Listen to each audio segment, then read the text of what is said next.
Imagine coming back home and out of nowhere, your soul gets dragged straight into hell. That's what happened to Daesung, and I'm going to show you how a guy who had it rough and wouldn't hurt a fly ended up ruling hell. In the first 10 days, he went without food and just hid from the monsters. With no other option, he had to eat monster flesh to keep from starving. What?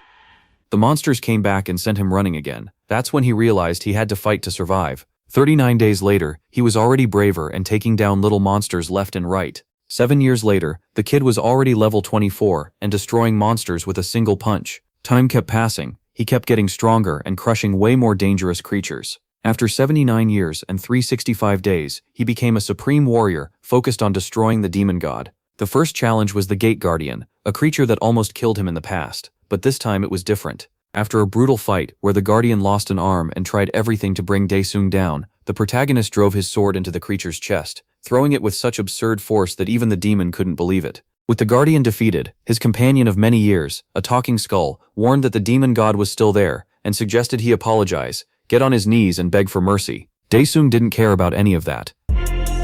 He rotted 80 years in hell because of that guy, and now it was time to collect. Hours later, his body was completely wrecked, broken and out of strength, but he made it. Daesung beating down hundreds of demons and keeping his promise to take down the demon god. He was finally at peace. Even after becoming the absolute boss of that hell, all he really wanted was to go back home. When the kid wakes up, he finds everything completely bizarre. A doctor tried to examine him and got bitten on the hand right away. After 80 years in hell, the animal instinct kicked in hard. While the doctors tried to restrain him, he found out that planet Earth has a massive hole opened up in the sky. Now there are even hunters to clean up the monsters when they show up. His childhood buddy, Chaho, who was right there with him the moment he got sucked into hell, came to pay him a visit. When his friend filled him in on everything that happened in the last 10 years, the protagonist completely lost it, because for him, it was 80 years rotting in there. But it actually makes sense it was only 10 years. If it had been 80, the protagonist would be basically a vegetable in the hospital from old age. Since his body was in terrible shape, his mom took him out for a walk to get used to Earth again,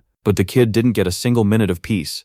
2 guys showed up to collect a loan that Gemma took out for the hospital bills. She begged for more time, but the guys didn't care at all and started beating her up right in front of Daesung. Since he could barely even move, all he could do was curse them out. The bully grabbed him by the collar, threw him on the ground and started kicking him repeatedly, using him like a ball. His mom panicked, thinking her son was going to die. The protagonist realized he had escaped hell just to fall into the hell of Earth. A mission window appeared floating. Since he was in a really bad spot, he just accepted it. Everyone around him froze and only he could move. The mission was to reach the marked location within 1 hour. The goal was to fix his body. Since his legs weren't responding, he dragged himself all the way there. The journey was brutal in his condition, but the kid used his head. The mission didn't say he had to walk, just that he had to get there. With only 35 seconds left, he threw himself into a wheelchair and pushed with pure rage. In the last second on the clock, he completed the mission.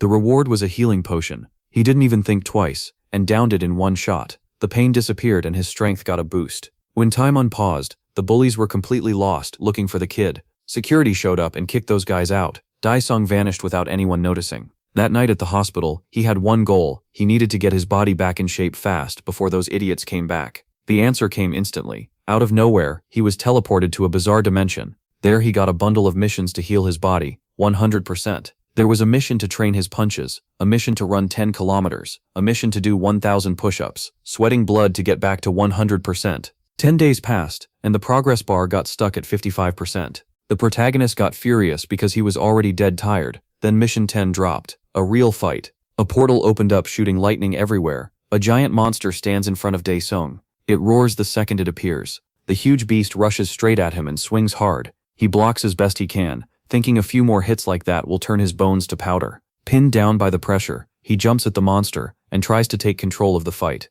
But the demon is quicker, smacking him out of the air and slamming him to the ground. Cursing, he forces himself back up, hurt all over. Getting beaten by a screaming demon like this is just humiliating. The creature doesn't let up and goes in again. It throws a non-stop combo, and Daesung barely slips past the blows until the monster spots an opening. Then it switches moves and grabs him. He groans as the thing starts crushing him. Then it hits him. Now he remembers exactly how he got caught before and how he ended up getting crushed. The raging demon squeezes even harder.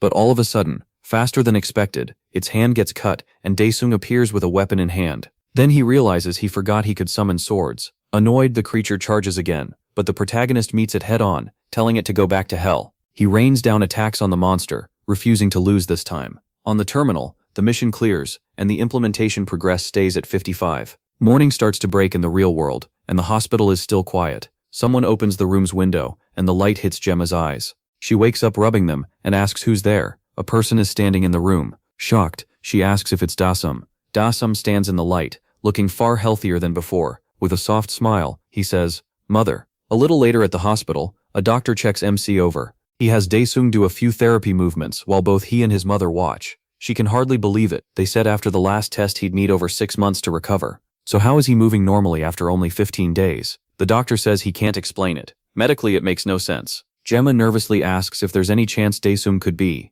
Still unsure, she asks if that's what this is. The doctor says no, it doesn't match the usual symptoms, so she shouldn't worry about that. Relieved, she thanks God. Annoyed, Daesung tells the doctor to stop fussing over him, and the man awkwardly admits he's just shocked by this impossible recovery. Gemma says this is such a relief. Dasum feels much better now. Walking and moving his arms and legs feels normal again.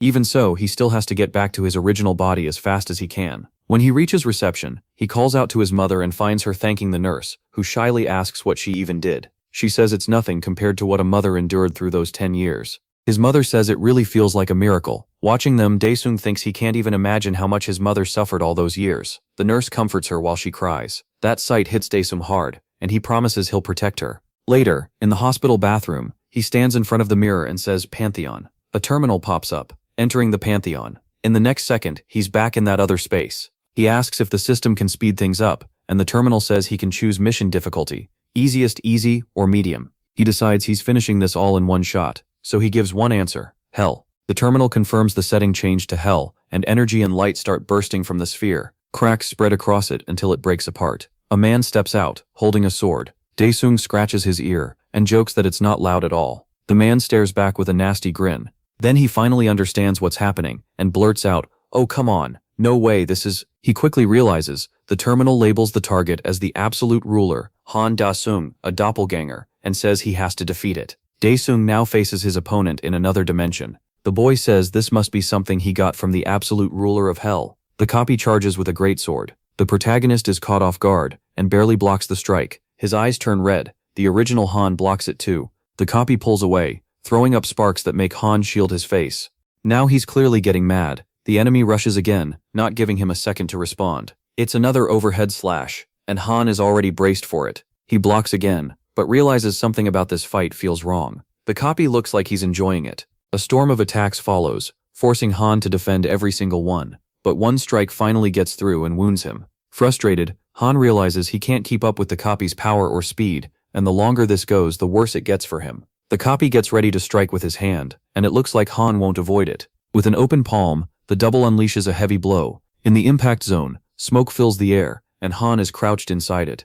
Our hero uses the sword stuck in the ground to pull himself up, coughing. Covered in wounds, he jokes that the fake feels more real than the original, and that's not exactly good news. His eyes glow red, as he says this fight ends right here. Then he activates a power called naturalization, wrapping it around his body. The copy gets ready to keep going. Suddenly, a blinding flash bursts out like a tiny sun. The enemy charges once more. His downward strike cuts through what turns out to be an illusion, and when it misses, he turns to find the real target. But Han appears right where the fake image was. Closing in, he asks where the copy was looking, as he plants a hand on his face. Then he drives the other Daesung's head into the ground. Keeping him pinned, he forces the copy's face to stay turned toward him. Now he grabs his greatsword for the finishing blow, while the copy throws up an arm to block, but the strike misses. The other MC slips away by twisting his neck. A black blur flashes behind the original, and it's the imposter, using his speed to create distance and reset. The boy gives a cruel smile, then dark waves start pouring off him, as he uses a sinister power.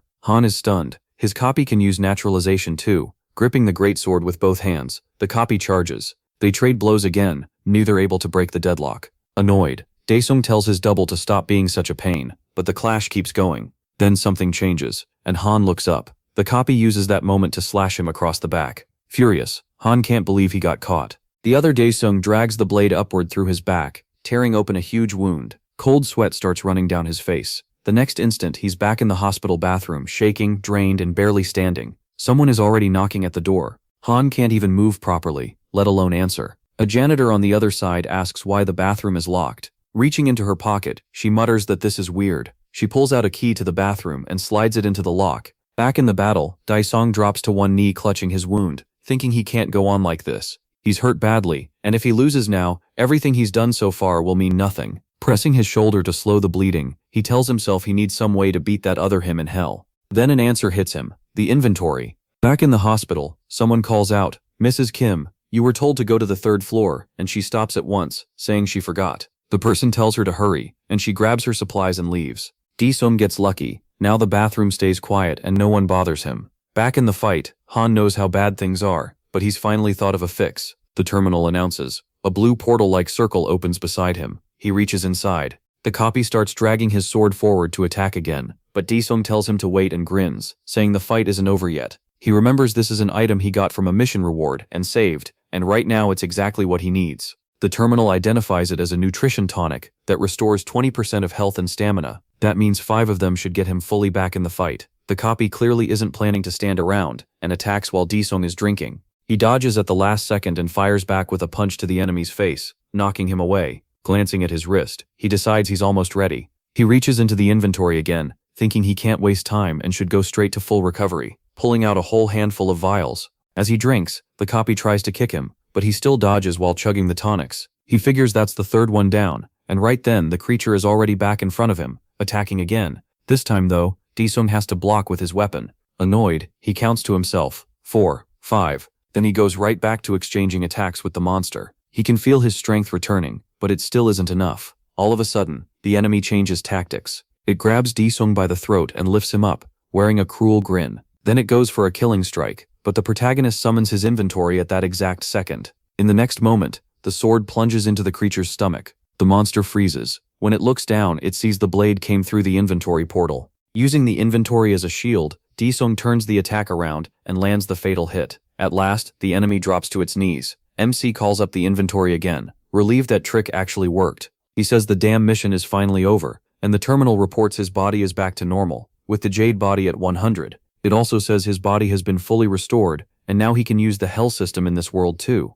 Then something starts happening around Daesung. He wonders what it is, happy to feel his power back, but the scars covering him remind him of everything he went through in hell. Finally, he tells the system to get him out. The terminal says he has unread messages, and asks if he wants to check them. Daesung selects the unread messages, then hits yes. A message appears. Hell welcomes its new monarch, and says the absolute ruler has returned to Earth. While the throne stood empty, the Celestials sealed this place with the Stone of Earth. The demons captured by the Celestial Pantheon are waiting for their ruler to save them. Caught off guard, he asks if they're seriously asking him for help. With a grin, he reminds them he spent 80 years fighting just to live through those monsters, and after all that, he became the monarch. Then he throws out a rude hand sign and tells them all to screw off. Those bastards can go to hell. Shouting now, he orders the system to let him out. Somewhere else, thousands of demons stare at a sphere of energy. Sometime later, at the hospital, Daesung is working out, counting to 50. He does easy push-ups. It seems his full power still hasn't come back. Then the door opens, and the doctor walks in with his mother.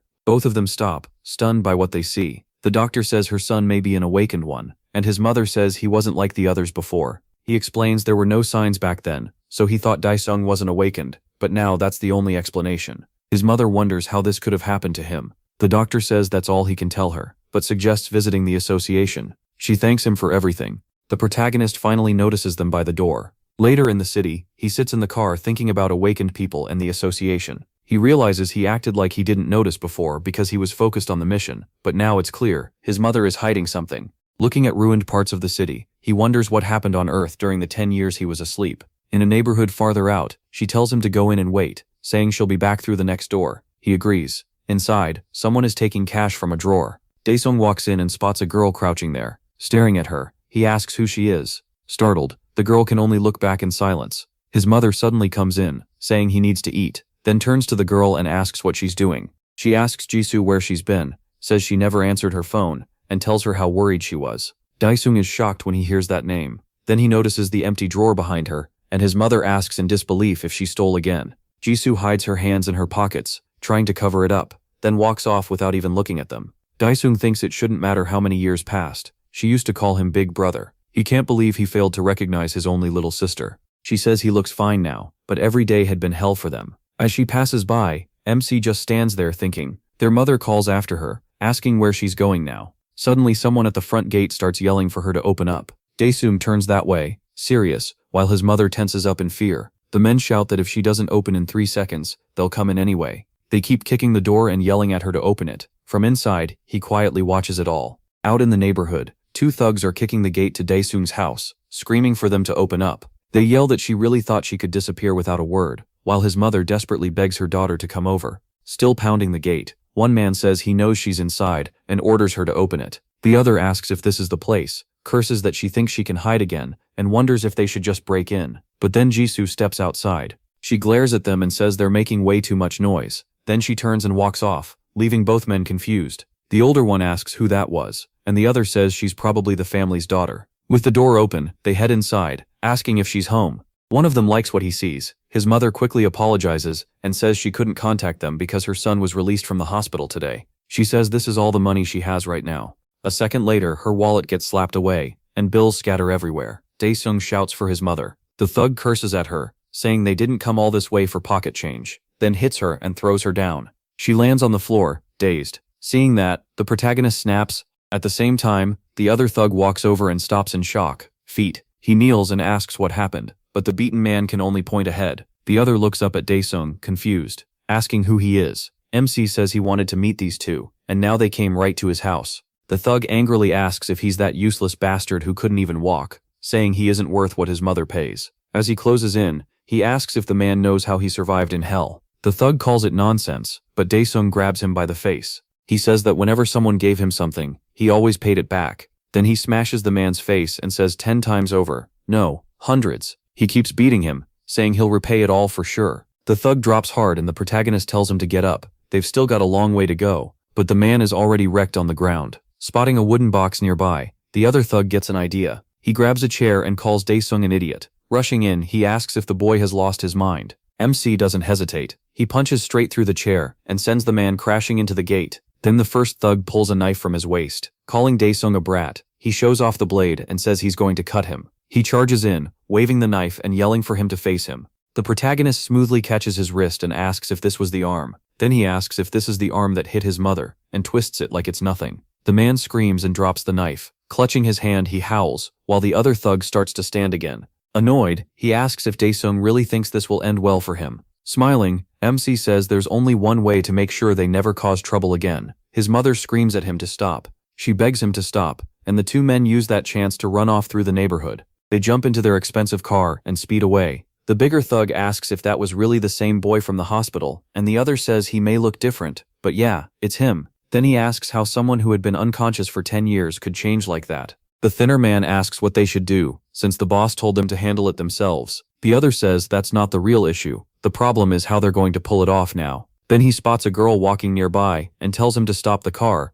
Back at home, his mother explains that he collapsed, and they went from hospital to hospital because no one knew what was wrong. To pay for it, she sold the house and the store. She says she kept hoping he'd wake up soon, but in the end they lost the whole rental deposit and had to borrow money too. Even then, she says, paying the interest alone was hard enough. Forget the main debt. Daesung asks if Jisoo is still in school and what happened to her. His mother says Jisoo dropped out 2 years ago. Last year she got hurt while working at a restaurant because she wanted to help. She goes on to say Jisoo worked at a gas station by day and a convenience store at night. Tense, the protagonist says she should have stopped her and sent her back to school, but his mother says she tried. Jisoo was just desperate to survive and help him. Still, nothing got better. Then something happened a few months ago, and now she just wanders around. Hurt by all this, he asks why they didn't just give up on him. His mother tells him never to say that they're family. Daesung falls silent, thinking about her words. Then a phone starts ringing. His mother bends down to pick it up. She says it's them, and MC asks for the phone. Taking it, he says there's still something he needs to finish. Then his face hardens. What? Furious, he starts cursing. Meanwhile, the gangster's car moves through the city. One of them says they picked the wrong person to mess with and should have been more careful. He orders Daesung to get 100 million by today and wait for their call, figuring someone with his strength can make that much in a day. He warns him not to try anything if he wants his sister back alive. He clenches the phone in rage. His mother anxiously asks what's going on. He says he's heading out and will be back soon, but she tells him to wait. She says it's too dangerous, and if he hurts someone and ends up in jail, she wouldn't be able to take it. Daesung realizes he can't solve this by simply killing them. This isn't hell. Out of nowhere, a terminal pops up in front of the protagonist. He freezes while his mother watches, totally confused. A little worried, she calls out to him. Daesung tells her not to worry. With a small smile, he says everything will be fine. The terminal says he's a returned adaptation and gives him a bonus basic skill. MC mutters that if they're giving him something they should hurry, then taps the terminal. A list appears: poison, stealth, hellfire, and summon shadow specter. He hesitates for a moment. None of the choices really impress him. A little later, somewhere in the city, the kidnappers keep moving, and one wonders if the boy can even make it there. The other doubts he even knows the place. Even if he does, they still have his sister. Then strange energy flashes above the elevator, and it suddenly stops. The big man looks around, asking if the power cut and why the lights are blinking. Something starts rising from the floor. He turns, confused. Then he jumps back in shock as someone comes up through the floor, asking what the hell that is. It's Dae-sung. He shows up and asks what he just said. He says they wanted money, so he came to bring it. He picks Summon Shadow Specter. Dark energy gathers in his hand. Figuring it'll do for now, he activates the skill. A black liquid forms in his palm. He clenches it tight. The liquid drips to the floor. Then something starts taking shape in front of him. Remembering the earlier fight, he tears off a piece of clothing. He orders the shadow to follow the blood and open a way for him. Then he tosses the cloth. A moment later, he's inside the elevator with the kidnappers and his sister. One of the men rushes him in anger. Dae-sung slips past the hit, grabs his face and drives him down, dropping him instantly. The big guy curses at him. He asks if Dae-sung isn't awakened. His sister hears that and stares in shock. The protagonist asks what an awakened is. As the elevator opens, the man snaps at him to quit playing dumb. He yells for the others to beat MC down, warning them he's awakened, so they should go all out. Before he can do more, Dae-sung strikes from behind and throws him to the floor. Another gangster shouts to grab him, and the whole group charges. He steps up. As he advances, the lights flicker and spark. The first guy swings and lands a hit, but Dae-sung suddenly turns into liquid right in front of him, then appears deeper in the crowd. He snaps a backward kick into one man, while another charges in yelling. The protagonist avoids it with ease and slams a heavy punch into the guy's face. He moves through the group at insane speed, striking one after another. Even the lights keep glitching from his power. In seconds, every gangster is down. Dae-sung walks past them and heads back to the elevator, where his sister waits. He kneels beside her and asks if she's okay. Then he pulls the tape off her mouth. He tells her she's going home. She asks what he's going to do next.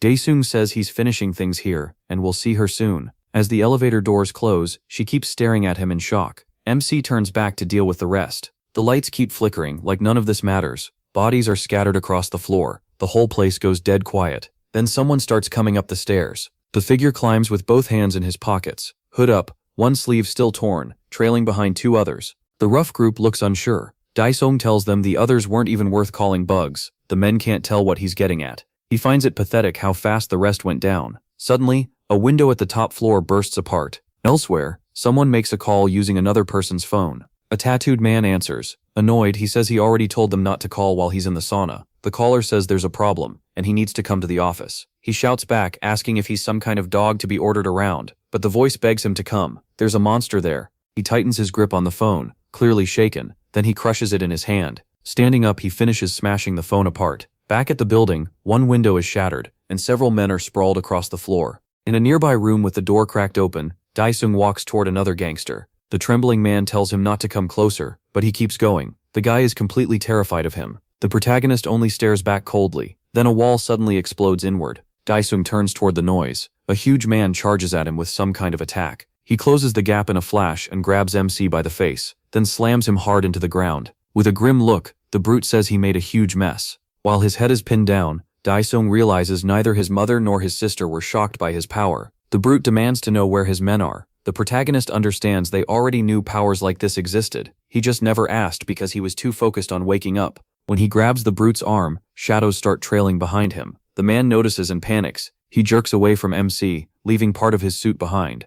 Even as he retreats, the shadows keep chasing him. While the brute backs off in fear, Dae-sung gets back up. The man can't believe he caused all this alone. The protagonist rises and brushes himself off, then looks at him and asks if he's some kind of awakened. The brute says there's no turning back now. He'll send Dae-sung to hell. MC repeats the word, almost amused. Hell? The big man powers up, his muscles swelling as his expensive suit rips apart, but he suddenly drives a punch into his face. The hit wrecks him on the spot. Spinning toward the wall, the brute screams and wonders if taking his clothes off was supposed to make that hurt less. Smashed against the wall, he can't understand how he got beaten so easily. He's furious. This makes no sense. Before he can react, Dae-sung stomps straight onto his face, grinding him down like he's nothing. The protagonist asks if this bastard even knows what hell is. He says his family suffered the whole time he was gone. The man realizes MC is on a completely different level, and now all that matters is surviving. Knowing he can't win, he begs Dae-sung to stop. He pleads for his life, offering money, anything at all. Still staring coldly, he asks,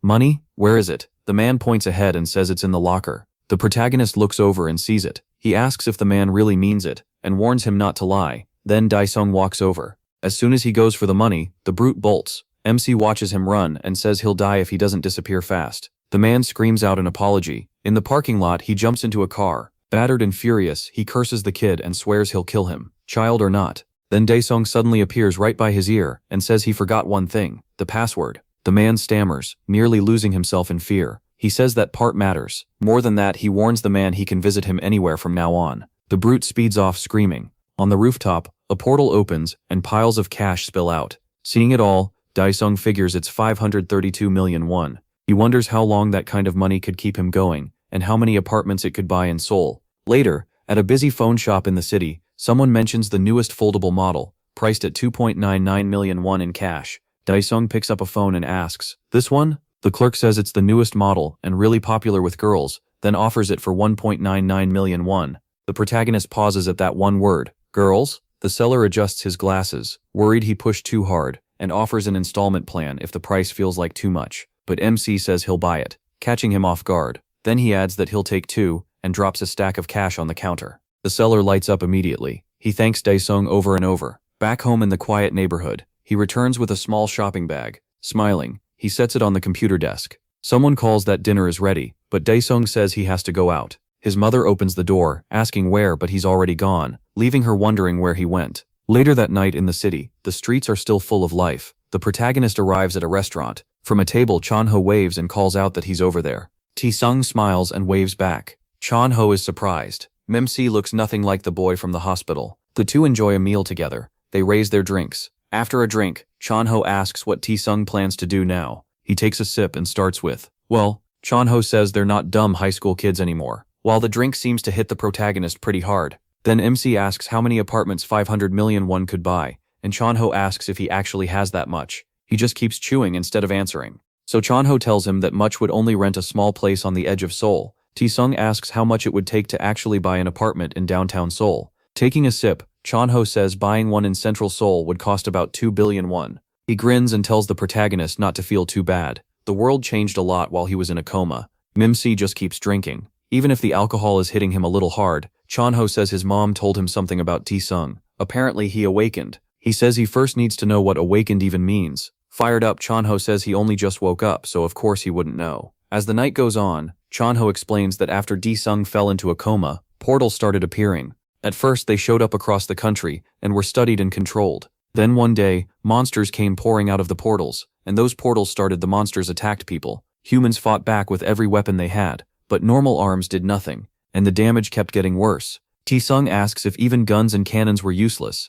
Chon-ho says regular weapons basically don't work, and later they learned only aura weapons, made from monster remains, could hurt them. The people who can use those aura weapons are called awakened. Chon-ho says he's one too. Looking at his phone, Tae-sung says that means he's awakened just like him. Chon-ho notices the foldable phone and asks if he really bought one. The protagonist asks if it isn't cool. The seller said it was top of the line. Smiling, Chon-ho says that model was probably a recent free giveaway and asks if MC actually paid for it. He realizes he got scammed, and Chon-ho starts clowning him. Then Chon-ho gets back on track and says even without an aura weapon, an awakened can still boost their body with power. He explains that physical ability jumps way up, and he heard Tae-sung beat up the gangsters who came to his house. Annoyed, the protagonist asks if Chon-ho would lend him money if he wasn't awakened. That catches Chon-ho off guard. Irritated, he asks what MC is trying to say. He just asks how much he makes. Right then, the space near them starts cracking like glass. Both of them stare at it, worried. A portal begins opening on the spot.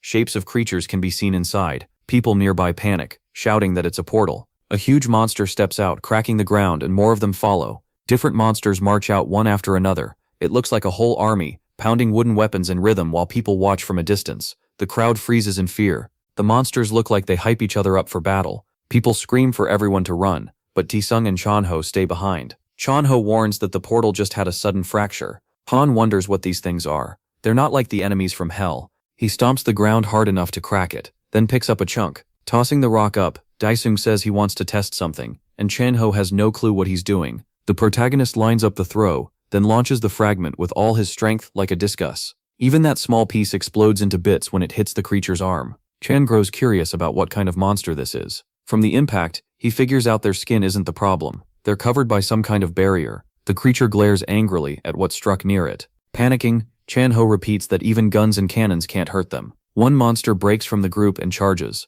Lifting its wooden weapon, it swings at the two friends. Chan-ho thinks they're dead and throws up his arm, ducking to protect himself. He squeezes his eyes shut and braces, then realizes someone else took the hit. A second later, he notices he's still alive and untouched. When he looks over, he's stunned. The monster went down from a single blow by Daesung, and Han sees it too. Ignoring Chan-ho's panic, MC says that punch did the job. Chan-ho can barely process it. Bare fists against monsters makes no sense. Then two more rush in. Daesung steps up to one of them, already winding up another punch, and drops it. Now it's two monsters down. He keeps going, tearing through them with ease. Watching him move, Chan-ho starts wondering if he is above B class. The protagonist glances back and sees a crowd still standing there. He tells himself this isn't the time. Weirdly, the rest of the city still seems unaware of the nightmare happening here. Across the street, two monsters stare at a crowd too scared to move. The people realize monsters are everywhere, and think this is the end. Trying to be their hero, Chan-ho tells them not to panic. He knows a path to the shelter through the sewers.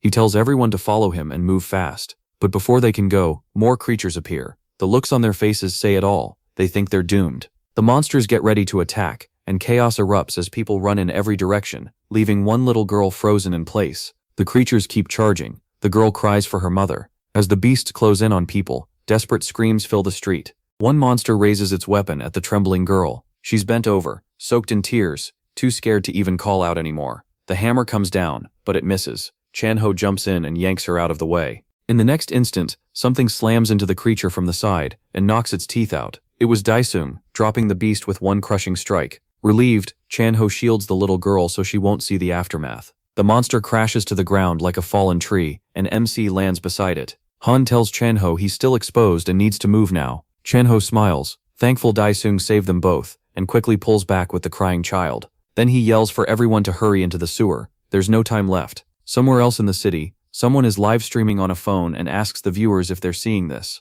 The stream shows him smashing monsters near the buildings. Chat explodes. People ask if it's real, and freak out that Han is fighting all of them alone. The person filming says he came down from his building after hearing monsters had surrounded the area. He realizes Daesung is in serious danger, and he is, because more enemies keep coming. Still recording, the man shouts that they just keep coming one after another. Then Han gets blindsided by a huge hit to the torso that sends him flying into a parked car. The streamer thinks there's no way anyone survives that. Daesung sits slumped against the wrecked car, head down. The chat loses it, wondering if he's still alive, while one person jokes they won't play the tribute song yet. For a long, awful moment, the protagonist doesn't move at all. Elsewhere, the manhole cover lies open by the sewer entrance. Underground, a frantic woman spots a child she recognizes. The girl runs to her. It's her mother, the same one she had been crying for outside. Chan-ho feels relieved he got her there. The girl apologizes for wandering off, and he feels like he at least completed that part. Then a man asks Chan-ho if he's really going back to the surface, and he hesitates. A second later, he remembers Daesung is still up there fighting alone. Back outside, MC is still slumped by the car as the monsters close in. One gets nearer, and he still doesn't react. It stares at him with a vicious look. The streamer says this looks bad, and the chat starts calling it the end, saying the guy did his best. The monster grips its club and swings, aiming straight for Daesung. The boy watching covers his eyes. The blow smashes through everything in front of it, but the monster suddenly freezes. The car is wrecked, yet Daesung is gone. He appears behind it and blasts into the other monsters. This streamer freaks out, yelling that Big Bro is alive. It's really him. He thanks the monster, saying that Hit helped restore some of his mana. With a smile, he says he'll return the favor with a painless death. Then he dashes in and cuts down more monsters on the way. The chat begs the streamer to zoom in since the video is blurry, and he thinks they're insane for wanting him closer. Then one viewer offers 5 million won for better footage. He's stunned, and when it jumps to 10 million, the chat goes even crazier. Nervous, he thinks the money is great, but there's no way he can go over there, not with all those monsters around. Meanwhile, Daesung thinks using mana this much is brutal. He dodges an attack and gets ready to counter, driving a punch into a monster's chin. The force lifts its head up as the protagonist follows through. Nearby, the chat keeps throwing out offers for a better shot, while others just enjoy the show. One viewer even asks for more details by email and says he'll pay for it, and Daesung still seems to be handling it just fine. Alerts start flooding his device. Even so, he says he's not going. The message says if he sends details on MC, not just photos, he'll get a 40 million bonus and should make contact. Thrilled, he can barely believe it. Elsewhere, inside a high-rise, someone watches and says the leader called it, first 20 million, then 40. A man grins and says the YouTubers are on their way. Another adds that his clan is moving out too, so they might meet up there. Still smiling, he says he'd been a scout for years, but never felt this way before. Daesung is insanely strong. Back at the fight, he stomps the monster down and scans the rest. The monsters look scared of him. Daesung mocks them, calling them bugs, when something suddenly smashes into one of their heads. It's one of the larger monsters coming up from behind. It glares at the protagonist like a challenge. Nearby, the boy thinks that's way too much money to ignore, and begs the streamer to keep filming. Still hiding behind the car, he says this chance won't come twice. The monster points at Daesung and orders the others to attack. MC clicks his tongue, they just keep coming, and his mana is almost gone. Then Cheng suddenly shows up beside the guy, asking what he's doing and why he hasn't evacuated, nearly scaring him to death. His phone rig and mic drop to the floor. Cheng-ho asks if he's out of his mind staying here. In the chat, people freak out, asking what happened to the chicken guy, and already telling him to rest in peace. Cheng-ho grabs him and orders him to get inside the building now. Panicking, the guy thinks, no, my money. Seeing his gear left behind, he starts cursing. Then a monster's foot comes down and crushes it all. The chicken guy and Cheng-ho freeze as the creature gets closer, and the streamer looks like he's completely shut down. Desperate, Cheng-ho yells for him to snap out of it, and asks what's wrong. The monster doesn't care, and gets ready to strike, but before it can, its head is cut off too. Something flew past, and cleanly took it off. Cheng-ho stares in shock. Then he sees his friend standing atop a heap of monster bodies. Fired up, he asks why Cheng-ho came back, and Cheng-ho says he returned because he was worried. He says he needs to go somewhere for 20 minutes. Cheng-ho tells him that's fine, the clans should be here soon. Noticing the protagonist's look, he adds that anything he wants to know can wait until he gets back. The terminal says implementation is 100% complete. Because of the massacre, Pantheon items can now be used in the real world, and it asks if he wants to enter. Daesung accepts. A portal opens in front of him, leaving Cheng-ho stunned. He can't believe MC can open portals and wonders what happened to him. He steps through it and arrives on the other side, where he says he can't believe his body ended up like this because of those fries, then asks for his mana status. The terminal says the absolute ruler's mana is implemented at under 10%. He mutters that this sucks, so it wasn't the weapon's fault, and asks how to raise his mana fast. The terminal answers, organize the absolute ruler's diary.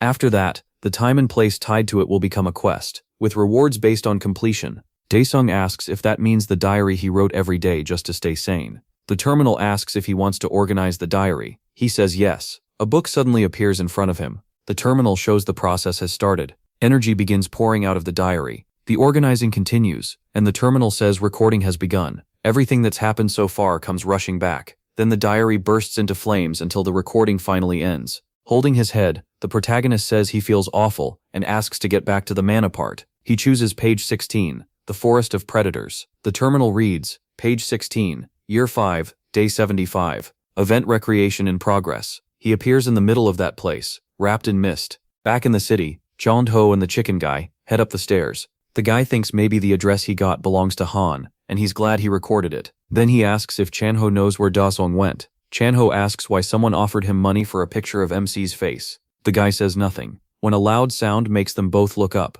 Cheng-ho says there could be survivors on the roof, so they need to move quietly. The guy keeps climbing. Then his phone starts ringing. He pulls it out to check. It's a message from Junyum, leader of the Seoul clan, saying weekend traffic will delay them, so they need to evacuate the area fast. Worried, he hopes Daesung comes back soon. Meanwhile, in that the terminal says the Forest of Predators has been recreated, but because of a dimensional seal, info on this place can't be shown. Daesung notices how calm he feels. The terminal gives the mission, medium difficulty, eliminate the celestial beings occupying the forest. Reward, increased mana. He looks around for them, not noticing the giant creature appearing nearby. It declares that it has detected an unknown intruder and will eliminate it. Then it fires a beam down at him. Daesung dodges just in time. As the beam tears through the area, he moves through it fast, then stops ahead. The grotesque celestial creature watches him. The terminal identifies it as the White Colossus of Justice, a machine life form, an autonomous weapon made by the beings of paradise. Daesung repeats, beings of paradise, while staring at it. The giant attacks again. Its fist slams into the ground, but misses. Thinking he has no time to waste, the protagonist decides to finish it fast. He drives a huge punch into the creature. The blow caves in its face and slams it flat to the ground. Daesung lands right after, but it's still not over. Long fingers stretch from one of the weapon's hands toward him. MC watches them come in. Annoyed, he decides to crush it for good. Then he bursts forward. The celestial weapon lashes out with its extended limbs, but he keeps advancing without getting hit. As the attacks keep coming, Dasong readies another strike at the heavenly weapon. This time he hits its stomach. His fist punches straight through it, shattering the thing into pieces. The colossus crashes down in dust. Looking over his shoulder, Dasong says, "Okay, next." A red sphere rises from the wreckage. Then something about it catches his eye. Back on Earth, Chanho and the streamer reach the roof. When they open the door, they find several bodies. The guy stares, uneasy, while the boy behind him looks horrified. Both of them take in the pile of bodies. One person seems barely alive. The boy asks if that man is still breathing.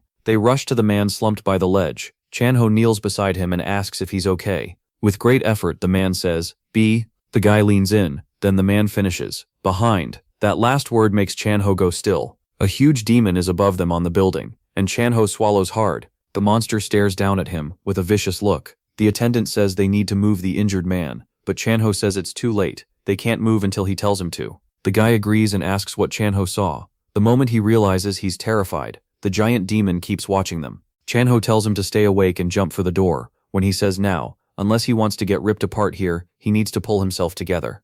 Still shaking, the boy finally snaps back. Above them, the huge creature roars and suddenly jumps down. Then the guy shouts, "Now!" Meanwhile, in the forest of predators, Daesung studies the red sphere packed with energy. Wondering what it is, the sphere announces that self-repair is starting. He tenses up. Restoration. It says restoration is at 10%, and that analysis of the intruder's attack pattern is complete. The main body's performance will now improve. Daesung sprints forward. Once he's close, he winds up and smashes the red sphere head-on. The punch tears a hole through it. Then he leaps, landing right on top of it. The terminal shows restoration at 3%. With a cold look, he scoffs that it's annoying and starts pounding it again. He doesn't stop attacking. The terminal jumps to 40%. Daesung keeps punching until cracks spread across it, but the terminal still reads 55%. The sphere keeps splitting apart, yet restoration keeps rising. Now 65%. Error messages flash as energy beams start blasting everywhere. Restoration drops to 30%, while Daesung keeps hammering it without pause. Furious, he throws another punch and yells for it to go to hell. Then an energy beam shoots at him and he barely dodges in time. Turning toward where it came from, he sees 3 more celestial weapons closing in. They lock onto him, and there are even more on the far side. Several beams slice through the air. Daesung jumps off the sphere and dodges cleanly. With a sharp leap, he avoids the barrage. He lands and steadies himself. Looking at the new enemies, he curses. The terminal warns that restoration has reached 95%. Daesung bursts forward again. The divine machines fire beam after beam at him, but he speeds up so much they can't lock on. He rushes the machine that's almost restored, eyes burning with fury, as the terminal shows 98% recovery. Daesung slams it with a massive blow, blasting a huge hole through it. The celestial machines surround the area and watch. Bracing himself on the ground, the protagonist steadies his body after that burst of power. He realizes this fight will never end if he keeps going like this, so he needs another plan. Then it hits him. Those recorded memories might show a way to stop all of it. He puts a hand to his head. Right away, a sharp tingling runs through his brain, and nausea hits him. Then suddenly, something clicks in his mind. A memory comes back, and he mutters that maybe this can work. Chango shouts for the boy to run to the door, and the terrified kid does it. At the same time, the creature drops down near the entrance, with its weapon raised. As the 2 boys sprint away, they barely escape. Its giant club slams into the floor and misses. The monster pauses, confused, looking around for them. Then it roars in anger and charges after the boys. Once they get inside, Xiao Hao quickly tries to hide as the monster closes in. The beast jams its huge hand inside, trying to snatch them. Panicking, they scramble backward as far as they can. Its claws scrape the ground as the hand pulls back. The boys stay completely still, hoping not to be found. Breathing hard, Chunho whispers that they have to go down now. Elsewhere, something massive crashes onto the ground. The celestial machines keep pressing Daesung. They attack non-stop, but he pushes ahead, dodging every strike. The creatures keep coming, yet none of them can touch him. MC keeps moving, thinking he only needs a little more. He uses the trees to build speed. After stepping off one last tree, he bursts forward and spins through the air. Still airborne, he stays locked in on his target. When he reaches the right spot, he thinks, that's it. Then he runs from the creatures and stops at a chosen point. He steadies his breathing and gets ready. From farther back, he watches the celestial creatures closing in. A heavy one cracks the ground with each step. Soon they spread out and surround him in an arc. One announces that it's at a safe distance and will begin the attack. Daesung sneers that they sure took their sweet time. The celestial being shakes the ground, and all of them start letting out strange sounds together. Grinning, he says this is exactly why it's called the Forest of Predators. A huge thing suddenly bursts up, then it crashes right onto the celestial creatures. Daisung laughs and calls it a swamp whale, saying those idiots eat anything they see. He adds that they'll be stuck in its belly for a while, and it digests really well. The terminal reports that the absolute ruler has met every condition, and its physical power has been restored. Daisung stands still, feeling his strength come back. Checking himself, he says his mana has clearly grown. The terminal then says the mission is complete, and gives him a bonus reward, the Dagger of Judgment. The protagonist watches in surprise, as the weapon forms in front of him. The terminal explains it's a sacred blade once used by the celestial judge, made from white golem remains. It's powerful, and can be controlled from a distance. He repeats the part about remote control, and decides to test it, so he throws the dagger ahead. It sweeps through the space in front of him, then flies back into his hand. Pleased, he says this thing is going to be really useful. When he lowers it, the weapon fades away just like it appeared. After that, Daisung decides it's time to head back. A portal opens in front of him. On the news, reporters talk about the sudden portal and the chaos it caused, then ask a professor for his opinion. He says the real problem is the hunters. He complains that hunters act like public workers, slow, always taking breaks, and asks how people are supposed to trust them. Since portal breaks can happen anytime, not just on workdays, the reporter says the association should answer for it. Meanwhile, a car speeds through the city. Someone inside watches the interview on a phone. Annoyed, a man says those people are insane. Association hunters don't make as much as clan hunters. He goes on, saying they're not fortune tellers and can't predict disasters, then calls to his brother beside him. The well-dressed man tells him to quit complaining. If they can't handle this, they won't even have a team, and he's supposed to be the leader. He keeps glaring at the phone, until a breaking report says a mysterious hunter showed up and solved everything there. The car keeps moving through the city. Somewhere else, the chicken boy shakily says the rooftop was covered in bodies. Changho says he knows it's awful, but for now they just have to wait for rescue. A sudden loud crash makes both boys jump. They peek over the counter where they're hiding, and the whole place seems to be trembling. Changho wonders if hunters finally arrived. A huge impact hits next, filling the area with dust. The boys shield themselves as best they can. Terrified, he thinks the monsters found them. But then Daisung appears, saying he's starving, and they better not get in his way while he steps over the remains of the creature. The boy lights up with relief, and calls out to his friend. Smiling, MC asks if he's late. Still stunned, the boy asks what is wrong with him. Daisung hugs himself and groans, and Chanho quickly asks if he's hurt. He asks if he's really seeing them, and the chicken boy says yes. Then the protagonist tells them to get some meat ready, because he's starving. That leaves the two boys who just survived hell, staring at him in shock. Scared out of their minds, they ask if he seriously wants to eat meat here. The whole area is a complete wreck. Looking at the meat, Daisung wonders if it's monster blood on it, then says it's fine, he doesn't care. The boys can only stare in horror as he eats. They're clearly grossed out too. Then someone rushes in, shouting that there are survivors here. A soldier asks if everyone is all right. The attendant happily thanks God and says he's going to live. The soldier looks startled by what he sees, while the boy keeps thanking him. Then his eyes land on Daisung still eating, and he awkwardly tries to speak. Chanho greets him, thanks him for the hard work tonight, and explains they missed their chance to reach the shelter, so they're glad he came. Trying to help MC out, he adds that his friend acts like this when he's in shock. Chanho grabs him and says they should head to the hospital first, but he asks what's wrong. The soldier tells them not to leave on their own, and says he'll take them to the exit, so they should follow him. Chanho agrees and pulls something from his suit. He says to contact them if there's any trouble, adding that his clan may have work too, and shows a Soul Clan team leader card. Once the soldier sees he's from a clan, he relaxes and says he'll lead them out. Chanho thanks him. Later, the military fills the area. The two hunters from the car arrive as well. The leader stares and blurts out, "What the hell is that?" He yells at the younger man, calling him an idiot, and saying if he has time to throw up, he has time to check for survivors. The boy quickly apologizes. Then he says he's a hunter and should follow the soldier, and the soldier agrees. The leader thanks God and mutters about what kind of kid that was, just as savage and strong as the monsters. Later, a car moves through the city. Chanho suggests they stay at his place for the night. Daisung refuses, saying people at home must be worried. Chanho says it's nice that he cares, but if they see him like this, they'll be completely shocked. The protagonist looks down at himself, covered in blood. Then he says he'll call his mom and his friend, and after they clean up, they can get some chicken. Sometime later, in a tall building, Daisung looks surprised. His friend tells him to wash up and come back, while he orders chicken.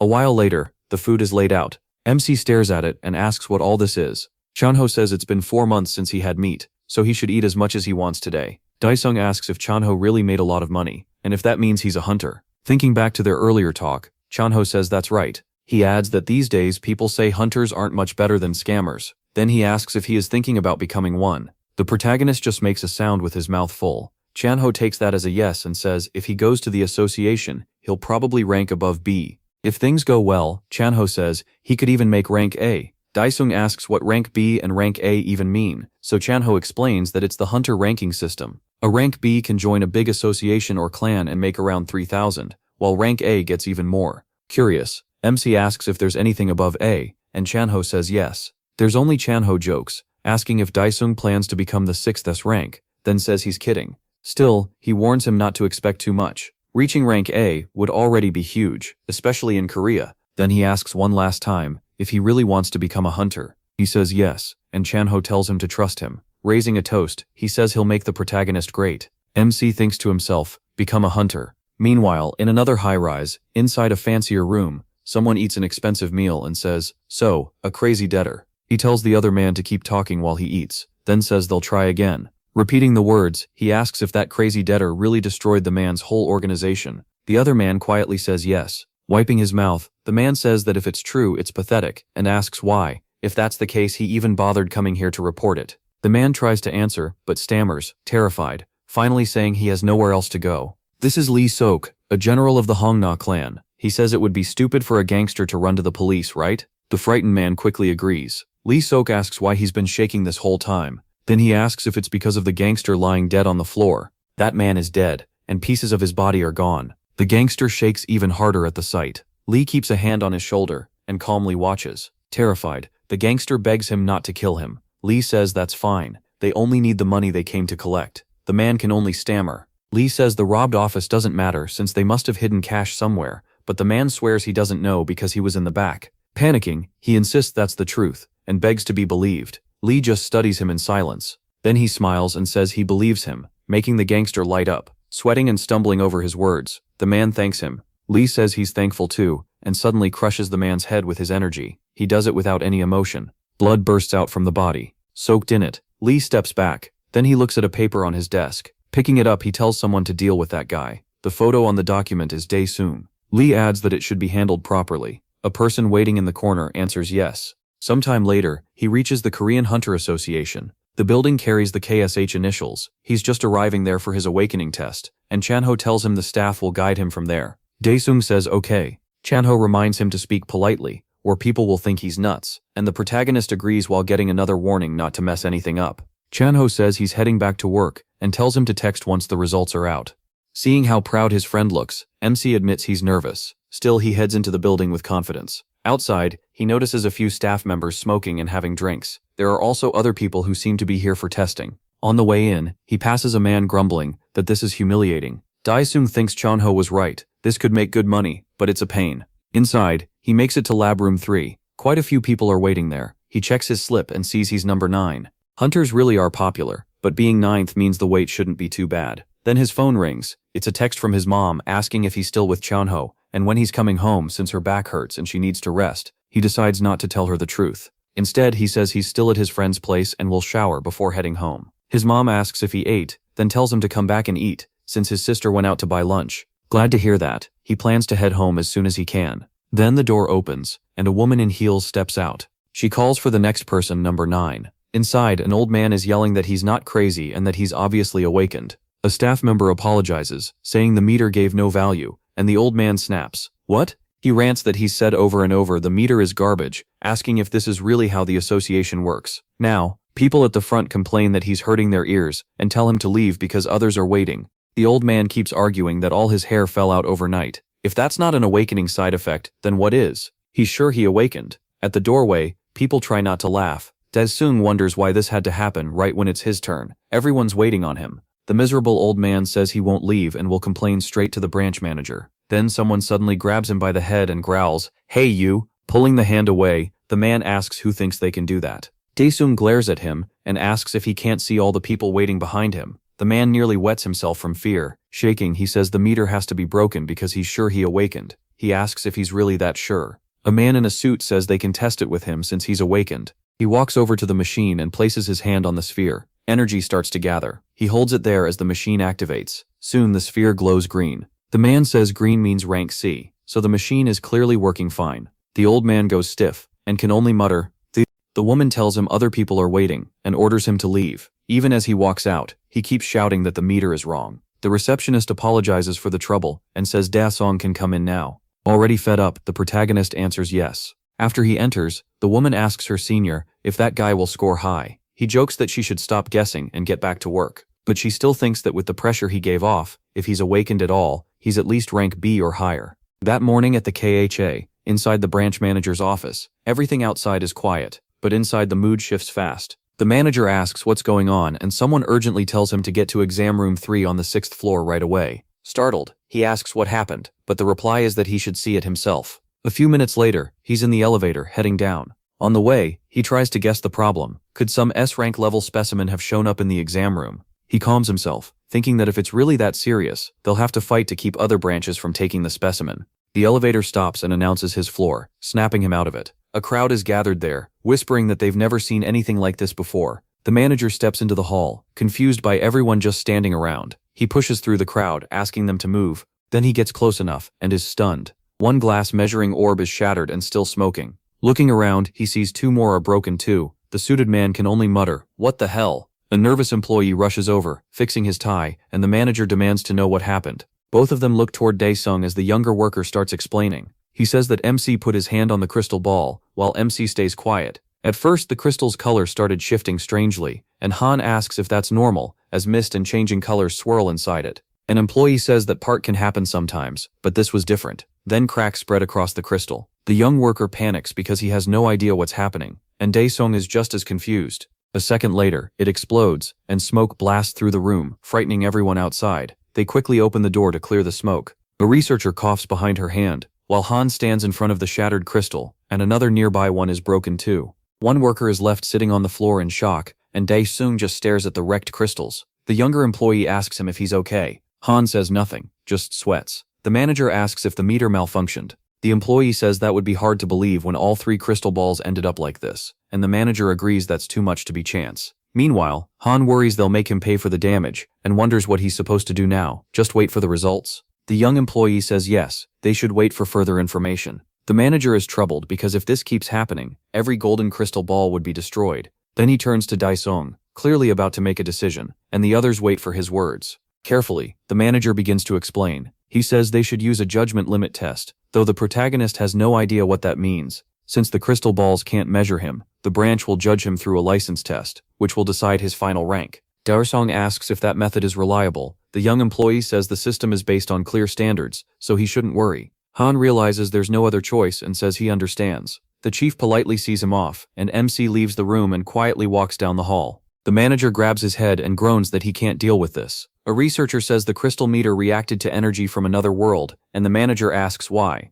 Adjusting her glasses, she says maybe the issue is that his energy works differently. Han's otherworldly power may be interfering with the crystal's function, which is why the orbs exploded. Right in the middle of her explanation, another employee sneezes. He quickly apologizes, but the researcher gets annoyed at the interruption. The manager asks if that means Dae-sung is SS class, and she says yes, that's likely. The young employee agrees, saying the world really does feel unreal these days. But the woman corrects him. He isn't SS class, he's beyond that. At the same time, the crystal shards crackle with lightning. Later, out on the street, the protagonist tells someone about the test result, and the reply is just, "Limits?" The person on the call thinks that's weird and asks if the meter froze, but Han says no. He explains that the meter broke. The caller asks if he messed with it, then quickly takes it back, saying it shouldn't break that easily. Dae-sung says he didn't, and when he's asked if he just put his hand on it like they told him to, he says yes, the thing still broke. The caller says they should have realized that 5 minutes ago, then adds that if MC wants a high rank, the only path now is doing well on the test. He pauses and flatly says he doesn't care about getting a high rank. The person says they get it, tells him to get home safe, and hangs up after promising to send the exam date later. He stays there for a second,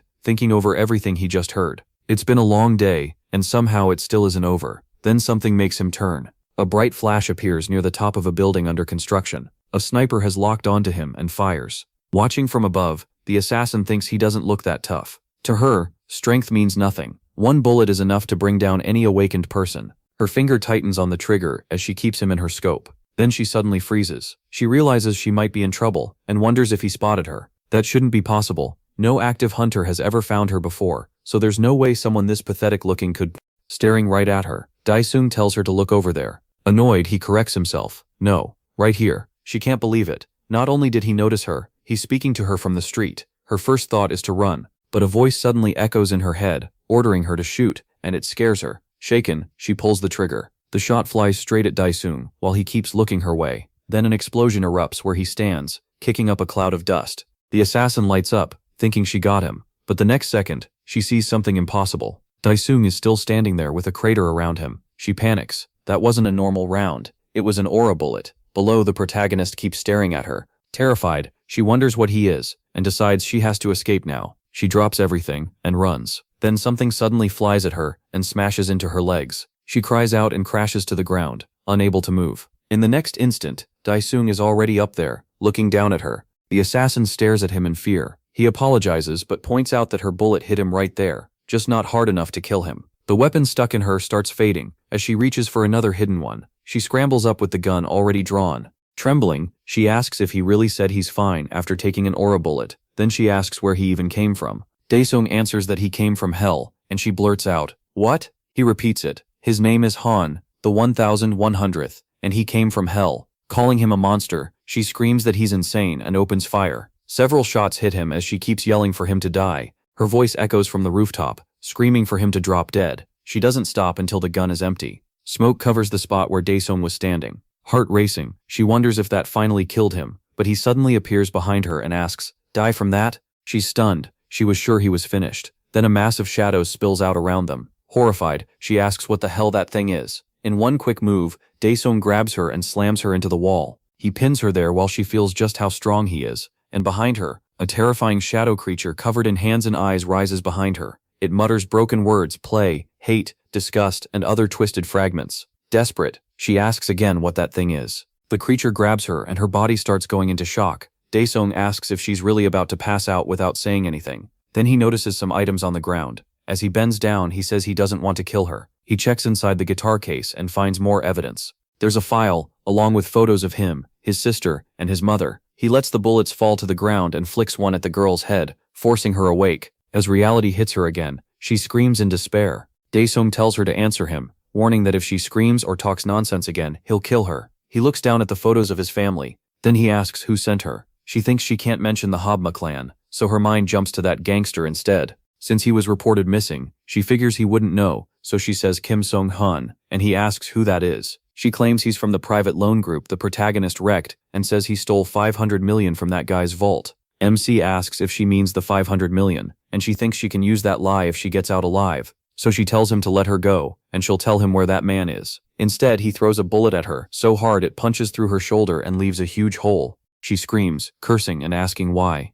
Barely able to speak, she insists she already told him. Daesung says no assassin gives up real information that easily, and if she lied even once, he'll kill her. She panics, thinking that attack was way too fast, and she has no idea what to do now. At last, the protagonist asks one final time, who ordered this? She thinks the mission already failed, and even if she survives this, she remembers that man blowing up his own subordinate's head. The Habma clan psycho will kill her either way, so no matter where she goes, she's dead. If death is coming anyway, she tells him he can ask 1,000 times, but her answer won't change. Daesung wonders if she's trying some kind of self-destruction move. She screams at the bizarre monster to go to hell, but suddenly a hole is blasted through her, and her hand is destroyed too. She jerks in shock, then starts coughing, badly wounded. Daesung tells her to stay away from him because he's already sick of hell. The woman drops to the ground. MC walks toward her, saying that in the end, he still didn't learn who was behind it. Now he just has to get rid of the body. He says he hates using this item because it leaves a bad feeling. Checking his journal, he reads the keyword, memory of death.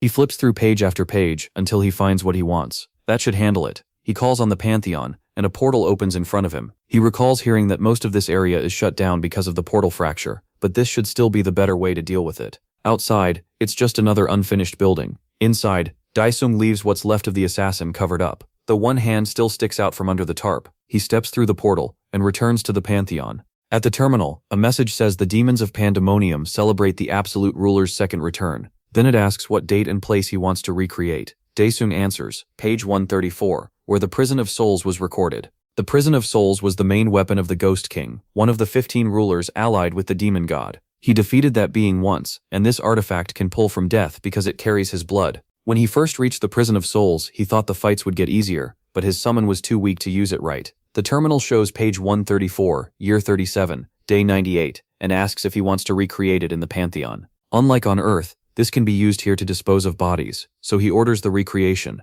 Daesung confirms the command. The terminal marks the location as the River of Death and begins the process. Everything around him starts shifting. A moment later, he stands in a barren land. That place is the Souls. Drift all through the area. He remembers that the Ghost King's land lies across the river, and there used to be a boat to cross it, but now there's nothing, not even planks, and swimming is impossible. The moment your body touches the water, death would eat it away. The terminal shows the mission goal: defeat the celestial beings occupying the river. Reward 50 implementation of the Prison of Souls. Suddenly, a voice announces they have found an unknown intruder and are waiting for approval to remove him. Daesung watches them and asks what they are. Up close, they look like white insects. The terminal identifies them as autonomous weapons, mechanical life forms made by celestial beings. Then the creatures announce that elimination has been approved. The celestial monsters rush Daesung. Launching some kind, he slips past them easily, and the attack hits a tree behind him. The spot it struck starts corroding. The protagonist wonders if killing them might earn him a boat. He summons his savage dagger and waits for the huge insect to rush him. Then he bursts forward, charging the giant creature to strike. His blade punches through its shell, cutting down through its body. One of them is split clean in two. It crashes to the ground as Daesung resets his stance. Then several purple shots come at him from every side, leaving almost no easy escape. Daesung thinks they're like poison bullets, and dodging them won't help much, so he gathers his energy as the barrage closes in. The spheres slam into a shield around him, and he stands there without a scratch. He says picking them off one by one is a pain. Since one of them doesn't want to come down, he tells it to get down here. Then he unleashes a heavy attack that shatters everything around him. The creature tries to hold on, but the whole area shakes, and the next moment it starts falling. Thinking this is his chance, Daesung charges in and tears through them, striking back at each celestial creature. Then he smashes their cores. He even catches one of those energy spheres with his bare hand and crushes it like it's nothing. The terminal shows the mission is complete, and the Prison of Souls is now at 50%. Then it says the rewards have been given to the absolute ruler. He just watches the terminal shut down. A flame of energy appears in front of him, and something starts to form inside it. The terminal says he got the blessing of the worm armor that blocks death energy and lowers physical damage. Reading that, he realizes he'll be protected from death energy. Then a prompt asks if he wants to equip it now, warning that putting it on again later will take willpower. Daesung pauses, wondering if this means he should swim. The river of death is still raging, and then he rises out of it. As he comes out of the river, a figure in armor appears. It's Daesung, now covered from head to toe. The terminal says the demon beast admires his swimming, while the demons of Pandemonium apologize for not helping their ruler. Dripping with that dark red water, he tells them to shut up if they already know that. A strong golden light appears ahead, and it spreads everywhere. Sometime later, MC reaches the Ghost King's territory and finds it empty. He looks around and says no one is here, and even the old castle is gone. The terminal says the beasts of Pandemonium are sorry. The Ghost King's sacred castle vanished, and Daesung snaps that he doesn't need them repeating the obvious. He says the main objective may have been a side mission, then asks if another side mission can lead him to the castle. After that, he keeps moving forward, staying on guard. Suddenly, a huge crash rings out, and debris flies everywhere. Something massive starts pushing up from the ground. It keeps rising higher and higher, while Daesung watches closely, until a giant monument finally stands before him through the dust.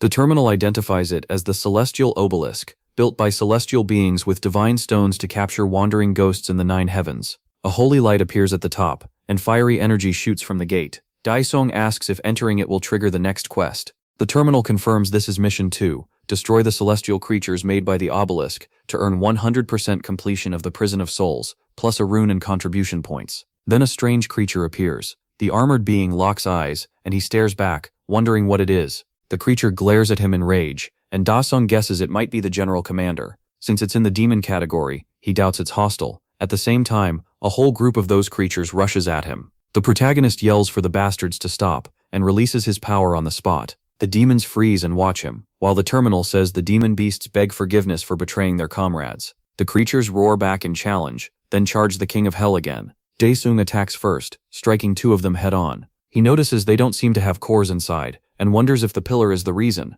More and more creatures keep pouring out from the base of the obelisk, so Daesung uses blood naturalization while focusing on that pillar. The terminal explains that this turns him into half-human, half-demon, boosting all stats by 30%, but draining energy over time. Even so, he decides to end this here. MC charges in without hesitation. With that power, he tears through one group after another, dropping the creatures without slowing down. One heavy strike takes out several at once. The terminal count jumps to 50 out of 10,000, then climbs to 130 out of 10,000. In the middle of the fight, he watches more creatures appear, and realizes destroying the place from the inside might work better. Since the creatures are coming out of the obelisk, he pushes toward the entrance and attacks again. At last, he breaks into the structure. From there, he starts tearing it apart from within, and keeps wrecking the whole obelisk until it cracks into pieces. As it collapses, the creatures begin turning to dust, leaving only their armor behind. Daesung walks through the ashes, and soon he's the only one left standing. The terminal says he cleared the mission and met all conditions, bringing the prison of souls to 100% and granting the other rewards too. 2 glowing spheres appear before him. Daesung guesses one is the reward and the other is for implementation, so he decides to check them first. Then he gives the command, collect. The spheres react at once, and one of them flies toward his chest. The terminal says the reward is the soul prison artifact, which turns the dead into ghosts. It comes with a skill to imprison souls. Store a dead target's soul in the artifact, bring that soul back as a commanded soldier, and share part of the commander's memories. Right now, he has 0 out of 20 souls. Daesung says the main point was to gather bodies and information, but there aren't many slots, so that must be why he got another reward too. He gives the command again, collect, and the red sphere reacts. A message appears, asking if he wants to carve the expansion rune onto the soul prison. He orders it to collect, and the 2 spheres merge. The soul limit jumps to 100. He keeps holding the artifact for a moment, then tightens his grip, and it disappears. At last, a message says the soul prison has been collected. He says he got what he came for, then wonders where to go next. Noticing something ahead, he asks what that is. The terminal says the demons feel a chill from a bright but evil aura and beg their ruler to be careful. He asks if he really has to listen to all of them, then decides to use the collect command on the sphere. The yellow light starts shining hard as he looks at the golden flame in his hand. A burning engraved circle appears on his fist. Then something new finally shows up before him. The terminal glows yellow, and he wonders what this one is now. That object starts breaking apart, and Daesung says he expected something useful, not a waste of time full of pointless riddles. Finally, he says he wants to go back, and a portal opens in front of him. Back at the construction site, he stares ahead in surprise and disgust. The body he left there is gone. Daesung wonders where it went. Later, at home, Jisoo quietly watches. When the protagonist comes in through the gate, she tells him the rice soup is cold. He apologizes, and she tells him to come eat. Once he gets inside, the meal is already served. The news is talking about how serious the portal fracture case is, but his mother turns off the TV and says it's time to eat. Daesung says the world is changing fast, and he's even seen monsters on the news. His mother watches him eat and says she's scared he might be shocked, so she can't bring herself to tell him everything. She apologizes for being a mother who can't do much, even though she kept pushing on. Daesung tells her it's okay. He says he's just thankful she survived in a world like this. She looks surprised by that, while Jisung keeps eating like she doesn't care. MC wonders what this weird mood is about. Then he asks if there's anything his mother or Jisung want. Jusoo asks why. Does he want to buy them something nice? His mother asks if he wants more soup, and he says yes. Jusoo points out that's a double serving. Elsewhere, at the Soul Clan, someone asks what's happening, and another says they were on their way underground, asking if this is about the licensing exam. On the phone, someone compares it to training in the mountain cave, but Chenho says it's nothing like that, and asks if they really want to go back there. Daesung says he found a bug, but it vanished in an instant. On the other end, his friend asks what he means by bug, and he thinks about how the body disappeared without a trace. Still, he says that while he's gone, he wants his friend to look after his family, and Chenho agrees. The protagonist thinks he also needs to make sure he doesn't get caught. After hanging up, Chenho wonders what Daesung is planning. Elsewhere, someone reports that the body was thrown away, but the target must be dangerous if he made a B-rank assassin look weak, and asks how they should handle him. The general says to leave it for now. The target will show up at the coming test, and they'll kill him there. Then he asks a man named Jengul inside a tank if that's correct, and the man says yes. He tells Jengul to start at once, saying he's waited a long time for this day. A doctor reports that Jingsil's A-rank heart is stable, and asks if they should begin the serum injection. The general warns that the pain will be intense, and tells him to be ready. Jingsil says he made up his mind the day he joined them. Without hesitating, the leader orders them to begin, and the doctor obeys. He says he'll start the injection and presses a button. The machines start up, the serum enters Jingsil's veins, and the computer reports 20% injection with his heart still stable. Inside the tank, he struggles through the pain as the injection reaches 40%. Jingsil keeps enduring it, and says good. The injection reaches 50%, and the computer displays his data. The doctor panics and says they've gone past the normal limit, but the order comes back right away. Keep going. The doctor warns that if they continue, Jingsil could die. The general says if that dose could kill him, they never would have brought him here. The doctor nervously reports that it's reached 80. As the level keeps rising, The man in the tank, then the injection maxes out at 100, and he's still screaming. A moment later, the monitor shows his heart has stopped. His body goes completely still in the tank. The whole room goes quiet. The doctor says his heart stopped. He's dead. But the general raises a finger, telling everyone to stay quiet. Then something changes inside the tank, and the doctor catches it on the monitor too. Out of nowhere, the man's heart starts beating again. The doctor can't make sense of it. Jin opens his eyes inside the tank, and the doctor blurts out that it's impossible. With one punch, Jin shatters the thick glass and forces his way out on his own. Once outside, he roars. His boss looks very pleased. Standing in the middle of the room with power pouring off him, Jin gets told he almost let them down, but still did well, and the general says he's already looking about 10 days ahead. Meanwhile, Daesung gets a message from Chenho asking if he's still only using the test gear. Mo Xiao thinks he can handle weak equipment with his body, but there's something he wants to test first, so he picks up a twig. He swings it a few times and taps his arm with it, then realizes he was right. Armor doesn't show up in the real world, unlike weapons. Since armor wears down all the time, he decides to test weapons instead. Daogo humpas his inventory and searches through it. He figures weapons can be overwritten too, and the twig counts as a weapon. The terminal asks if he wants to overwrite Judgment Dagger with a weapon, recognized by the Absolute Ruler, and he agrees. The dagger starts to change, and so does the twig he grabbed. Then the terminal says the loading is complete. Now he knows it works. His dagger has taken the twig's form. Daesung wonders if he should go get it, then calls Pantheon. Sometime later, in the Flame King's territory, he moves through the area, and says he never thought he'd come back here. Soon, several creatures head toward him. He watches them closely. They're wolf-like monsters, and they keep coming. The terminal marks the mission as high difficulty. Destroy Orkil's minions for the Hellfire Sword. It also says they're beast-type soldiers tamed by Orkil, the 5th Celestial Apostle. Daesung says he didn't expect to use this so soon. Sliding the weapon across his hand, he calls on Soul Prison. At once, a huge armored creature appears before him. The protagonist mocks it, asking if it came looking for food. The creature gets ready to strike, but Daesung rushes in first and batters it with a fast combo before it can fight back. As it drops, he throws his dagger ahead. One of the beasts glares at him with furious energy. Then something tears through the monsters, hitting them one after another. One of them clearly feels the impact, and the dagger keeps moving, cutting through as many of them as it can. The terminal says 33 soldiers were absorbed. After that, the weapon flies back to him. Daesung looks over the battlefield and orders the fallen soldiers to rise. His enemies still charge in without caring, until a shadowy hand suddenly grabs one by the face. One of the dead soldiers rises under Daesung's command, and more start appearing behind it. With a clenched hand, he crushes the creature's head, making the rest even angrier. Meanwhile, more of he tells them to move. At once they rush the enemy, and just like that, a full-scale battle breaks out. While it starts, Daesung flicks a lighter, then lights a cigarette, and watches the fight. Caught off guard, he spits and wonders how Chanho even knew about this stuff.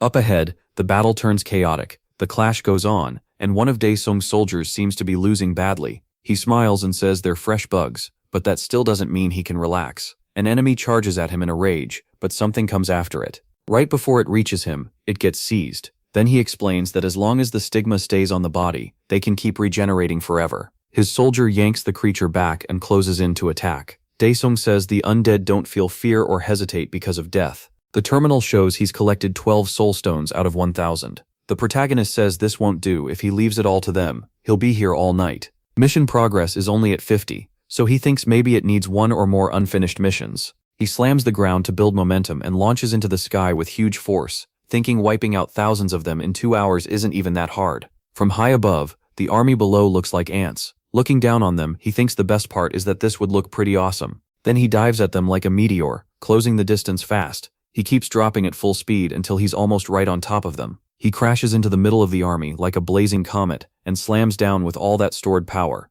The creatures snarl at him, just as white light floods the area. A massive explosion erupts from the impact point. Back in the human world, at the Soul Clan headquarters, a monster gets stabbed through the stomach. It howls from the hit as someone pivots and slices upward from bottom to top. The terminal announces that all targets have been eliminated. The creature starts fading away while the woman finishes with her sword raised. This is Shin Cho-young from The Disappearing. The terminal says she is leaving the hunting simulation and thanks her for her work. A man in a suit, the head of the Soul Clan department, asks the captain how she can enjoy this. Clan leader Huang Zhang says it's not bad. He explains that she gets nervous in real fights and acts before thinking, so this training is good for her, especially with 10 days left. He says they should raise the training by 2 levels, because if they want to beat the Mad Dogs, they first have to beat. The department head cuts in, asking if he means John Jin of the Habma clan. The leader says yes. Without him, no one would likely beat Shin Cho's score. She's rank B. while Junjin is rank A. Jo Ninoid says no, it's more about what the Habma clan is planning.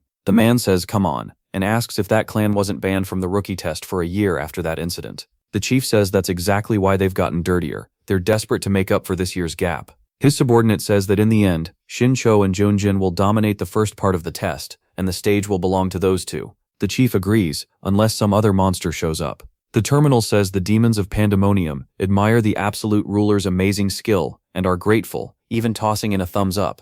Then it shows only one soulstone remains. Daesung wonders if there's a mute option while still smoking. One surviving creature groans under him. It looks at him with fear and anger, but MC hits it and tells it to shut up while he keeps smoking his cigarette. Standing on a pile of bodies, he tells it to stay quiet. The terminal says the cleanup is done and the mission is complete, rewarding him with conquest points and 50 implementation for the Hellfire Sword. Then spheres of energy start rising from the dead creatures. The same thing happens across nearly all of them, and every orb moves toward Daesung, merging into one single sphere. The terminal tells him to offer the soul orb at the altar. He wonders what altar it means. He hasn't seen anything like that. He reaches toward the orb and thinks he'd better not have to waste time searching for it. Then a structure suddenly rises from the ground. It looks like the altar is forming, and Daesung notices the huge thing appearing out of nowhere. Surprised, he says it looks nicer than he expected. The terminal says the creatures of Pandemonium shake their heads at the absolute ruler's words. The protagonist flicks the rest of his cigarette onto the pile of monsters. The terminal announces the second mission: offer the soul stone at the altar, and prove himself to the Snake Guardian. When he gets there, he places the stone into the altar. The stone immediately reacts, and the spheres on the pillars begin giving off the same energy. Then something gigantic appears before him. Daesung just stares at it, and a giant serpent reveals itself,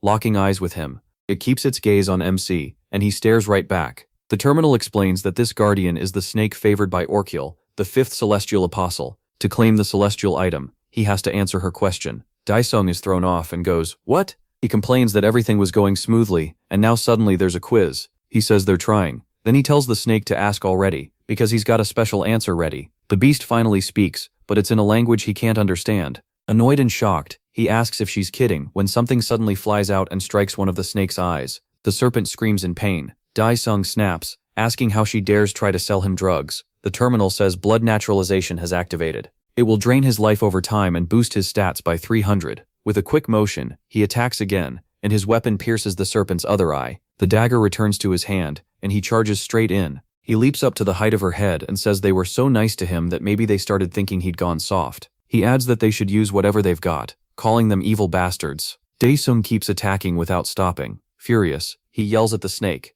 Standing on top of her, the monster writhes under the hits, then suddenly starts to swell. A second later, its head explodes. Daesung drops back to the ground, as pieces of the snake scatter everywhere. He mutters that it smells like fish, then notices something odd. He says this trick was way too obvious, so of course he saw it coming. Where the head used to be, something starts changing, and a new one begins growing back. He realizes it might be exactly what he thought, and soon the giant serpent is fully restored. This time, it's even more enraged. Daesung says that kind of cheap move won't work on him. He squares up and tells the monster to come at him. The protagonist watches the raging beast, and the snake lunges straight at him. Already ready for it, he waits for the bite. Then he jams his arm between its huge teeth, steps on its tongue and forces his way into its mouth. Inside, he spots something shining brightly and says this really is the flame of regeneration. Right then, the giant snake snaps its jaws shut around him. The serpent rises after swallowing him. The terminal says the demons of Pandemonium despair and cover their eyes. But almost right away, the monster starts acting strange. Then it opens its mouth and spits out something glowing. Daesung bursts out from inside it and lands safely. He catches something massive that slams into the ground, then stands up holding a huge sword. The terminal says he got the Hellfire Sword, but at 50% implementation it can't work at full power, so some skills are sealed. Daesung says 50% is still enough to kill this thing. Now it can't use regeneration anymore. The enraged serpent charges him again, and he readies the new sword. Set on ending this, he says this has gone far enough, and lifts the weapon as power surges through it. Then he brings it down in one brutal clean strike. The blade tears a hole through the monster, and the blow is so strong it cuts the creature clean in half. Daesung looks over what he did, while the terminal announces the mission is complete. He gets the serpent's blood, 20,000 conquest points, and the Hellfire Sword reaches 100%.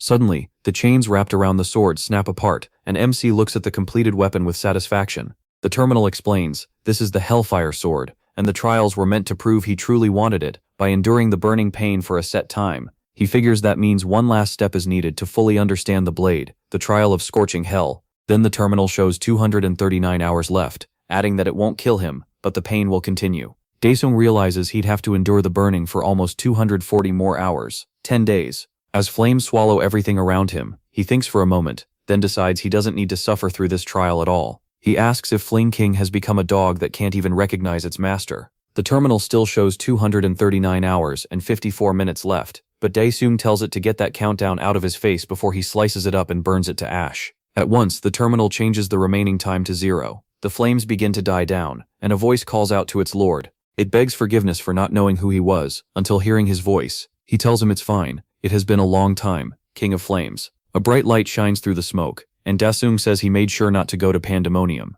Pandemonium is where souls that die in hell end up. It's an endless void like sinking into a dark sea with no bottom. The terminal says the demons cried, pounded on the walls of darkness, and begged their ruler to free them. The King of Flames says that after his lord disappeared, he kept waiting for him through the storms of time. Daesung asks if he resents him, but the king says no. If it was his lord's choice, he accepts it gladly. What truly angered him was everything that happened after his lord vanished. Confused, the protagonist asks what happened. The king explains that one day, a strange enemy came from the edge of the dimension. They attacked when the demonic beasts were weakened by the gap left behind by their monarch, and overran hell. On top of that, they sealed hell's time and space.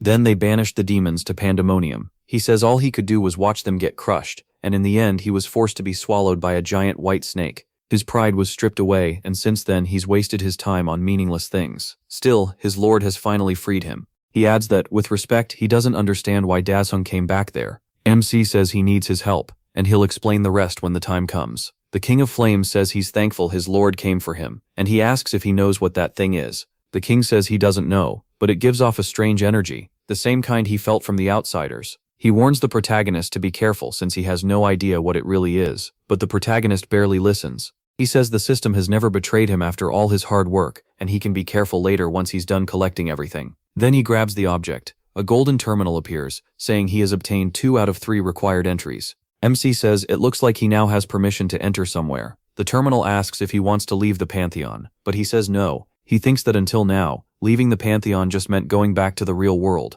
Then the terminal asks if he wants to leave this area and return to the Pantheon, and Daesung remembers there are still more items to get besides the sword, so he orders it to send him back to the Pantheon. Back in the human world, one person says the massacre video is blowing up, and another says that was bound to happen. It was no joke. They ask if the manager saw it too, and he says of course he did. Chanho thinks there's no way he can admit Daesung is his friend. That would be way too embarrassing. Then a man walks over and asks if he can speak with team leader Chanho for a moment. Chanho asks what brought the director there. The director tells him to take a break and come smoke. A little later, out on the terrace, the director says Chanho never mentioned he was at the scene and asks if he found anything. Tensing up, Chanho wonders what answer the man wants. If he says Daesung is his friend, the director will do anything to recruit him. So he says that if he knew anything, he would have reported it, and the director asks if that's really all. What a waste. He says if Chanho had known something, they could have brought him into the clan. Chanho decides to keep acting clueless. He agrees, then says it's only been 7 days since the license test, and asks how Cho is doing.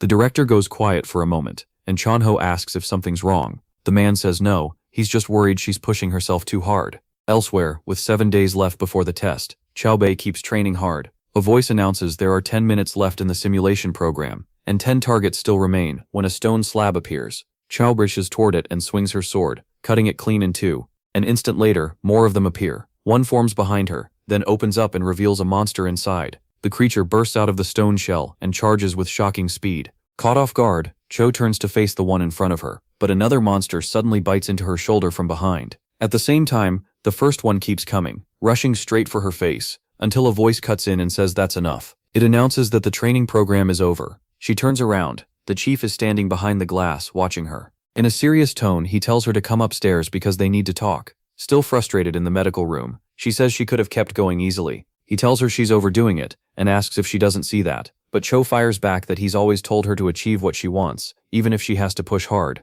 She throws his own words back at him, then says this isn't physical overtraining, and adds that she knows her own limits. The director asks if she really knows better than the AI system. Pointing at the screen, he asks if she sees the data. One side shows normal mental readings, and the other shows the readings measured from her. Cho just stares at it in silence. Then he asks what this psychological pressure is that the AI says is holding her back. Without even looking at him, she says she has to make the top 5. He repeats, top 5? asking if she's trying to raise her rank, and she says yes. Xiaobei explains that once she reaches A rank, she'll get access to more portals, more pay, and more recognition. Then she cuts herself off, crushing the bottle in her hand, and says it's not about money or fame. Biting her lip, she says she wants to kill every monster left in this world. With 5 days left before the license test, someone opens a door. It's the general of the Hama clan. He walks through the area in silence, until he reaches a huge metal door. He pauses there briefly, then scans his finger to unlock it. The door opens at once. Covering his nose, he says he didn't expect the guy to hold up this well in a place like this. He adds that they can change the quarantine room, especially the ventilation.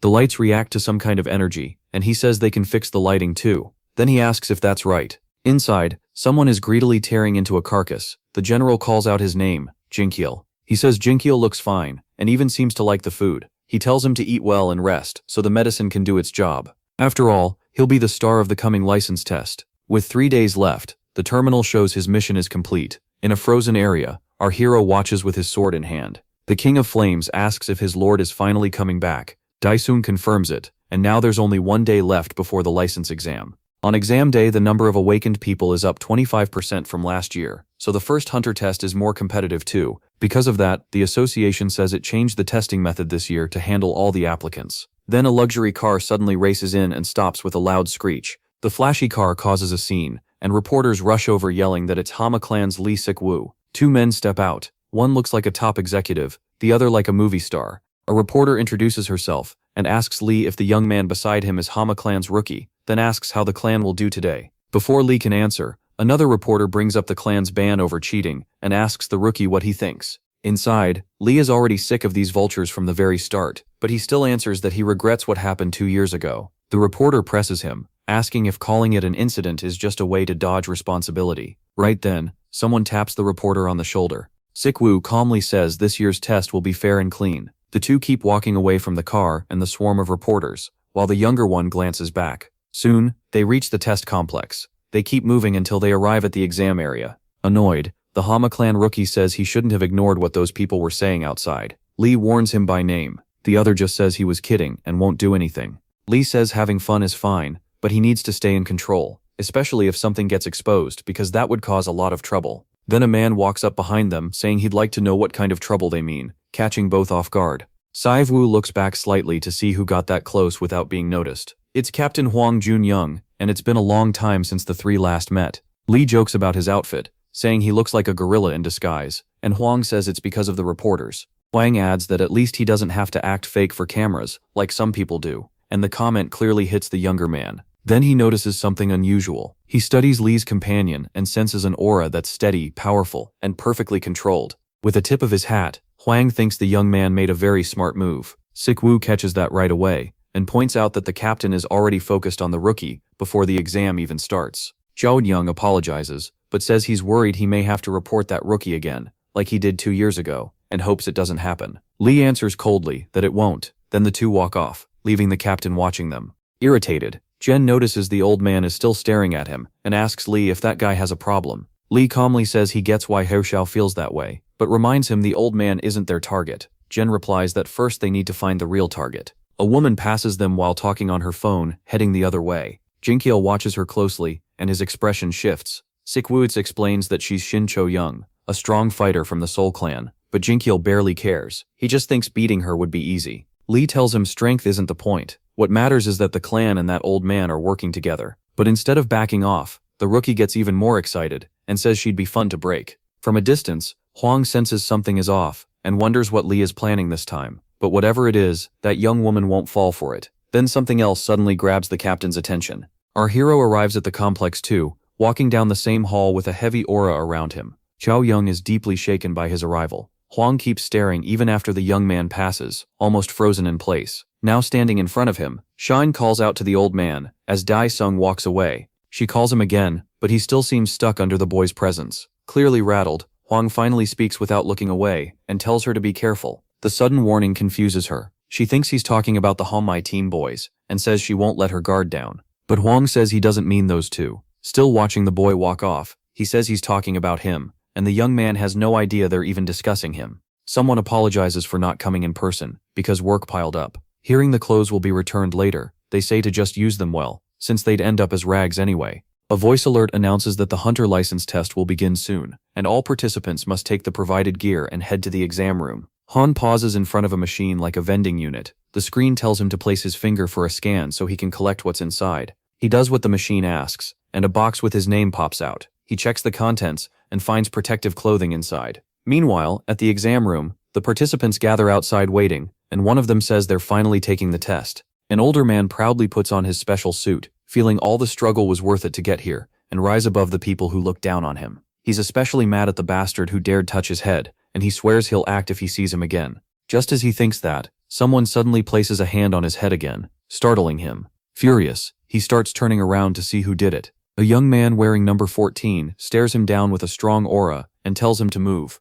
Sweating hard, the bald man thinks it's better not to react. While that's happening, Daesung arrives wearing number 104. He notices the man slumped by the wall with his head down. Excited, the young fighter lets out his own aura and says the games can begin. Elsewhere in the exam building, Seo waits with the other applicants for the start. The young man from the Hammai clan looks, while our hero is lost in thought. A lot of people have gathered there, and then the lights in the hall slowly switch on until the place is fully bright. Circles of energy appear in front of everyone. The crowd stares, wondering what they are, when a mic check sound suddenly echoes through the room. A man introduces himself as the supervisor, greets everyone, wishes them luck, and says he'll get right to it. He explains that this year's gate has 3 floors, and each one leads to a different environment with its own goal. One person asks what he means by 3 floors, while another says he's never seen portals split up like this before. Someone raises a hand and calls out, then asks the supervisor says no weapons will be given, and they can't bring anything except the protective suit they're wearing. The crowd erupts, asking how they're supposed to fight with no weapons.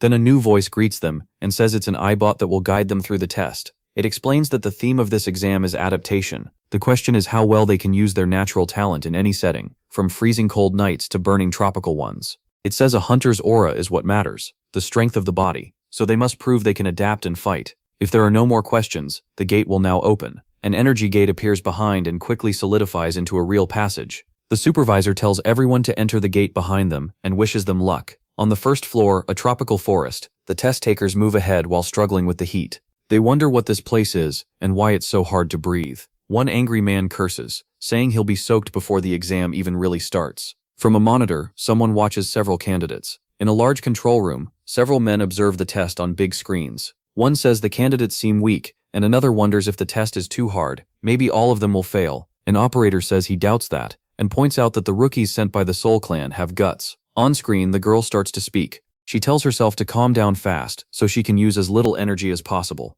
The clan director thinks Cho is doing really well. Back in the control room, they say the Habma clan also came well prepared this time. Jim is impressed and thinks this is insane. The clan general hears people praising how ready the Habma clan looks, and gets interested. That makes him excited, thinking the old man got fired up just from seeing it. Then he notices the Soul Clan director staring at something behind him in surprise, and thinks he shouldn't be that amazed. Captain Huang is impressed, wondering who this calm guy is. He quietly watches the screen, then something catches his eye, and he focuses on that boy. On the monitor, Arth the general is shocked. He hasn't even broken a sweat. He also can't sense his aura, and wonders how he's hiding it. Our hero thinks he wanted a drink, but good thing he already drank back at the terminal. His status shows no abnormal effects from the environment. By the exam rules, getting caught means instant elimination, but if nobody notices, then there's no issue. Around him, people complain, asking when this will start because they're dying out here. Then the bracelets on their wrists light up, and a voice announces that all candidates have been confirmed.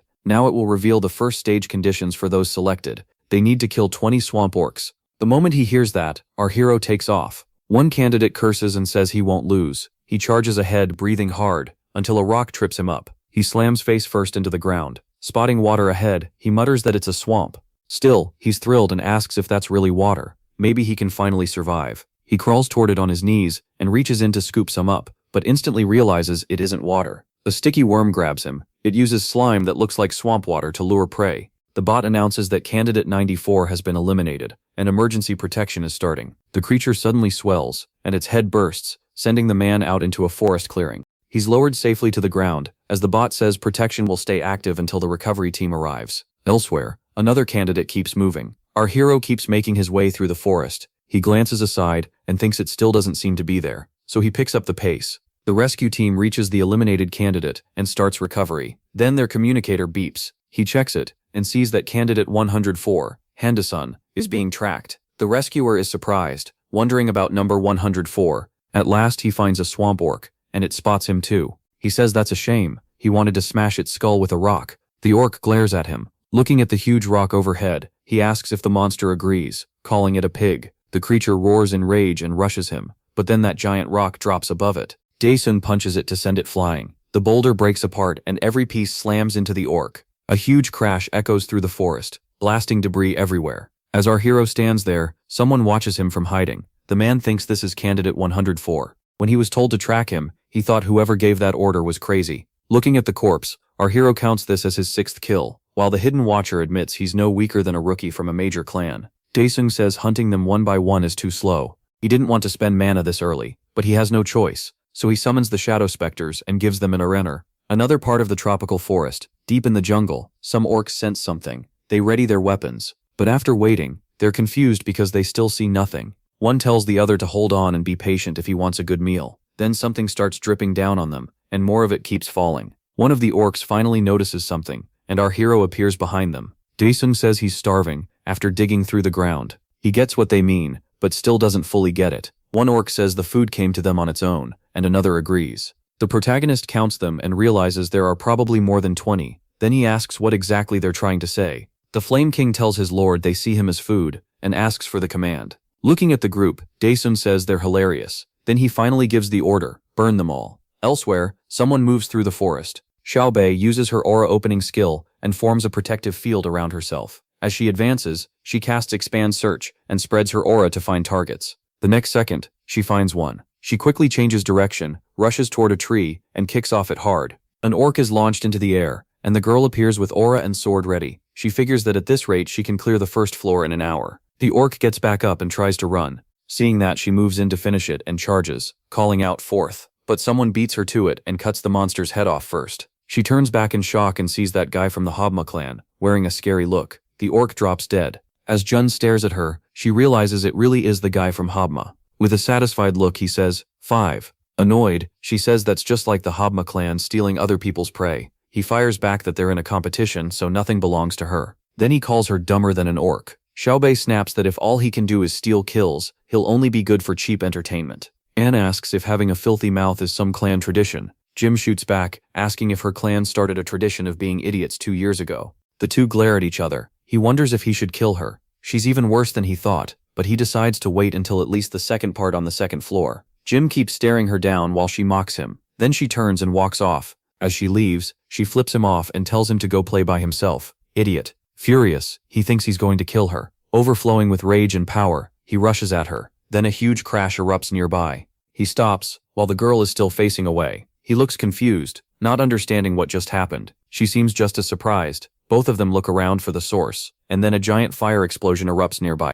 A few minutes earlier, our hero gripped his weapon, and the Flame King asked for the order. Then Daesung gave it burn them all. The terminal shows the Hellfire Sword, activating Skill 1, Hellfire, triggering its special slot. Flames start pouring from the tip of the weapon. The terminal confirms Hellfire's first special ability is active. A massive blast of fire bursts out as the Flame King says, Spectre. The orcs freeze in shock, and the next moment, a huge fire explosion rises over the forest. Back in the control room, the staff are stunned. The bot announces that candidate 104 has cleared the first floor, and will now receive the coordinates for the second. The whole room is speechless. They ask how long it's even been since the test started. How is it already over? Another demands his info right now because they want to recruit him immediately. The captain thinks he knew this boy wasn't ordinary, but never imagined it would be this extreme. Meanwhile, the Habma clan general looks uneasy. He turns away in irritation for missing it. On the screen, another huge fire blast appears. The operators are amazed by that power, shaking the man. The attendant says that's why she warned him. She knew he wasn't normal. He says he gets it already, and begs her to stop shaking him. Another staffer stammers, asking if this is even real, then says okay fine, but they still wonder why old Ginseng is there. He walks over and picks up an orc axe, standing among the dead monsters with the weapon in hand. He notices one is still alive. He runs over to the orc and gets ready to strike. Then he keeps hacking at it, counting 1, 2, 3, while saying this is delicious. Excited, he calls it his 11th kill, and says following that trash number 104 was a great idea. The operators are stunned, asking if this cowardly move counts as cheating. Another says he's not sure, the test is about adaptation. But someone points out that old man is a normal person who couldn't even pass the awakening test, so how did he get into this exam? The girl explains that Han Dasan broke several measuring spheres that day, and someone asks what she means by Han Dasan. She gets mad, while the other person apologizes and asks her to explain. She says the rumor is that after breaking the sphere, he asked them to erase the result. The man asks what happened next, and then says he heard a flood of complaint reports were sent to the association, probably because of that. He flicks the girl on the forehead and tells her to say something that actually makes sense. Then he adds that no amount of complaints would be enough. An older man walks in and apologizes for interrupting. The three bow and ask why the branch manager is here. The manager says he was the one who approved that person, shocking the staff. One of them asks how he could walks. The manager explains that 3 nights ago, they caught him trying to sneak through the portal with bombs strapped to his body. A woman asks if he was trying to kill himself because he isn't awakened. The manager says no. He explains that the man lost his entire family in a portal break years ago, so this is likely revenge. Everyone falls silent. One says that if the system accepted motives like that, the whole thing could fall apart. The other two start whispering, and he nervously asks if he said something wrong. The manager cuts it off. Either way, this should have been absolutely impossible. But he caused that incident the other day. He got his pay cut for 3 months, yet he doesn't mind. He feels like he found a real gem. The operators wonder why the monitors are glitching and try to contact support. Then our hero appears on the main screen. A little later at the test site, 2 men in suits show up. A communication device suddenly flies off. The general says the control room must be in chaos by now, while the other man picks up the communicator. He asks if candidate 104 was supposed to be taken out on the 2nd or 3rd floor. The general answers that was before Jin's opponent moved ahead of him. The man asks what he means by taken out, saying that sounds pretty sinister. The general brushes it off, saying he only wanted to test his potential with a little challenge. To that guy, a little challenge sounds insane. Somewhere else, another person gets a message. It orders him to inject mutation pools into the monsters on the floor. The lackey sighs, saying it's a shame. Number 104 really had talent, but he pushed too hard against what the Hobma clan director arranged. So the man fires his weapon. The shot hits a creature directly. A massive roar echoes through the forest. That sound grabs He figures the portal to the 2nd floor must be close. The Hobma clan general thinks it would be better if he died during this challenge. The creature starts mutating and goes wild. Rock shards burst everywhere, and the monster ends up wrapped in stone. It turns into a floating swamp ghoul that can make mist. The creature roars and uses its power. Thick fog starts spreading. The soldier thinks he needs to report this fast and ask for a lot more money. He pulls out a hidden communicator from behind the tree, but it suddenly blows up in his hand, releasing smoke. He realizes it's a paralyzing gas. His weapon drops to the ground. He crouches there, coughing in the smoke. Then the giant creature appears right behind him. Our hero keeps moving through the forest. He realizes he's going in circles, passing the same place again and again. He checks his gear and notices a dead body. He wonders if that death was really an accident. He can't believe the test organizers would set this up. Suddenly he senses something behind him and realizes he let his guard down.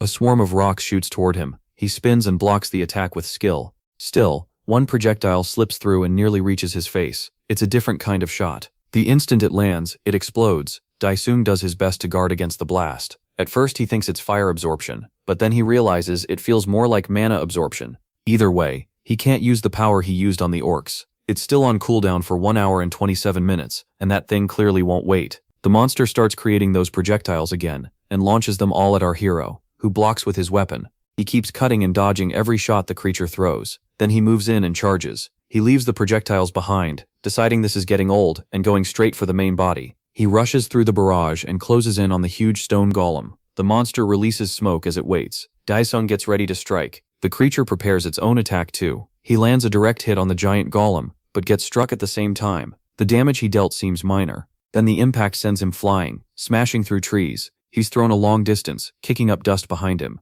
Elsewhere, someone is ripping apart a creature. Jim tears it open completely. It's the remains of a defeated orc. The system announces that Candidate 14 has cleared the 1st floor requirements and will receive the portal coordinates for floor 2. He thinks that one cost him too much time. Then something catches his eye, and he looks back over his shoulder. A white object drops behind him. He quickly snatches it out of the air. Inside, he finds a vial, a special compass, and a note. He looks at the paper, confused by the message. Then the note suddenly burns up, and he realizes that Bastard 104 is still on the 1st floor. Back to the fight, the golem watches its opponent. It summons those projectiles once more. Daesung starts standing after that heavy hit. He mutters that it took long enough, and excitedly calls on the phantom shadow. His order is simple. Raising his weapon, he tells it to clear the path. At the same time, the projectiles fly at him. The shadows rush to meet the attack, and flames burst over everything. Our hero sends fire at the incoming shots, setting them ablaze while the shadows grab and swallow them whole. With a grin, he says he'll pay it back double and sends the shadows forward. He watches as the shadows rush his opponent. They advance with those burning projectiles, then compress into a pool of darkness. The monster roars in anger and charges. It rushes straight at our hero, crossing over that shadow pool, which suddenly erupts with a storm of shadow spikes. The creature is completely caught off guard. More shadowy hands reach for it, still carrying the flaming projectiles. Daesung says, meanwhile, back in the operations room, they finally start restoring the test footage. One operator says the screen is fixed. Another reports candidate 104's feed is back, and someone orders them to zoom in fast. They ask if the image is really restored, then notice only fog. Someone points out the first level was supposed to be a rainforest. An operator tells everyone to quiet down because something's appearing. A huge mass of stone. They're shocked, asking what that is and whether it's even part of the test. The manager demands to know what the examiners are doing. One man says there's no way this is normal. It looks like a mutation. He asks if they should stop the exam now, since even emergency protectors aren't unbeatable. The manager stays silent, clearly worried about it. Then someone calls for the branch manager. He says nothing, even as the man keeps pressing him. Another reports they just got a signal from candidate 104, and the examiners had already been told to stay near him. He asks if they should force candidate 104's test to end. The manager apologizes and says he can't do that. A startled girl suddenly tells everyone to look. In shock, they ask if he actually beat the monster. At the same time, the shadows clash with the stone monster. All the projectiles explode against the golem's body. Burning chunks of stone blast outward, and the creature finally collapses, defeated. Smoke rises above the trees. Everyone stares at the main screen in silence. The manager thinks classifying him won't be easy. He's right on the edge, and he had assumed it was just a measuring mistake. Now he's not so sure. This might be something far beyond what he imagined. The girl asks if he really brought that thing down, and if he did, isn't that amazing? Another operator says whether he's amazing or not has nothing to do with this test, and the girl asks what he means. He tells her she still doesn't get the situation, and says to watch closely. Jim will reach the second floor portal first. The two girls glare at each other while a man in back asks the manager if they should pull out the people stationed there. The manager says no, tell them to report back once they learn the truth. Back in the forest, someone moves fast, only stopping to check his compass. Jim figures the place must be nearby. He keeps moving through the trees until something suddenly draws his attention. He stops at once and studies the area. The mist is fading, so he assumes it's already over, but that doesn't matter as long as he gets there first. He thinks he'll, but not until he reaches the portal. Nearby, the creature's remains are scattered across the ground. Our hero pours life force into it, starting the Pukver, then he activates Soul Prison and commands a new soldier to rise. The people in the operations room watch it all on screen. Stunned, they ask what else he's doing and what that thing could be. Then a stone golem appears, now under our hero's control. One man blurts out, "What the hell is that?" The creature lets out an intimidating roar. Daesung says there's no time, so it should stop showing off and lower its head. The creature actually looks embarrassed and bows to him. He plants his boot on the monster's head and says, "Run, Rock." Nearby, Jim seems to have found something. Seeing the portal, he says there's no way he won't finish first. But suddenly, something shoots past him at crazy speed, leaving him speechless. Stunned, he wonders what that bastard is. Back at the exam building, the Hobma clan general walks through the hall, hearing shocked voices from inside. Satisfied, he says this should be over now. The door to the room begins to open, and the big screen shows his candidate frozen in shock, staring at something. The boy looks completely stuck. The boss angrily thinks he's an idiot. And now our hero appears, sitting comfortably on the head of his. He tells it to follow this route because it's the fastest one. Daesung says he'll make the road, tells it to go straight, and names it Rocket. Then he orders the flame cane to blow, and fire bursts from the weapon. That huge blast clears a path through the forest. He asks what it's waiting for, and tells Rock to run. The golem charges down the path with our hero on it. Then he commands the flame cane. In the control room, one person says 104 used some kind of summoning skill, and another says it's a technique they've never seen before. Someone asks if that's even possible with an aura skill, and another answers that anything feels possible in this world. Now, the girl says test or not, this is definitely going on YouTube. He's fighting like he's in a fantasy movie. Suddenly, the girls turn in surprise, and so do the other men in the room. The Hobma clan general looks furious. After that, the room goes completely silent. One of the men walks up and warns him not to do it. He answers with nothing but an angry stare. One of his subordinates steps in and tells the man to back off. The boss rubs his head, trying to calm down. Then he apologizes, saying he just got carried away by that amazing performance. The captain finds it sickening that he failed to see this coming, no matter how careful he was. Still, he believes Xiaobei will make it there too. Back in the forest, Jin curses Daesung. Then he glances back and spots someone else rushing his way. Caught off guard, he turns for a better look. It's Cho, coming straight at him. She's moving so fast that he starts running too. Meanwhile, our hero arrives in a freezing zone. He grumbles that the first floor was hot and the second is cold, so much for creativity. Then he looks at the golem and says, "Nice work, Rockhead." After that he dismisses his soldier. A second later, his bracelet starts to glow. The bot appears and congratulates candidate 104 for reaching the second floor. He checks the portal, sees no one else and asks if he can begin. The bot explains that the top 5 start from different portals, then begins laying out the second floor's rules. Excited, it points to the mountain and says he has to reach the top of the snowy peak. Daesung starts forward as the little bot wishes him luck. He figures the distance is about 5 kilometers. Then Umisi begins climbing the huge mountain. As he climbs with drones following him, he thinks this is getting boring. Watching them rise beside him, he thinks he can't use those anymore. A sound from below makes him look down, and he spots someone at the bottom of the mountain. He remembers hearing that even C or D ranks can make money as carriers, but they're still awakened. Jim curses the test for dropping everyone in different starting spots.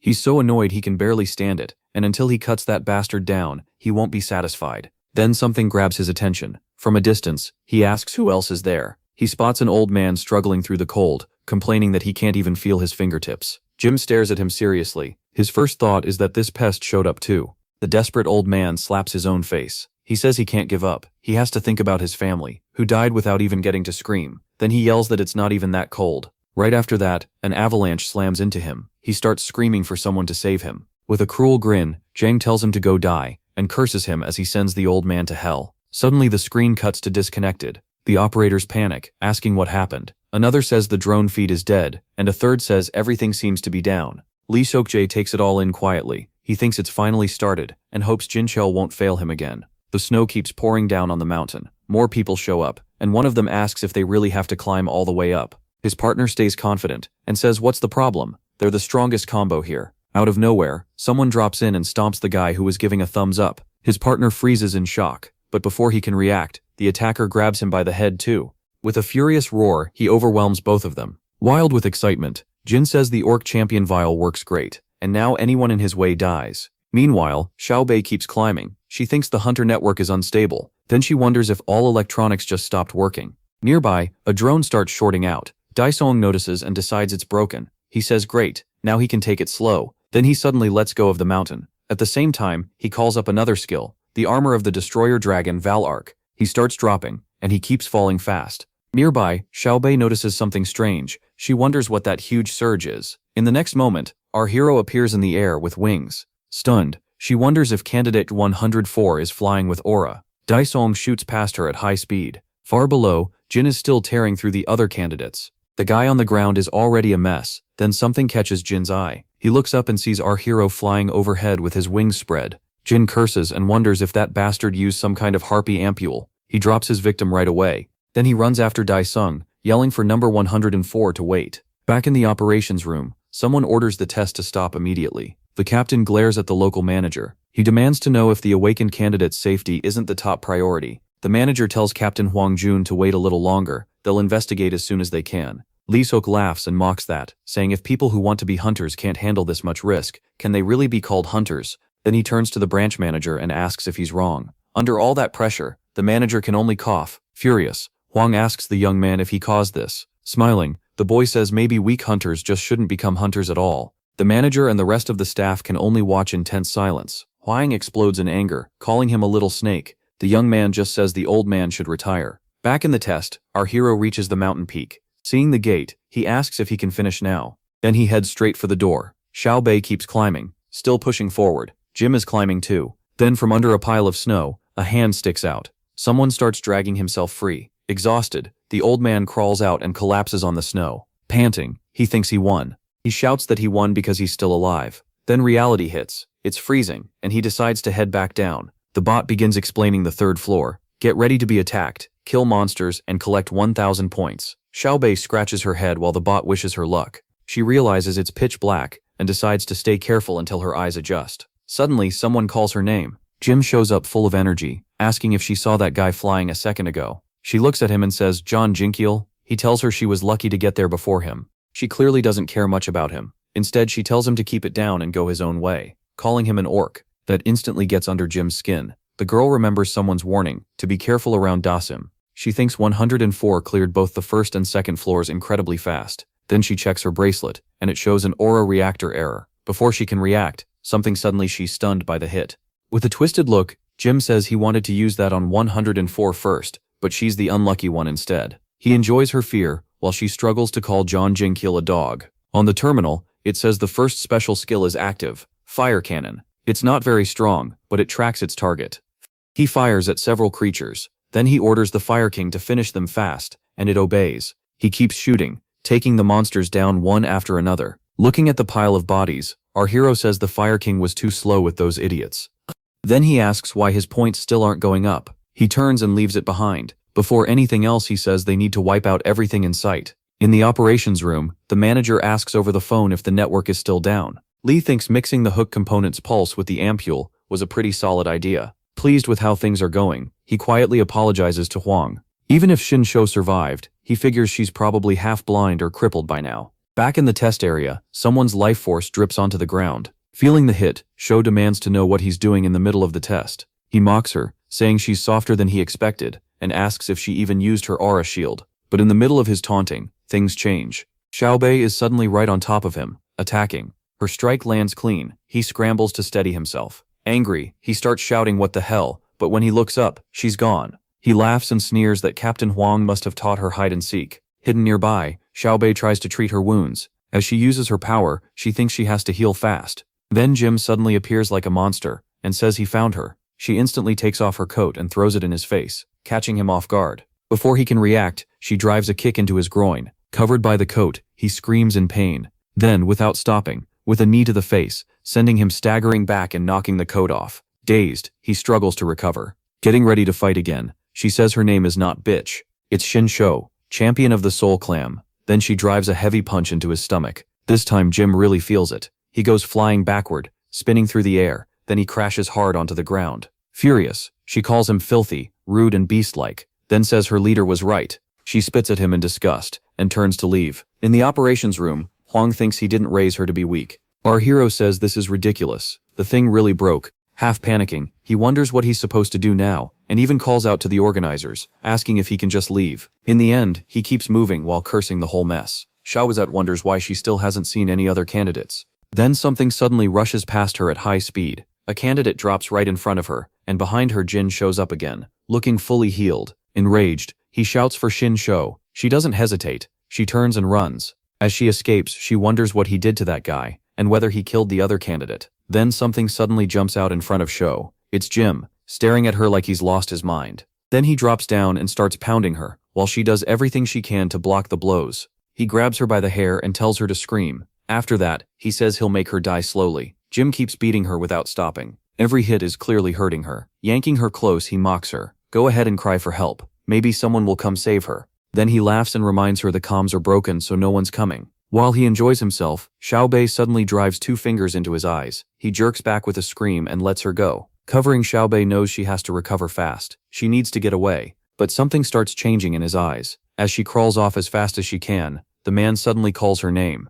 A moment later, he grabs her by the neck again, and growls that the game is over. His eyes glow red with fury as he tells her to die. But then something pulls his attention away. Daesung shows up just in time and asks what he thinks he's doing. Thrilled, Jim blurts out that it's number 104, then drops the battered girl to the floor and starts cackling. He greets number 104, saying he's been searching for him. Then he vanishes from sight and thanks him for showing up. In the next instant, Jim is right above him, but he stays calm. He takes a small step, slips past the attack and heads straight to Xiaobei. Jim freezes, confused about how that worked. Kneeling beside Shou, the protagonist says the pain must be brutal, and since she's healing this slowly, the wound was probably deep. He glances back and finds Jim staring at him. With that same wild look, Jim says number 104 seems pretty talented, but Daesung ignores him and asks if he did this to her. Jim says she didn't understand her place, so he taught her a lesson, and laughing says MC will end up the same way. He answers with one word, no. Then he asks if this is the one who broke the meter, but Jim just keeps laughing at him. Clapping his hands, he unleashes a storm wave attack. Daesung notices his bracelet reacting to it. Jim says he forgot about the emergency shield, but since it's broken, the protagonist is out of luck. Before he can finish, MC rushes in and punches him in the face. Jim is sent flying and skips across the ground. Holding his face, he snarls at Daesung. He doesn't let up and fires off fire cannon. Jim panics and tries to block it. A rain of shots tears toward him, but he insists his talent isn't below the protagonist's. Then something catches him off guard. Daesung is suddenly right in front of him, with his summoned soldiers behind him. MC says this bastard is really pushing his bad temper. In the operations room, someone reports that the second-floor network is back. The manager asks about the third floor, and the woman says server replacement is still going on. It'll take another 30 minutes. He orders security to the second floor and tells them to wait at the third-floor gate. The girl confirms it. Lee tells the manager to take his time, then mocks the whole thing. Weren't these supposed to be hunter candidates? And Captain Huang thinks he really is his snake's child. Just then, the door swings open and someone rushes in calling for the branch manager. He says the security team reported 1 death and several injured on the second floor. The manager is stunned and asks what happened. Lee only watches with quiet satisfaction. Captain Huang, though, looks uneasy. On TV, the news says the hunter test video feed has been down, and there's been no update for the past hour. Chonho realizes that's where his friend is taking the test. He grabs his jacket and runs out, thinking he has to get there now. Back at the test site, something is moving insanely fast. Jim starts running, thinking that person is the devil itself. Then something flashes past him and tears off his leg. Jim screams in agony and crashes to the ground, rolling hard. He can't believe it. Then he remembers he only has 1 regeneration ampule left from the wooden golem. Daesung says even bugs from hell can regrow after being cut, so Jim's no different. Jim screams at him in pure fear. Back in the control room, someone says the system is restored, and another tells them to call security. Shocked, Lee stares at the screen and asks what's going on. Everyone sees Jim on his knees in front of Daesung. He begs for his life, saying he has no regeneration ampules left, and asking to be forgiven. The protagonist repeats, regeneration ampules, then says that's a problem. He'll have to cut him in half and see if he multiplies. Jim panics, realizing an ampule won't save him if he's split in 2. MC also notices the camera is working again. Seeing that, he decides he'll let Jim go if he answers 3 questions honestly. Jim looks shocked and asks if he means it. Then Daesung flicks his weapon up and holds it over his head. He warns that 1 lie means getting cut in half. Jim is terrified of him. Daesung starts with the first question. Did you do all of this at the test site? The general of the Habma clan grows nervous, and Captain Huang tenses up too. On the screen, Jim is frozen, not sure what to say. He presses him.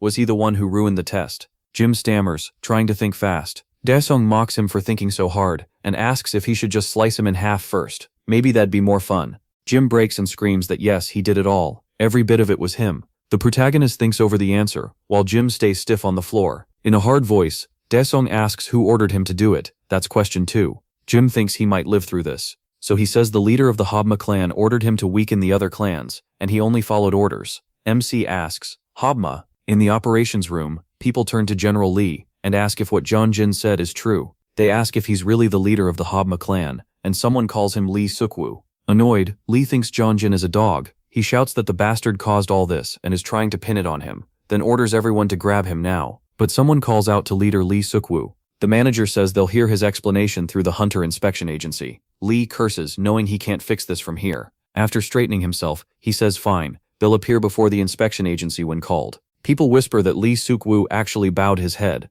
wondering what's happening. Sometime later at the test site, Lee walks along, cursing Jang Jin for turning on the man who raised him. He says he'll grind him up like rat meat. One of his men calls out to him and asks if he really had to bow that low. He stops in place.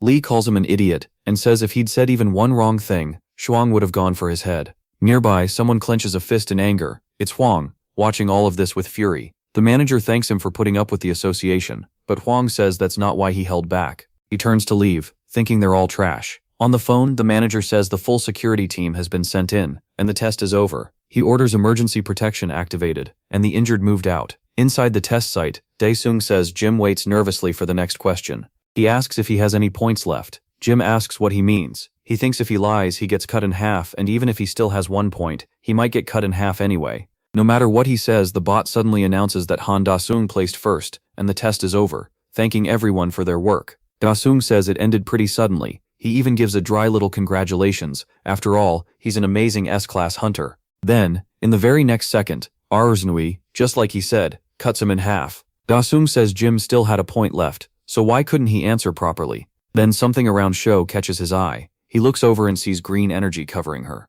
Back on the snowy mountain peak, the security team reaches the portal and orders the injured to be taken out first. Inside the 3rd floor, they report another injured person and call for a stretcher. On the Hunter Association board, people are saying the Habma clan should be broken up, and that 104 did well, among other comments. Someone snaps a notebook shut, while the old man closes his eyes and thinks. A woman walks up and tells the president all 10 clans have arrived. He thinks about the person who came to the association today, just so he could see him, and lets out a tired "my god." She says that even with just what he showed on the first floor, Han Da-sung already looks S-class. The old man asks if he's the first monster since Lee Chong. Pointing at a document, he says, "Secretary, mail this to Han Da-sung." Then he adds that no matter what, they have to bring him into their association. The woman answers, "Yes, sir." Outside the building, several cars are lined up. Inside, the place is packed and noisy. One man asks how the test ended, and another says the video came back. The Habma clan is finished, and no one knows if Jim acted alone. Then the bot announces the passing rules changed because of the incident.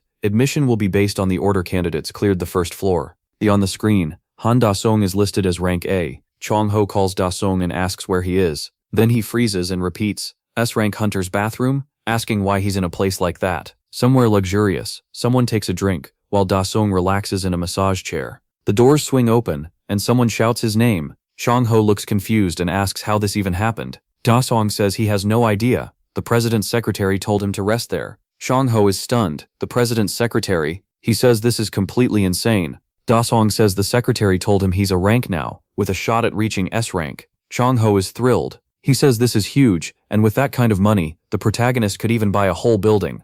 MC looks pretty pleased with that. Then Shenkaho says there's chaos outside, since everyone thinks he could become S-rank. In the lobby, people argue over him. One says to bring him into their clan, another wants the contract ready, and someone else wonders if he's world-class already. Then the elevator reaches the first floor. People notice someone coming, and realize it's from the association. Everyone rushes over. A bunch of cameras start flashing at the old man. He loudly says he passed the hunter license test. The crowd keeps snapping pictures, congratulating him, pushing for interviews and asking his name. He introduces himself as Da-sung. That makes everyone freeze. They ask if he's Han Da-sung. Questions start flying. They ask about the incident, the fire on the first floor, and what caused the broadcast problem. Then someone says Da-sung looks different. On the big screen, the old man is listed as Han Da-sung, with a rank shown at the borderline. Elsewhere, the rescued candidates are losing it. One says he's done, and would rather become a farmer, while others curse Jim. A guard reports they searched all the way to the third floor, but still couldn't find Jim. He answers a call and says yes, they'll close the portal for now.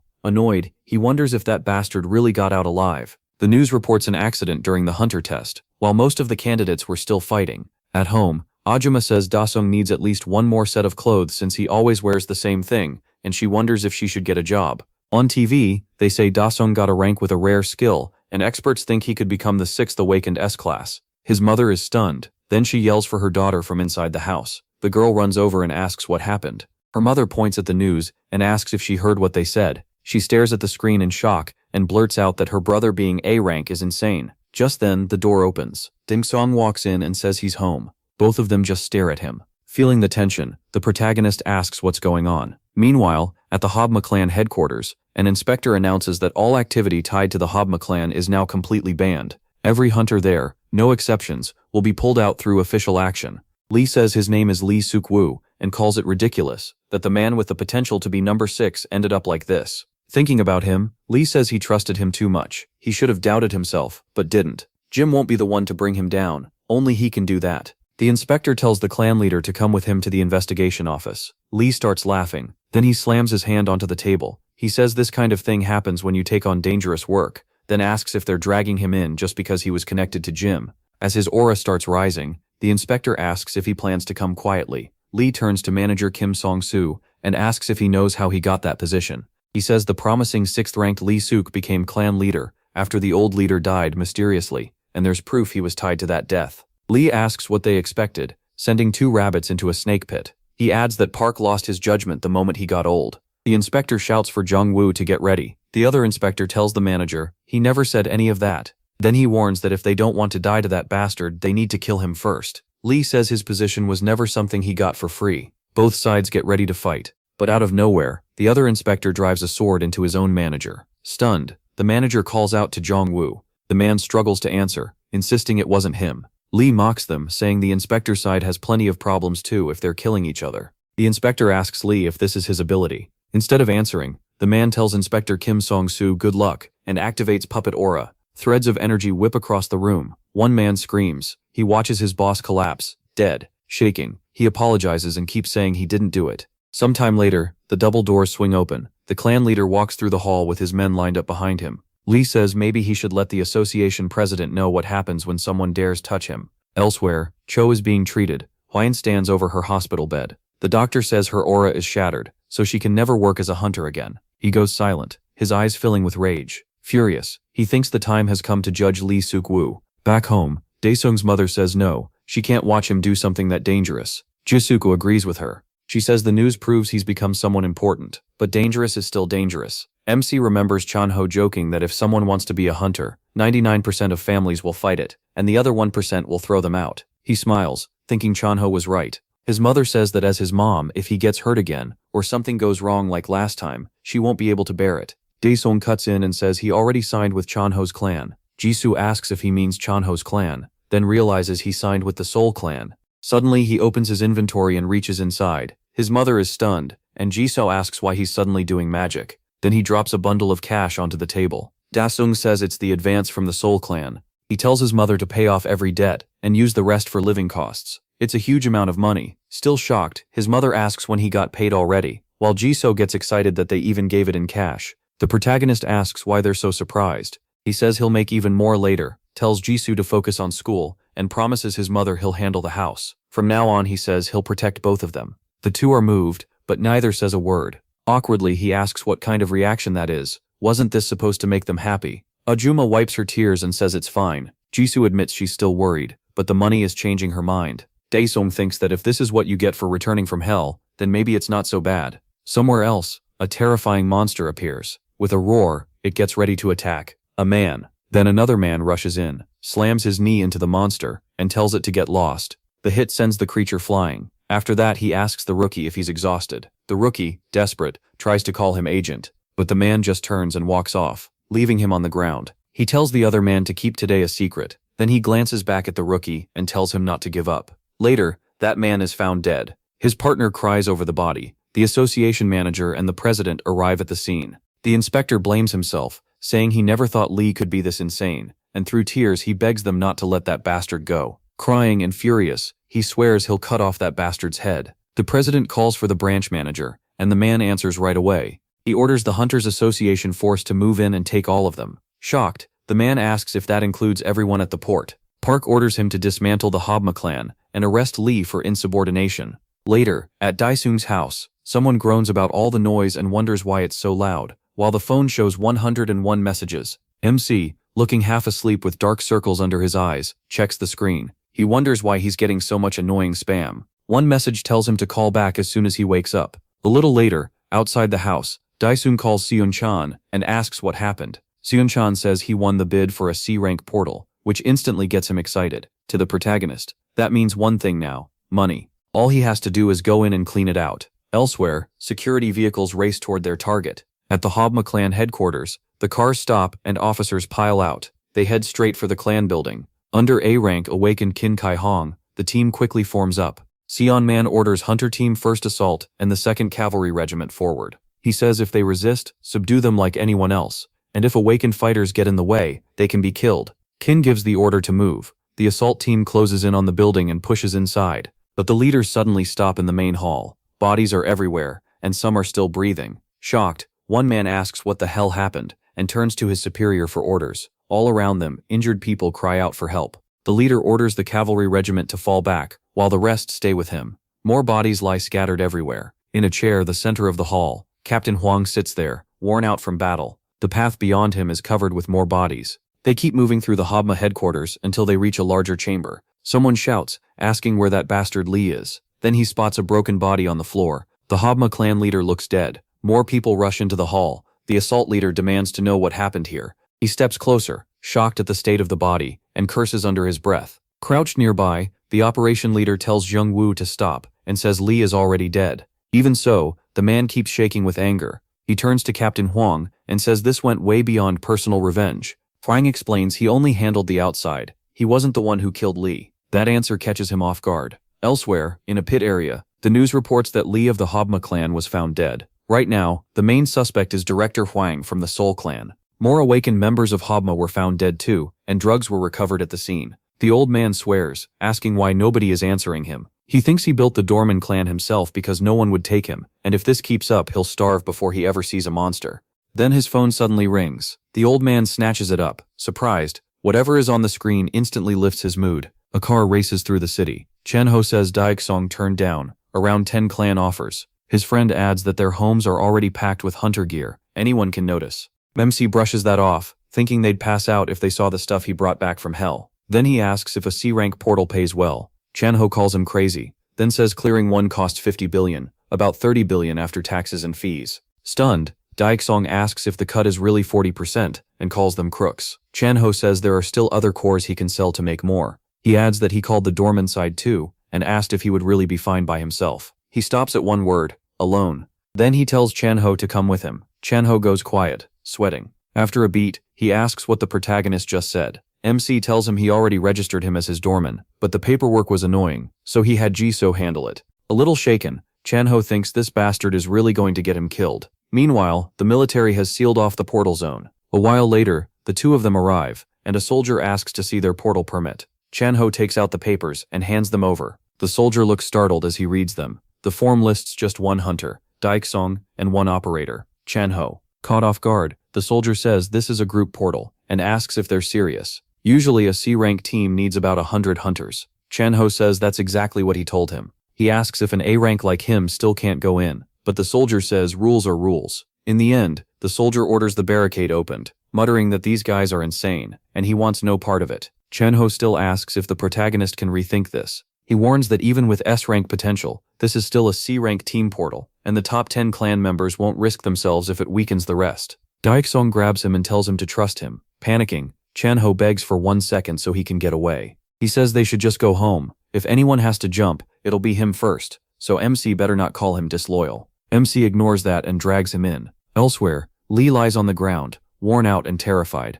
Dark energy wraps around him, and he cries out, begging to be saved. He starts to rise into the air, screaming. Still pleading for help, he sees something like a black eye open in front of him. Then an arm pushes out of it. It reaches straight for the Hobma leader. A second later, that hand tears out his heart. Lee feels the deadly blow hit. As the arm slips back into the portal-like space, the Hobma boss drops to the floor. Later, agents and the association director review the footage in a meeting room. The director brings up Suk and asks if they still can't tell who gave the order. The inspector says there was only one camera, so there's no solid confirmation. An autopsy was done, but they still couldn't identify any aura-based skill. Park can only mutter, well, shaken. He says that means it really was a ghost. Back at the portal site, the military keeps moving around. The old man arrives, thanks them for their work, and introduces himself as Ga, the hunter handling today's byproducts. The soldier looks confused and asks why processing is here so early, when the portal only started 30 minutes ago. He asks if Daesung is the one inside today, then says to wait a second. After checking the paper, he confirms it.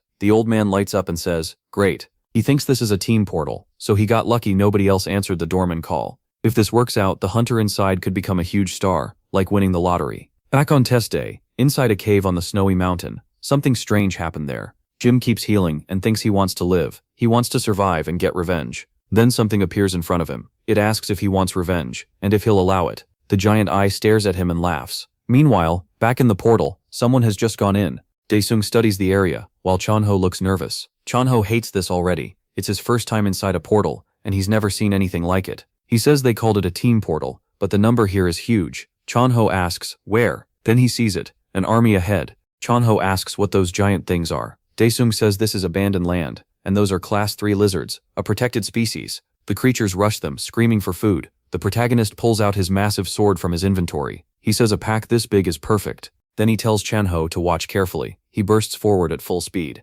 Chanho can only stare in shock. Daesung jumps over the swarm and crashes down on them like a meteor. The terminal shows Hellfire's third skill has activated. Dar MC uses Volcano, driving his weapon down and setting off a huge blast. The lizards catch fire before they can fight back. Some try to flee, while others only scream. A few seconds later, the whole army is gone. Daesung stands alone in the burned-out mess, and Changho wonders if that's really his friend. He looks over the heap of dead lizards. He thinks it smells like roasted seaweed. Changho calls him a bastard. He says Daesung could have warned him. What a jerk. Hiding power like that and acting fearless. The protagonist says fine, he'll show him now. Then Changho suddenly says he's made up his mind. They're doing this. MC has no clue what he means and asks, doing what? Changho says they're making a new clan, one that goes beyond Korea, a clan with global power. Outside, people are shocked because the portal seems to be cleared in less than an hour. A soldier panics, says it might be a portal fracture, and orders headquarters to be contacted at once. Another confirms it. The old man points ahead in surprise and tells them to look, someone's coming out.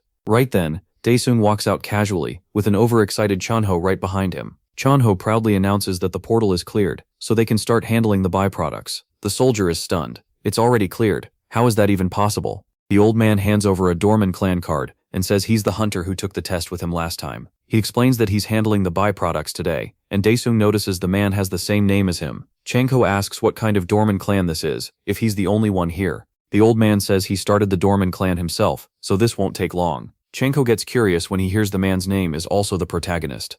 The old man says he'll change his name later, so it won't be a problem. He says he'll reinvent himself, so the name MC won't matter. From now on, call him Lee the 100th, and come visit again. Chung visit again. Chungvo then tells MC to go with him. Later, in a high-rise building, a man shows them an apartment, praising the view, the interior, and the materials. They check out the fancy luxury place. Excited, Jisoo calls her mom and says every room has its own bathroom. Ajuma asks the agent how much the apartment costs. He says the property is valued at 17 billion, and the current asking price is 18 billion won. She freezes at 18 billion, and the realtor says yes. Prices jumped because a Hunter Association office is nearby. He adds that safety matters more than anything now, and he heard her son recently became a successful hunter. Jisoo proudly says her brother is an A rank, almost at S class. Ajuma says she's bragging again, and the agent says he thought Daesung looked familiar. He says he likes the place, and asks if paying in full gets a discount. The man says an A rank can get a special contract, and because hunters help protect people, he can knock off about 2 million. It's pricey because an S rank lives there too. The protagonist asks how low it would go if he were S class. The man laughs and says if he were S class, it'd be around 10 million as a deposit. Both women are left speechless. Daesung figures that means he could buy the place for 8 billion. Later that night in the city, everything seems normal. A woman glances back, worried that someone is following her. She starts walking faster. Then she bumps into someone. Startled, she asks who he is. The strange figure tells. He says she was chosen, so she should be thankful. The woman is horrified when she sees him clearly. Sometime later, at the National Police Agency, inside the autopsy unit, someone says this woman died the same way as Suk, only this one was in Seoul. She's the 10th victim. One officer says they can't delay a public investigation any longer. Another thinks only an awakened person could have done this. He says just when portal disasters seem to calm down, now they have a serial killer. One investigator asks the boss to let him take the case, promising he'll catch the killer. For now, the boss says they have no choice but to assume it's the same one who killed Suk. Still, he refuses and says their main focus should remain tracking portals for headquarters. He adds that they'll release the case to the public and get full support from the investigation agency. Somewhere in a lab, someone begins waking from a deep sleep. Now the person Jin, the rookie who used to work with Lee, wakes up covered in signs of surgery. He scans the room, trying to figure out where he is. Nearby, someone is focused on work in another part of the lab. At the panel, the scientist notices he's awake and lights up. Walking over, he jokes that Jin is yelling and flailing like a newborn. Still panicked, Jin asks where he is. The young man doesn't answer right away. He asks if this place looks like the lab in the Manhwa building. Then Jin realizes, it's the awakening infusion room with the ampule. The scientist says the ampule from Lee Suku worked very well, and he made a special request to the high priest to save Jin. At last, he introduces himself as Roman, the eldest of the Hansei. Remembering those eyes from earlier, Jin asks how he's still alive. The man answers that he was reborn as one of the Hansei. Jin stares at him, confused by what that means. With a smile, the scientist promises him even more power and asks if he'll help them rule the world. Meanwhile, at the Seoul clan building, with a resignation letter on the desk, someone says she had no choice but to become an S-rank hunter. On the phone, John-ho says the top priority is clearing the portal. Then he cuts himself off. The caller wants an S-rank promotion before buying a new house, and now asks if he can bid on every portal. Caught off guard, John-ho wonders when he started caring about houses, then agrees. He says there's still a lot to handle, and tells Han to pick up the gear he needs from the market, which makes the young man remember something. Out on the street, he realizes he forgot the equipment. A terminal asks if he wants to complete the ruler's field implementation. He tells it to begin. The terminal lists 6 field types: Predator Forest, Ghost King's Territory, Flame King's Territory, Exterminator's Nest, and 2 more. Daesung picks field number 5, Ballarks, Iron Fortress. The terminal explains that each field ruler had their mind erased by heavenly transcendent beings, and the mission is to defeat them. Another prompt asks if he wants to start Protocol 212, Iron Castle. 45 years in the past. Our boy gives, a flood of images rushes through him like downloaded data. Daesung watches it all and gets ready. He already knows this fight won't be easy. A portal opens before the fortress.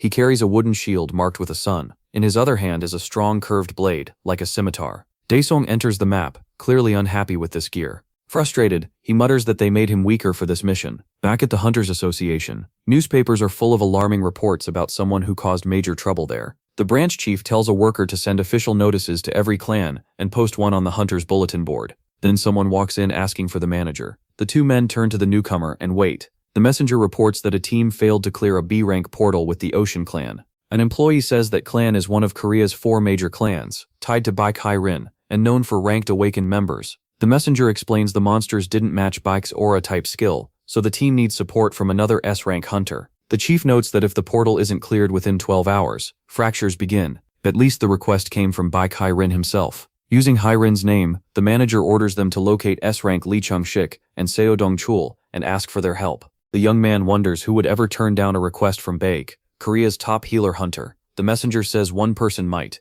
River Soyeon of the fortress, because the two are rivals. The manager cuts in and says to use air transport if needed. The others immediately get how serious this is. Elsewhere, part of the city feels eerily empty. Meanwhile, at kids play together under an adult's watch, one boy brags that he's the strongest hunter and will beat the other, but the second child gets upset and says he doesn't want to be the monster because he hates them. A man steps in and asks how she thinks her father fights monsters. This is Seo Dong-chul, a level 2 S-rank awakened from the Crow clan. The boys strike fighting poses and shout, "Monster." He plays along, acting like the monster while the kids gang up on him. A nun rushes over, calling for the director. With the boys still hanging on him, he asks what happened. She tells him the Hunters Association sent an urgent message. He asks her to watch the children and says he has to head to the gate. As he leaves, she tells him to be careful and not get hurt. He answers with a grin that he's South Korea's greatest hunter, so everything will be fine. Meanwhile, on Jeju Island, hunters gather at a C-rank portal to close it. Then someone calmly walks out of the portal. Lee.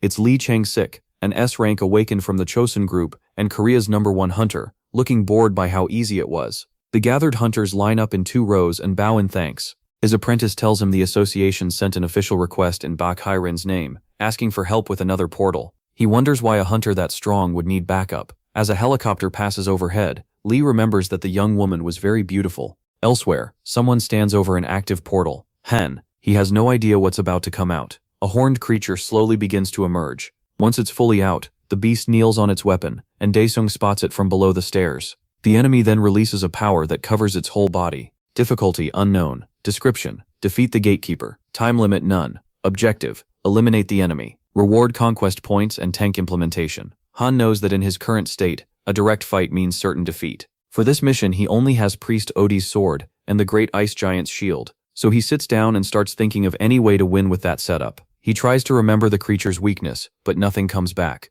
Then he stares at his weapons, searching for an answer. Suddenly, an idea hits him: the ice shield. He looks back at the warrior dragon still waiting for him. In the next second, he quietly says, "Eureka." Somewhere else in the city, guards seal off the entrance to a B-rank portal and keep reporters behind the tape. A reporter says the Ocean Clan is preparing a second assault after failing the first one. 2 guards get annoyed, wondering how these vultures always find out so fast. The crowd watches the Ocean Clan arrive with Baek and asks the woman for an update. Baek-hai-rin, an S-rank hunter of the Ocean Clan, stands before them as reporters throw questions at her about the failed raid and even her dating life. The crowd is totally charmed, praising both her looks and her skill. She walks up to a reporter and politely asks to borrow his microphone, leaving him stunned. Then she explains that they will stop the B-rank breach with help from Korea's 2 best hunters. The reporters murmur, wondering who could outrank their favorite, and a couple names come up. She confirms it. The first and second ranked hunters in South Korea, Lee Chang-sik and Seo Dong-chul, are joining them. People are still trying to figure out how those 2 got there so fast. Lee praises her for standing firm even after the first failure, but privately thinks she loves attention and probably leaked the news herself. Cheerfully, she walks over and tells the 2 men they should head in together. The reporters scramble to send the update, while one writes a flashy headline about the B-rank breach and the Lee So-bak trio. Out of nowhere, a fireball shoots forward and heads straight for the target. It's Han, launching fireballs at the warrior dragon. The enemy doesn't seem bothered at all. Then it opens its eyes and unleashes a deep, powerful roar. Han realizes the real fight starts now. The beast has awakened. He grips his weapons and braces for what comes next. One mistake will get him killed instantly, so now he has to stay sharp. The enemy mocks him, asking how a rat like him dares to challenge it. But before it can act, the warrior loses balance because of something on the ground, and the beast realizes, thanks to a puddle of water, the warrior dragon crashes backward like a felled tree. Han instantly sees his chance. He powers up his aura and charges. Rushing to the beast's side, he reaches chest level and lines up his attack. With the scimitar raised high, he brings it down. As the beast turns its head, he spots a sealing mark. He strikes that seal with his sword, and with that, the enemy starts breaking apart right in front of him. It crumbles into ash and scatters away. Han is relieved. He vaguely remembered the weak point on the creature's neck. Dropping the sword and shield, he says he won't need them anymore. The terminal announces that Han defeated the enemy and may now enter the castle. Mission complete, and the implementation reaches 33. Han stops and realizes he needs a weapon before going any farther. Spears are stuck in one of the castle walls nearby. Further in, he spots a floor trap packed with deadly spikes. The terminal updates the mission: go to Balaric's chamber. There's still no time limit, and the reward is conquest points plus 5 extra points. Daesung touches the wall and feels like something is hidden there, so he keeps running his hand along it, searching for a clue. That patience pays off. He finds a brick that moves and pushes it in. Right after that, part of the wall slides away and reveals a secret door. He steps up to it, waits for it to open, and gets ready to go inside. A terminal tells Han this is Balaric's treasure room, and he can use it for 5 minutes. He enters a huge chamber filled with weapons and armor, and the countdown starts, but he already knows what he wants. About a minute and a half passes before he heads straight for his target. On a shelf, 3 different weapons are hanging. The terminal explains that the Black Dragon Slayer sword is deadly against dragons in hell, and all its skills are built for that purpose. Han tells himself it isn't as strong as the Hellfire sword, but without it, he'll lose the moment he enters Balaric's chamber. With the sword in hand, he still has 3 minutes left in the treasure room. Nearby, a set of paladin-like armor catches his eye. There are also piles of treasure, gold, jewels, and chests of every size. When the timer drops to 2 minutes, he thinks this place must be worth a fortune. Then the terminal announces that Balaric's chamber is open. The implementation has reached 66%, and the 5 conquest points were added. Han steps in. He mutters that this is the final fight. A strange monster lets out an angry roar. Dongchul complains that it's hurting his ears, and says they need to shut that mouth fast. He squares up against the giant beast. Drawing on his power and his weapon, he blasts off the ground. While rising, he sets up a counterattack. Then he swings with everything he has. A huge, and he turns back, yelling for everyone to attack. Now, the hunters rush in together, shouting as they charge. They hammer the monster without stopping, screaming for it to die, but one of them realizes he can't even cut through it. From the back, Haran cheers Dongchul on and tells him to finish it. Then someone behind her calls her name and asks if she'll really go on that date, if he says so. She turns, shocked by Chang. A moment later, she uses her healing aura. Feeling better, he gets up and says, "Nice." She asks what his problem is. He turns to Haran and says it's a gift. The gift is a dangerous monster corpse, a class 2 ogre king. Stunned, she asks if he took down an ogre king by himself. He hugs her and asks if that doesn't make him look cool, but she gets mad and tells him to let go. Someone suddenly yells to avoid Jisoo and bring the injured guy back. Using his power, Dongchul remarks that it's been a while since he had to carry anyone. As he heads back to the fight, he reminds her not to forget that date promise. Then he bursts away and disappears. Confused, she wonders when she ever promised that. Back with our hero, a massive palace stands before him. Daesung realizes he's finally reached the final boss. He tells the system to open the enhancement potions and starts picking from them. Dozens of colorful potions appear in front of him. The terminal says the absolute ruler has 120,000 conquest points and asks if he wants to use the potion. He orders every enhancement potion to be applied. At once they react to his command and boost his strength, agility, power, defense, critical hit, and resilience. Satisfied, he calls them amazing potions and says it's time to go. The giant double doors open, revealing a huge hall. Inside waits a creature in powerful armor, holding a deadly weapon. Smiling, he says it's been a long time, Balark. The creature just stares back in silence. Then a loud crash comes from the side, and a huge red dragon appears at the boss's feet. It moves toward Han, who readies himself for the battle. The terminal confirms that he resists the red dragon's fear effect, so Han gets ready and activates blood naturalization.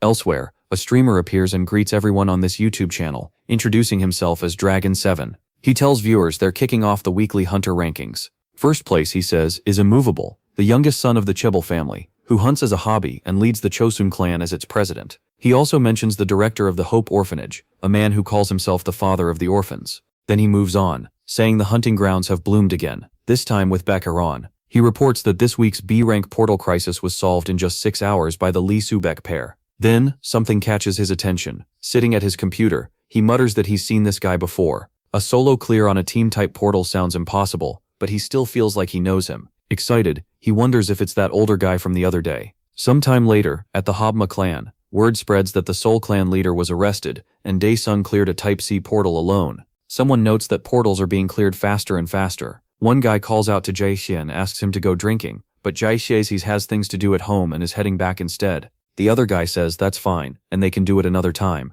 and Zhang agrees while staying at his computer. He studies a map marked with glowing red points. Then he says they're running out of options, and he'll need to change the mood. Elsewhere, the huge red dragon breathes flames as it watches our hero. Without warning, it fires a blast at Daesung. He reacts right away and answers with a simple strike that lands cleanly on the dragon. The monster roars, raging and spitting fire, but our hero Daesung says it feels like the old days. It's been a long time since he's been covered in an enemy's life force like this. At last, the huge boss rises and joins the fight. Our hero slips past that heavy attack with ease and barely even has to move. Calmly, he says that was nothing. The giant creature growls back at him. Then the giant starts attacking the black-haired fighter again and again, but he knocks every strike aside with ease. After forcing the knight back, he decides it's his turn. He releases the power he built up and pushes forward with fierce blows. But the fortress ruler doesn't slow down, and Han Daesung starts getting pushed back. Glancing at Ballark, he asks how this thing can be so strong. Suddenly, the monster lets out a scream that shakes the whole iron fortress. Then wings spread from its back. Ballark unleashes the Brontosaurus cannon skill and charges at the intruder, declaring one attack, one death. In the end, the massive monster is decapitated. Han Daesung looks back with a grin, amused that the lizard became a dragon. Then a white liquid starts pouring from the dead monster's head, and a new creature begins to take shape. Even the ruler of hell has never seen anything like this. The Snow White being appears furious, and demands to know who disturbed the rest of the holy apostles. Red blood keeps dripping near its feet. Elsewhere, a fanatic squeezes the last blood from his heart, and prays to his lord that the sacrifice works. Then something starts rising from the red puddle, and a portal opens in front of the man in the raincoat. Meanwhile, at the Hunters Association, a scientist gets a call at work. He introduces himself as Jake, director of portal search engines. The fanatic reports to his master that the sacrifice with the hearts he collected was a success, and that he used the ones gathered earlier. Hearing that, the man smiles. The scientist says he'll notify the Hunters Association. After that, his underling asks when the ritual should be finished, and the man in red replies that once they have enough scapegoats, he'll end it. Several alerts pop up before Han Daesung, warning that an unknown creature entered the system. The system identifies it as a powerful celestial, then starts glitching. He can tell right away that this thing is insanely strong. Another message appears, saying he can now use his own power because the terrain implementation is complete, and it asks if he wants to activate it. The ruler of hell smiles and says the timing couldn't be better. Then enormous energy erupts around Han Daesung. Seeing that, the celestial smirks, calling him a tiny bug that thinks it can stop the universe, and orders him to die. A violent explosion tears through Ballark's iron tower. The celestial assumes nothing is left of him, but out of the smoke, a black-haired boy bursts forward with sword in hand. In the next instant, he drives the blade into the Snow White monster. Then the battlefield goes still for a moment. With a red-eyed grin, the celestial asks if he really thought that weak attack could hurt him. But the ruler of hell was never counting on that. Han Daesung uses hell's final skill, one that only works in hell, and whose power depends on his realization level. The monster is dragged into a vast echoing space. It looks around in confusion, as a glow forms behind it. Han Daesung's skill, fiery pond, eternal suffering. As the celestial faded away, he couldn't believe a mere bug had pushed him this far. He tried to warn the other celestials, but the black hole swallowed him whole. Then the system popped up for the ruler of hell. The elite celestial was dead, the system was restored, and the mission would end once he took the ruler's throne. He moved toward the place he had earned. Then Han Daesung broke into a run for the golden throne. The moment he touched the base of the throne, it started to change, and a staircase rose up in front of him, leading straight to the seat. As he climbed, messages from the imprisoned demons appeared before him. They were thrilled to see this happen. Soon another notice appeared. The Ballark mission was cleared. Han Daesung gained 2 S-class skills, Terrain Exchange and Ballark Celestial. He could now summon defeated enemies into his shadow army. The monsters bowed to their new master and swore eternal loyalty. Han told them to be quiet. They were too noisy, and he'd call them when he actually needed them. Once seated on the throne, he decided the plan was simple: close these portals and make some money. At the same time, the Hunters Association issued a first-level alert. A level 8 portal had been found in Gangnam's Dogokdong. Before ordering a full evacuation, they chose to send in an operation team first. Chief Leader Park Chung-ho entered the observation room and asked if this was the same portal that caused the disaster 5 years ago. The chairman confirmed his fear. What stood before them was definitely an A-level portal. Park Chung-ho rested a hand on his chin and thought it over. Then he quickly ordered them to call every hunter they could and request backup from the World Hunter Organization. The dark-haired subordinate bowed and said it would be done. Meanwhile, the system showed the ruler of hell his updated stats. Han Daesung's physical realization had reached 48, and his magical realization was 41. He also got a new skill, terrain exchange. It let him swap part of the real world with terrain from hell. Right now, the only area he could use was Balark's Ethio Iron Fortress. Reading the notices, Han realized his realization level was still too low, so he decided to pick up a few more skills. Standing alone on an empty platform, he activated terrain exchange. This was recorded on page 124 of his diary, 3 years ago. Then the Colosseum before Han Daesung slowly began to change. Back at the Hunters Association, the top leaders gathered around a round table. Several other important figures joined the meeting online. After checking that everyone was present, the chairman began the meeting on how to deal with the A-level portal in Gangnam. A police bus moved through a crowded street in Korea. Hwang Jun-hyun sat inside, surrounded by escorts. He kept wondering who the killer could be. Lee Suk-bo wasn't someone who could be killed easily. Even a skilled mercenary would have struggled. So the bearded man knew a powerful person had to be involved. More than anything, Hwang Jun-hyun hoped his student was safe. Then the hospital room door opened, and a nurse walked in with a fresh meal cart. She noticed the patient hadn't touched the last tray either. The nurse told Shin-chan she would take the food away since there was no point leaving it if the huntress refused to eat. On the bed, the girl tightened her shaking fist. Shin-chan barely heard the nurse. She was lost in thought, blaming herself for what happened to her master. Meanwhile, the meeting continued. An old man named Ryu Jones, head of the Fortress clan, said their huntress son had been missing for a month after going out to investigate. Then Cho Hankyu, deputy head of the Marble clan and brother of Cho Hunho, the 5th-ranked S-class hunter, explained that his brother had been in Silicon Valley developing aura weapons, but after hearing what was happening in Korea, he was rushing back home. Hearing that, the chairman said Lee Chong-shik, so Dong-kal, and Bae K-rin would lead the attack this time. Dong-kal agreed, saying they had no other choice. If they failed to stop this, everyone could die. The blonde boy, though, barely cared. He only agreed because Bae K-rin was going, and she had promised him a date. That made the girl mad. They already had one, she said. She even bought him meat and dessert.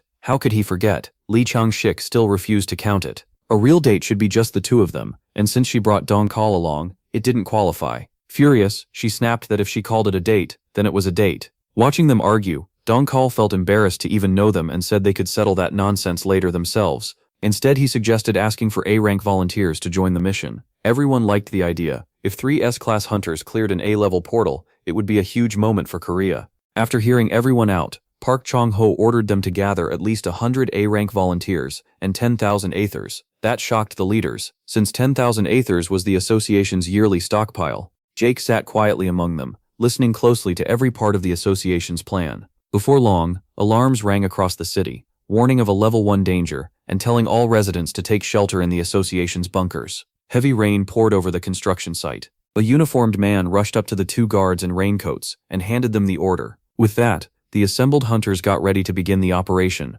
Not everyone in the crowd was pleased. It had all happened too fast, and some had only come to watch the top hunters. Throwing his bat over his shoulder, so Dong-kal said they should finish this fast so the two could go on their date. Hearing that, Lee Chong-shik told the older man to stop showing up. The black-haired man said he had no interest in getting between them. He just told everyone to calm down and wish each other luck. The place inside spread out before them. Looking back at his squad, so Dong-kal ordered them to check their gear and spread out through the area. Lee Chong-shik told Bae Kai-rin he was going to scout nearby and warned her not to wander off. As soon as he left, the girl contacted the black-haired man and reported that Hunter number 1 had gone to investigate. He got annoyed, saying Lee Chong-shik could have sent that through the radio himself. Then he turned to the others, passed along the report, and ordered the hunters to split the main camp into 2 lines. The hunters immediately started carrying out the order. Meanwhile, Chon-ho stood in his office, praying his friend would finally answer the phone, and this time, luck was with him. The dark-haired man picked up and asked what he wanted. Holding back his anger, the guy in the suit asked why he'd ignored his phone for so long when there was an emergency.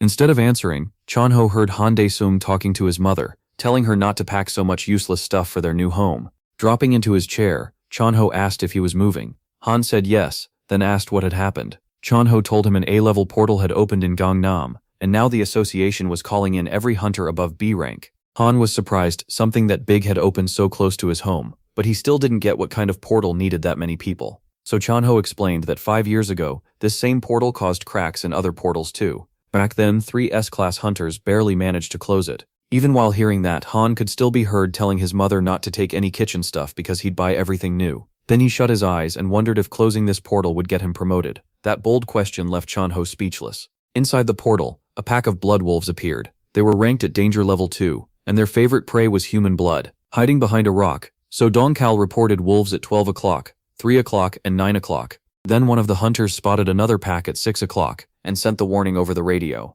The black-haired man's eyes narrowed when he realized their squad was surrounded by blood wolves. Aethers are created when monsters inside a portal are defeated. Right now, they range from E-class to S-class. Humanity was heading toward collapse because of uneven growth, environmental damage, and reckless use of natural resources. Then Aethers appeared. Their special energy helped humanity avoid that destruction. More importantly, if aura weapons are charged with Aether, and that power is infused into an awakened person, their abilities improve by a huge amount. Aura weapons matter for attacking portals, and Aethers matter just as much for strengthening hunters. So Dong Kao grabbed a bottle and told the senior hunters to load up on a feather. At once, the assault team injected themselves with ampules filled with some unknown drug. Their aura spiked hard, and they were ready to fight. The blood wolves charged. Then something like a meteor slammed down in front of them and sent the beasts flying. The hunters realized that Blur was Li Changshik, the top-ranked hunter. As he ran across the battlefield, he hated having to use this power, but he had no choice. In the next second, he unleashed his aura at full range, and a massive wave burst out from his body. The blood wolves froze, drool hanging from their mouths. Then, a white-haired young man darted in front of them and pulled all their attention. So Dong Kao told the girl to guard their rear while Li Changshik drew the monsters away. The team split up at once and moved in different directions. While fleeing the pack, the blonde hunter told the elder to keep running straight. A quick glance back confirmed the wolves were still on him. He fixed his eyes ahead. Then the number 1 hunter saw Dong Kao charging in, fully powered by Ether. Seeing his teammate ready, Li Changshik passed the lead to him. A second later, the black-haired hunter launched himself off the ground. He shot into the air and used his lightning attack, the one that can hit huge numbers of enemies at once. His bat slammed into the ground, and a blinding flash burst out. Electric current ripped through the blood wolves' bodies.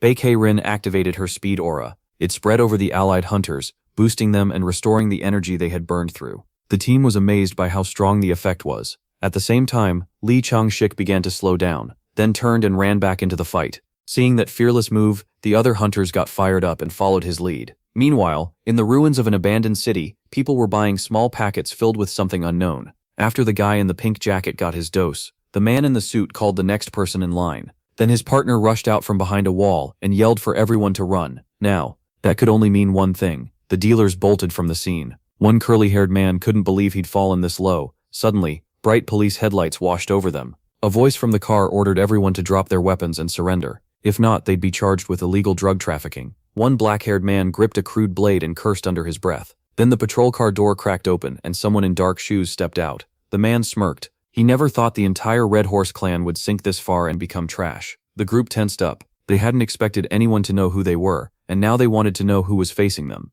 Then Chang stretched out his hand and invited his old comrades to see a new world. They were speechless, because standing there was a man who was supposed to be dead. Meanwhile, the last blood wolf inside the A-rank portal was killed. The hunters weren't that shocked. They cleared such a hard portal without losing anyone. With 3 S-rank heroes there, some expected nothing less. Baekei Rin moved from one wounded hunter to the next, and one of them was thrilled by her power. If he had an ability like that, he'd never leave the portals. She didn't look pleased by the compliment. She reminded him her skills burn through money fast. They need A-rank Aethers, and with Dong Kao using one too, they're sinking deeper into debt. The black-haired man realized he felt better even without treatment. He was already starting to build resistance to her yelling. Then Li Changshik appeared behind her and joked that Baekei Rin was chirping like a bird. Her anger vanished and turned into fear. Elsewhere, the other hunters were checking the monsters' bodies. One of them got excited after finding a B-rank in Aether. Then his head burst apart. The terrified hunters rushed toward him, but they were too late. The portal boss sat before them, angry and starving. The area around the portal in Dagoktan was still on edge. The military had set up a defense line within 3 kilometers, and hunters from every region gathered in case something went wrong. The news reported that the legendary trio of S-rank hunters was still fighting inside the portal. They also mentioned how quickly they had cleared a B-rank portal before, and a girl asked if that was true. Her coworker, who was near the danger zone, said it was. Last time they cleared one in 6 hours and 21 minutes, but this operation had already lasted 10 hours. That's why the association was calling in A-rank hunters from everywhere to finish the job. The Hunters Association watched the whole situation closely. The chairman asked a nearby staff member when the International Hunters Association would arrive, but she said there was still no official reply. The black-haired man pointed out that they were stuck in the dark because they had no contact with the team inside. The woman answered that the military and local hunters were already in place, and Cho Hanyul should arrive in 8 hours. Until then, all they could do was trust the 3 S-rank hunters. The chairman told them to keep trying to reach the international side, and if anything happened, His voice cut off. He refused to say the worst out loud, and chose to believe in today's heroes. The hunters preparing for the next clash raised their bows, and a storm of arrows flew at the giant demon wolf. The beast easily slipped past the shots and rushed the hunters like they were nothing. In the next moment, it lifted its huge paw to crush them. Then a dark figure in a raincoat burst out from the group. Hunter number 1 met the giant head-on, and blocked its strike. Right after that, he used his skill, Sword of Pleasure. He swung with all his strength, but the monster caught the attack with its claws. After the failed hit, Li Changshik jumped back. The demon didn't let up and pressed the attack on the young hero. The blonde hunter kept parrying the monster's blows, but the assault never slowed, and the strain on his body started to show. Humanity's hope began to bleed. The blood wolf moved in to finish him with the next strike, but so Damkal stepped in and saved his partner. Now the black-haired hunter felt just how heavy those blows really were. At the same time, Bakhai Rin had to heal the boy in the dark robe. After getting patched up, the blue-eyed man looked back and told her he owed her his life. She shut that down right away. All that mattered was that he could stand again. They still had work to do. Li Changshik took the order from his beloved with a grin, and instantly charged his blade with Athor to the limit. At the same time, Damkal kept fighting the fanged beast alone. Then the blonde hunter came flying in and used his aura skill, Tiger Claws. The rough-looking man glanced at the reckless guy and let out a heavy sigh. A moment later, the hero unleashed his tiger aura and carved the mad wolf again and again in a matter of seconds. After that, the beast crashed to the ground. The hunters who saw it started shouting their hero's name. Standing by the dead blood wolf, the blonde man calmly fixed his hair and pointed out that he hadn't done it alone yet. Somehow all the credit went to him again. Then a terrifying roar hit the hunter's ears, and no one understood what was happening. A horde of the same monsters appeared in the distance, along with their leader. It was a smaller wolf in metal armor, but the power pouring off it was insane. The hunters panicked. They had barely taken down one, and now there were many more in front of them. Seeing that, the blonde Li Changshan went speechless, but the squad leader stayed calm and ordered everyone to pull themselves together at once. Outside, the scarlet portal began to glow in strange new colors and spark violently. The Hunters Association confirmed it was a break. A level 8 portal break. Everyone in the control room was stunned. The girl with glasses said in horror that this shouldn't be possible, while the portal was still being attacked from inside. The chairman had no choice but to consider the worst, that the 3 S-rank hunters had been wiped out. He immediately ordered the emergency alert sent to every reserve hunter in the country. The staff at the equipment stations moved fast and grabbed their phones. Meanwhile, a 3-toed foot stepped onto the concrete. It belonged to an armored wolf wrapped in overwhelming energy. Stepping out of the portal with the rest of his pack, he looked around, declared today a feast, and announced that the hunt was on. At the reserve hunters' gathering point, Jin approached the newly arrived hunters, checked his tablet, and quickly asked if the Damfansha clan was present. Then 3 rough-looking hunters stepped up. They were all B-rank, and the dark-haired guy wondered what kind of strange clan name they were using. Next, he called over the Chandel clan. It was just 2 flashy, very strong B-rank guys. Seeing those clowns, the guy with earrings looked ready to cry. Then it was the Daesung clan's turn. A plain-looking guy in a shirt stepped out and introduced himself as Han,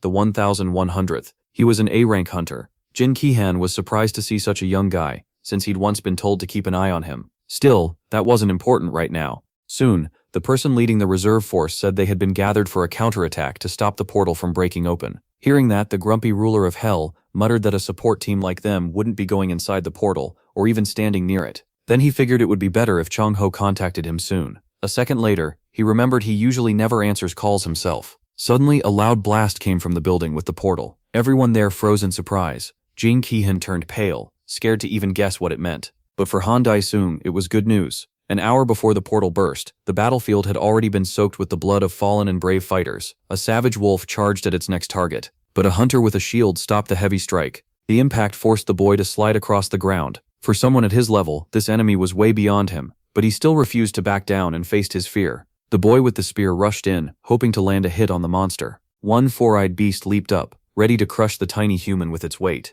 Then Dankal appeared, blocked the blow and blasted the monster with electric aura. After that, the black-haired S-rank told the recruits to get ready if they didn't want to end up as food for these lousy dogs. Suddenly, one blood wolf's paw was cut clean off and dropped to the ground. A panting Li Changshik had taken down his target. But he wasn't the only one pushing himself against those hellish beasts. The blue-eyed kid looked at Sao Dankal. His strength was fading, and he had no idea how much longer they could hold on. Then a memory flashed through Dankal's mind. An absolute protector had been placed on the table in front of him. The chairman explained it was a German-made device built from an S-class core for a counterattack. Hearing that, the senior hunter couldn't even imagine how much something like that must cost. but the chairman said the chief executive got it as a gift. He also said all hunters were like children to him, so no price mattered if it helped them come back alive.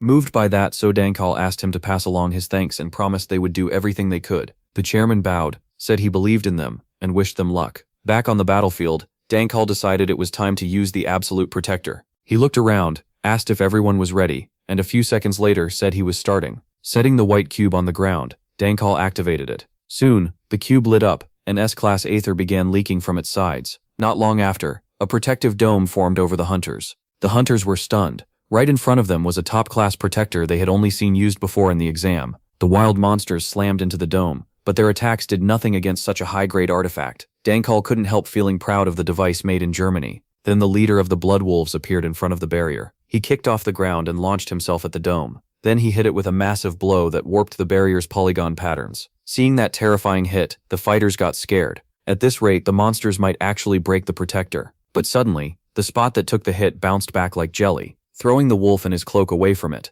Realizing how troublesome this defense was, Vals ground his fangs. Meanwhile, So Dankal and the other hunters laughed at the crazy sight. Then a young man asked the black-haired hunter what they were supposed to do next. Picking his nose, the man said there was no plan, they just had to hold out. So Dankal told the others that when nothing works, the first thing is to stay alive, the ideas can come later. He added that the other S ranks should understand exactly what he meant. Li Changshik and Baekheron, however, had no clue. The other hunters started talking among themselves, worried because they still had no plan. While they talked, a hooded stranger hid among them. The madman who created the portal was watching everything from inside the group, and he didn't like that things had stalled. So he pulled out a strange artifact and decided to change the plan a little. In the next moment, the portal flashed, and cracks spread all across it. People were shaken, and couldn't understand how that was even possible. Through the torn portal, the real world and an abandoned building could be seen. At that sight, the armored wolf smiled and said they still had some sense left. He decided that place would be perfect for his feast. Near the portal, military forces were trying to keep the demonic creatures away from Korea's crowded streets.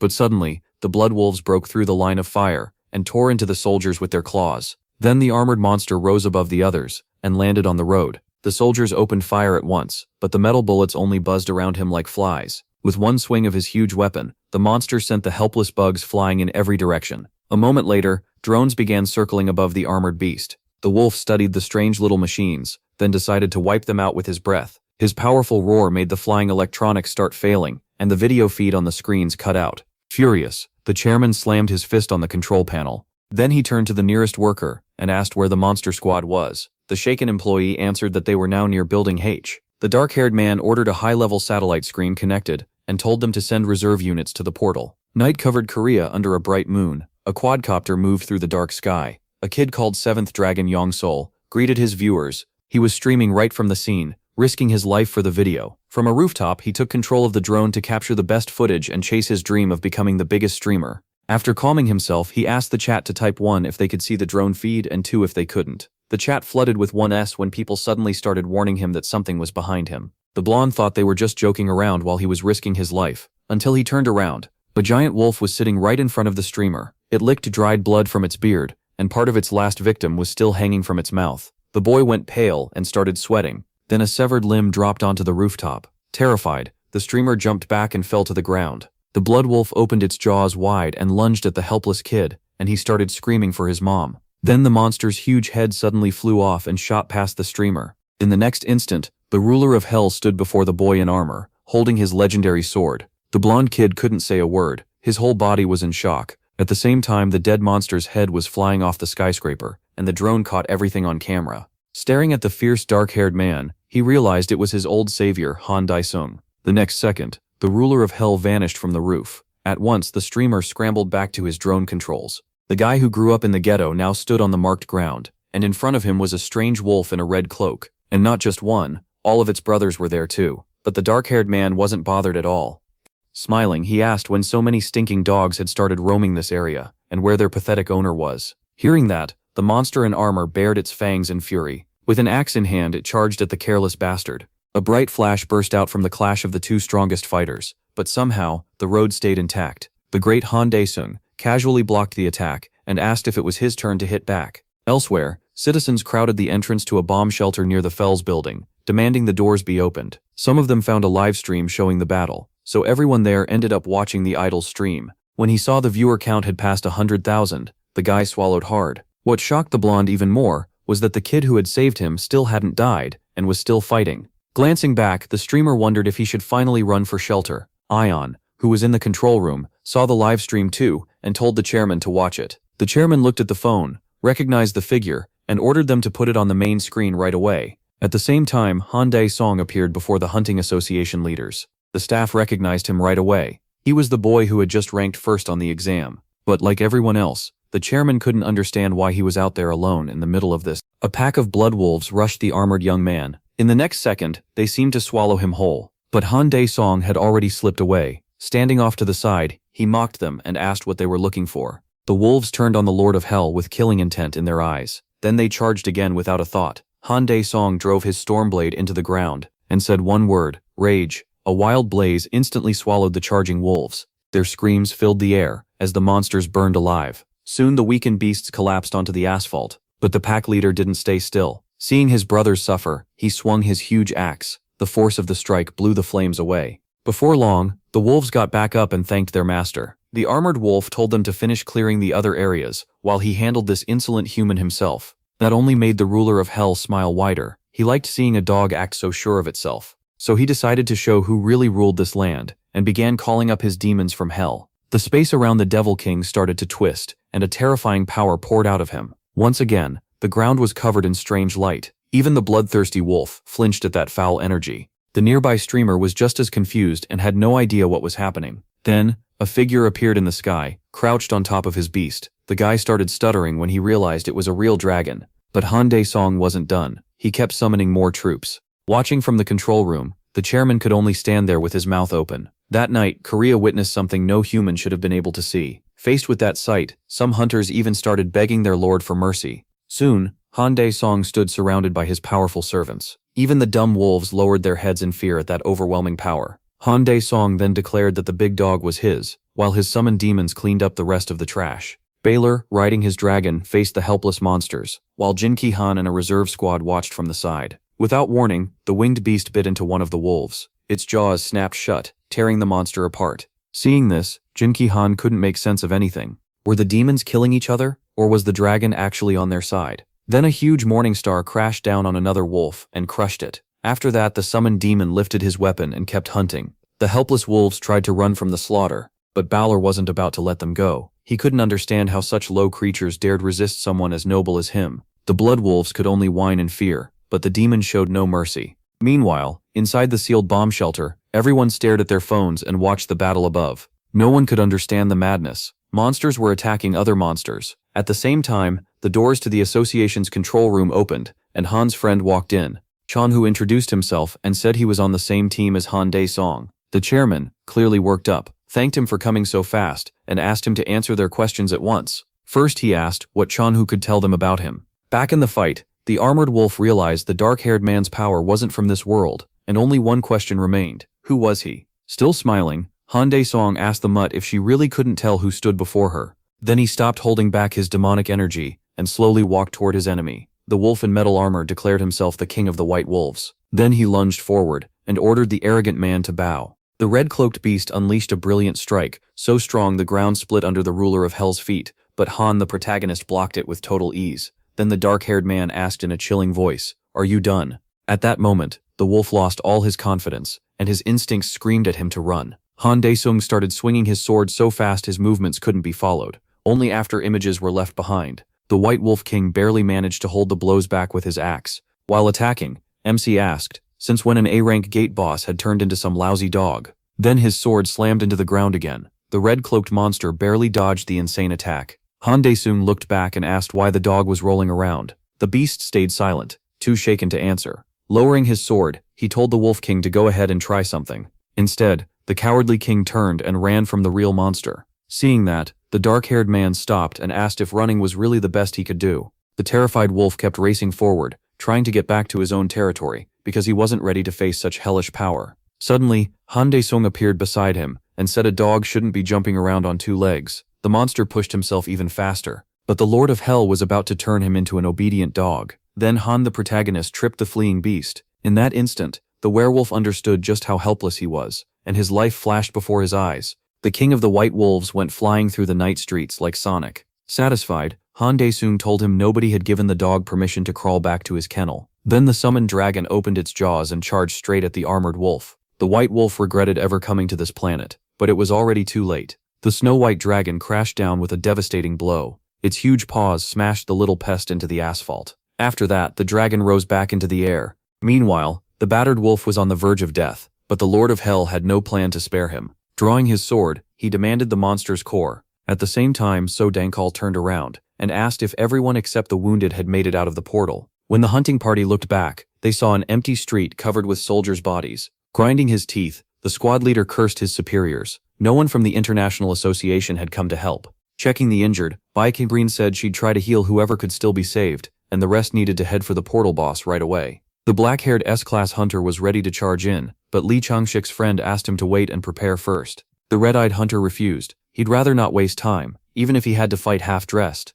Then he rushed in with the others. At the construction site where the portal had opened that evening, Bai Breen stayed behind to help the victims. Then she suddenly felt a warning sign. Looking up, she saw exactly what it meant. An enraged white wolf was right in front of her. The monster lunged before the defenseless huntress could even cast her shield. Then the beast shot past her, and its severed body kept flying down the street. Standing before the stunned Baek Hae-rin was her savior, the great Han Dae-sung. She couldn't say a word, and just sat there with her mouth open. The Lord of Hell looked at her, and asked if she was a hunter too. Still speechless, Baek Hae-rin couldn't believe what she'd seen. These monsters had overwhelmed top-ranker Lee Chang-shik, yet this stranger killed one in an instant. Suddenly, a white-haired hunter attacked the Lord of Hell, but Han Dae-sung dodged the pathetic strike with ease. Seeing her teammate's reckless move, Baek Hae-rin shouted out to Lee Chang-shik, and the squad leader moved too. Hearing his allies, the blue-eyed hunter finally realized the figure before him was a man, so he stopped near the group. The top S-class hunter couldn't take his eyes off Han Dae-sung.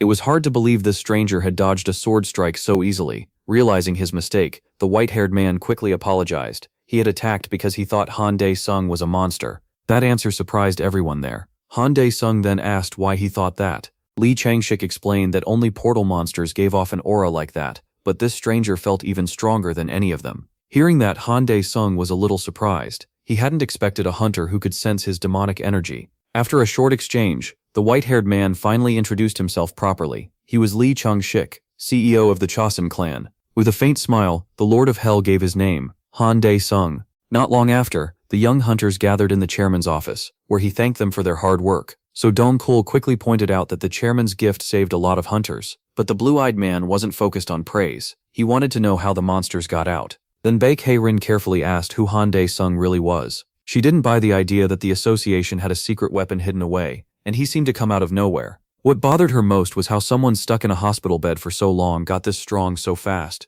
There was also one silent figure at the meeting, a masked man named Cho Han-ul, leader of the Marble clan, and fifth in the rankings. After hearing everyone out, Park Chang-ho got to the point. If they wanted the full story, they should ask the kid himself. But first he had another question. Did everyone agree to promote Han Dae-sung to S rank? The black-haired hunter in the red tie replied that their vote barely mattered. Now, the public had already accepted him as an S-rank hero. The girl voted yes right away, hoping fewer people would be thrown away and used up. Lee Chang-sik agreed too. Even if Han Dae-sung didn't want the title, he deserved it for clearing an A-rank portal by himself. After that, the gray-haired old man turned to Cho Han-ul and asked what he thought. The masked man answered that, in his view, Han Dae-sung had been S-rank from the start. That answer left the room stunned. Around the same time, Yeonmail started a special stream with a guest appearance from Mr. Anderson, the head of the clan of Pickers of Squabbles. The young host quickly asked how he knew Han Dae-sung, and the old man said their strange connection began during the hunter exam.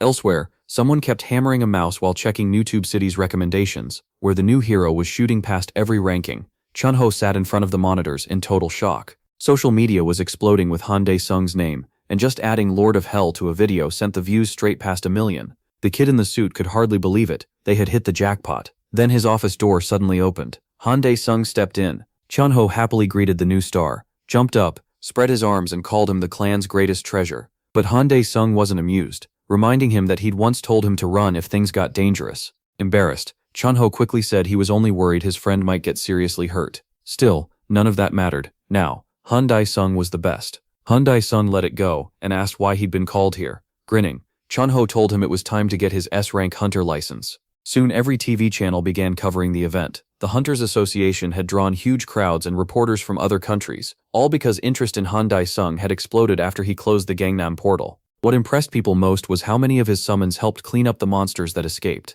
A red carpet and stage had been set up in front of the Hunters Association. A black Mercedes rolled up and came to a stop. Then the man dominating every headline stepped out. Han Dae-sung arrived with his loyal friend Chun-ho. The moment fans saw the young hero, they started shouting his name. People of all ages and from many countries had gathered there. Han Dae-sung hated the attention. He hadn't expected Chun-ho's talk about his rising fame to be this real. Chun-ho cheerfully nudged him and told him not to look so gloomy. He should wave to the fans instead. So Han Dae-sung gave in and raised his hand. The crowd instantly erupted, and one person even shouted for him to marry them. Soon, on behalf of the association chief, Park Chun-ho thanked Han Dae-sung for closing the A-rank portal and helping prevent major damage. Han Dae-sung answered that he was only doing his job. The gray-haired old man ignored that modest reply and called for his secretary. A small box was opened, revealing a gold badge engraved with the letter S. The brown-haired guy stared in disbelief. He never thought he'd see an S-rank hunter's badge up close, something normal people could never touch. Then Park Chun-ho officially congratulated Han Dae-sung as South Korea's 6th S-rank hunter. Along with the license, the association would provide whatever support it could, so he shouldn't hesitate to ask. That made Han Dae-sung perk up. He asked again if he could really request anything, and the old man nodded. A smirk spread across Han Dae-sung's face. At that same moment, Roman sat in his office. He was furious because all his prey had been taken from him, and he blamed Han Dae-sung. The old man then remembered Cho Hyun-sheng's warning that this new hero was on a whole different level, and wondered if the association could deny him any request at all. He pushed the thought aside and looked at Han Dae-sung, who was deciding what to ask for. Then Han Dae-sung opened his eyes and asked for permission for his summons to raid portals on their own. The man's eyes went wide, and sweat formed on his forehead.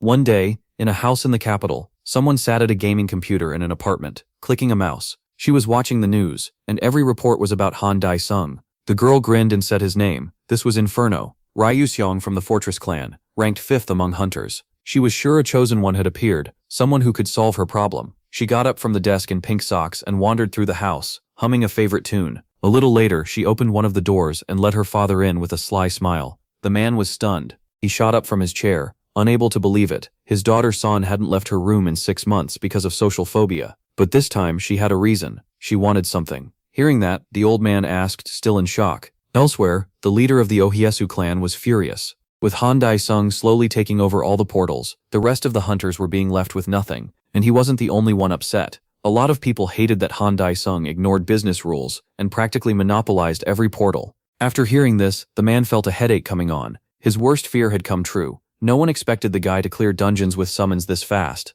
Ohiesu kept ranting. They had stayed afloat by selling cores and loot from portals, but now they could barely even pay their clan members. The black-haired man was miserable. Letting only Han Dae-sung raid portals was like dropping a giant catfish into a pond of small fish. After listening to all the complaints, the man still didn't know what they wanted him to do, since that permission came straight from the head of the association and was beyond his authority. Ohiesu demanded that Han Dae-sung's rights be limited at once, let him raid only up to B-rank portals, and let other clans join the A-rank raids. That, he claimed, would help all hunters in South Korea. The man in the suit said he understood how everyone felt and would try to do something. Meanwhile, in one of the skyscrapers, a notification popped up on the screen, showing another loss. Seeing it, Han Dae-sung ground his teeth. He couldn't understand how he kept losing at this stupid game. Then his phone started ringing. This wasn't the first time someone had tried to reach him, and Chun-ho didn't get why he had to keep shouting. After hearing his friend yelling, Han Dae-sung said he hadn't picked up because he was busy with something very important. The high-rise where the new clan had settled was now called the Dae-sung clan,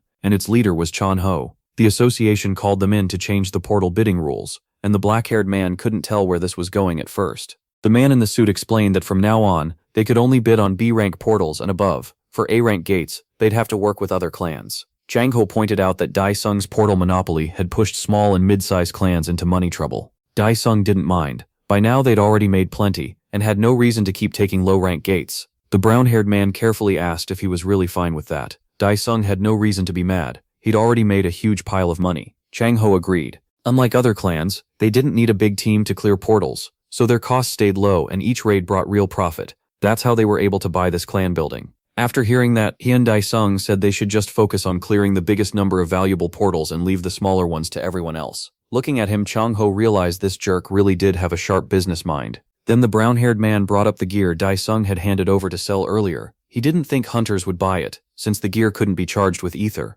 That disappointed the ruler of Hell, who had already counted on that money for more buildings. Still, Chang-ho said not to give up yet. There was a professor named Park Dong-hak, who might be able to modify the equipment so it could be sold. Hearing that, the ruler of Hell repeated the name. Chang-ho quickly explained that this professor was a top expert in aura weapons, and also a friend of the Seoul clan leader. But he added that they couldn't set up a meeting through Hwang Jung-hyun, since the Seoul clan leader had been arrested. Even so, Chang-ho already had someone else in mind who might know where the professor was. After listening to that whole explanation, the emotionless Han Dae-sung tried to show at least a little surprise. Late that night, rain poured down, and a reflection in a puddle vanished under the falling water. It was a mysterious black-haired woman, walking on calmly through the storm. Her blue eyes were steady and sure. She was ready to do anything to return to the hunters. Then she kept walking. Meanwhile, inside a C-rank portal, the Unshackable Spirit clan was in the middle of a raid, and one heavy fighter used a stun skill on a monster. But the creature grabbed him, and the hunter called for his leader, who was about to finish it off. A Tenso Hiri, Su charged the ogre, and in the next instant, sharp blades sliced it apart. The shredded body dropped to the ground. Hiri-su turned back and saw his squad already celebrating their win in the C-rank portal. Then something suddenly caught his attention. A group of strangers was coming toward them through the desert fog. Soon Jong Jinchul stepped forward, mocking the weaklings who had crossed his path, though he had no plan to let them off. A second later he gave the order. A horde of humanoid mutants rushed out from behind the blonde man. The squad froze in confusion, because these weren't hunters, they were monsters. Looking at the twisted faces of the charging creatures, the worried leader of Unshakable Spirit ordered his men to get ready to fight, fear slipping into his voice. The desert turned into a killing field, but the battle ended fast. Soon the defeated leader of Unshakable Spirit was touched by Jong Jinchul with 2 fingers, and in the next moment, he used his transformation power. Right away his face began to warp. When he opened his golden eyes, Jong Jinchul had taken on a new form. He had become the new Ophiuchus, and now ruining this rotten world would be even easier.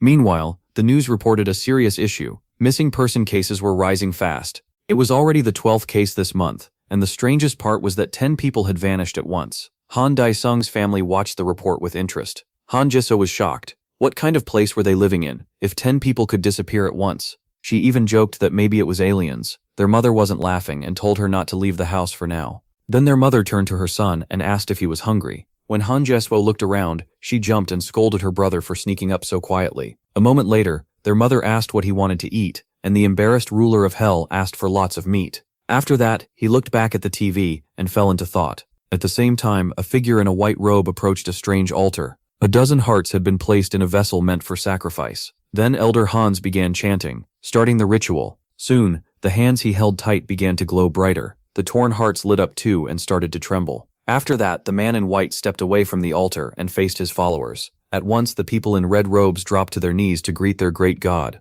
A man named Roman said they were lucky, because in Cannes there was someone tied to Han Dae-sung. Because of that, the elder chose to pass on the Lord's will to the blonde man and ordered him to kill Han Dae-sung. That cultist was Jong Jinchul, and he was thrilled by the mission. Now he could finally take his revenge with his new powers. At that time, a soccer ball rolled to the seashore, and a black-haired boy ran after it. But the moment he bent down to pick it up, a strange light shined across his face. The boy looked toward it in surprise and lit up with joy at the sight of a beautiful flower. The adults nearby didn't share his excitement and turned to see what was happening in the water. Out in the sea, a scarlet portal opened and twisted the space around it. Soon, a girl with glasses reported the news to her boss, saying the sea portal was thought to be A rank and that police and the military had already been sent to protect civilians. Straightening his tie, the man replied that a water portal like this could be close to S rank, which made the situation far more serious. Entering the observation room, the chief asked if requests for raid support had been sent to every clan. The woman answered that the top 5 were already taking part in the bidding.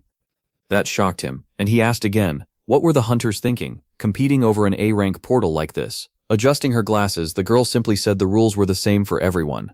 That only confused him more, and sweat formed on his forehead. At that time, in the main building of the Han Dae-sung clan, the clan leader was baffled, wondering why someone this important had come to see them. Clearly, this was not his day. Sitting across from him was Devalniso Donkal. He formally greeted the clan leader and said he didn't like wasting time, so he would get straight to the point. After hearing that, Chamho said he was fine with it. Smiling with his arms crossed, the red-eyed hunter Pridlojul working together with his Vorinth clan to clear the new portal. The brown-haired man, already overwhelmed, brought his hands to his face and was just about to turn him down politely, when the office door suddenly burst open. Standing there before So Donkol was his old friend in a white jacket, Lee Changshik. Now Jang Ho was completely losing it, because another man ranked first in Korea had just walked into his office. Lee Chang-shik was glad to see his friend too, but he had one question. What was the man in front of him doing here? So Dong Kol had said he would sit this one out and let the others handle the portal while he played with the kids, so why had he shown up now? The blonde man didn't waste time arguing with his shameless friend, and instead turned politely to leader Chang Ho, inviting him to join the Shosan clan for the water portal raid. The situation kept getting worse, because this hunter wanted the same thing as his comrade. Soon, in the Ocean Clan meeting room, a girl named Baek Hae-rin announced that she would do everything she could to help Hunter Han Dae-song, in thanks for saving her life. She openly declared that the Ocean Clan planned to fully support Hunter Han Dae-song in the coming water portal raid. Everyone there was stunned. A huge story had just been born. The new S-rank hunter saving the famous Baek Hae-rin would blow up social media, and today's announcement could mark the start of a Han Dae-song and Baek Hae-rin team-up. The vice leader of the Marble Clan, and Cho Han-okun's brother, turned to the younger man and said that at his request, they had announced their readiness to provide the Dae-song clan with a newly developed S-rank aura weapon. Cho Han-okun couldn't understand why his brother wanted to raid the portal with Han Dae-song, but he was here anyway. While the other leaders kept buzzing around, the masked man simply said he wanted to see for himself. The black-haired man asked what exactly he meant. Clenching his fist, the Marble Clan leader said he wanted to witness a power that went beyond S-rank. At the same time, Han Dae-song picked up a golden pendant and a watch. Then he ordered the summoned demons to enter those items and guard his family. The shadows accepted at once and swore they'd give their lives if that was what their king wanted. A red portal opened in the middle of an empty park. Soon, Han Dae-song stepped out. A half-dressed girl leaned in and quickly asked if that portal was the source of his power. He ignored the question and asked what kind of little pest was standing in front of him. Putting up with that attitude, the girl introduced herself. They hadn't met yet, but her name was Ryu Soon, and she belonged to the Fortress clan. After hearing that, he asked how this Fortress brat even found him. She snapped back that she wasn't a brat. Her name was Ryu Soon. Then she suddenly moved closer, catching the Lord of Hell off guard. He glared at her and asked what she thought she was doing. Looking straight into his eyes, Ryun-sheng said they were alike, and that she really needed Han Dae-song's help. Without wasting a second, he shoved her away and told her to leave him alone. Then she vanished, which actually startled even the great demon lord. In her place was a small knitted doll. Staring at it, he wondered if the girl was some kind of ninja. Then he felt demonic energy coming from the doll. Meanwhile, people gathered at the pier by the sea. A white flag with the Fortress clan symbol waved nearby. The clan members were waiting for the operation to begin. Then something huge flashed across the sky, and everyone thought it was a dragon.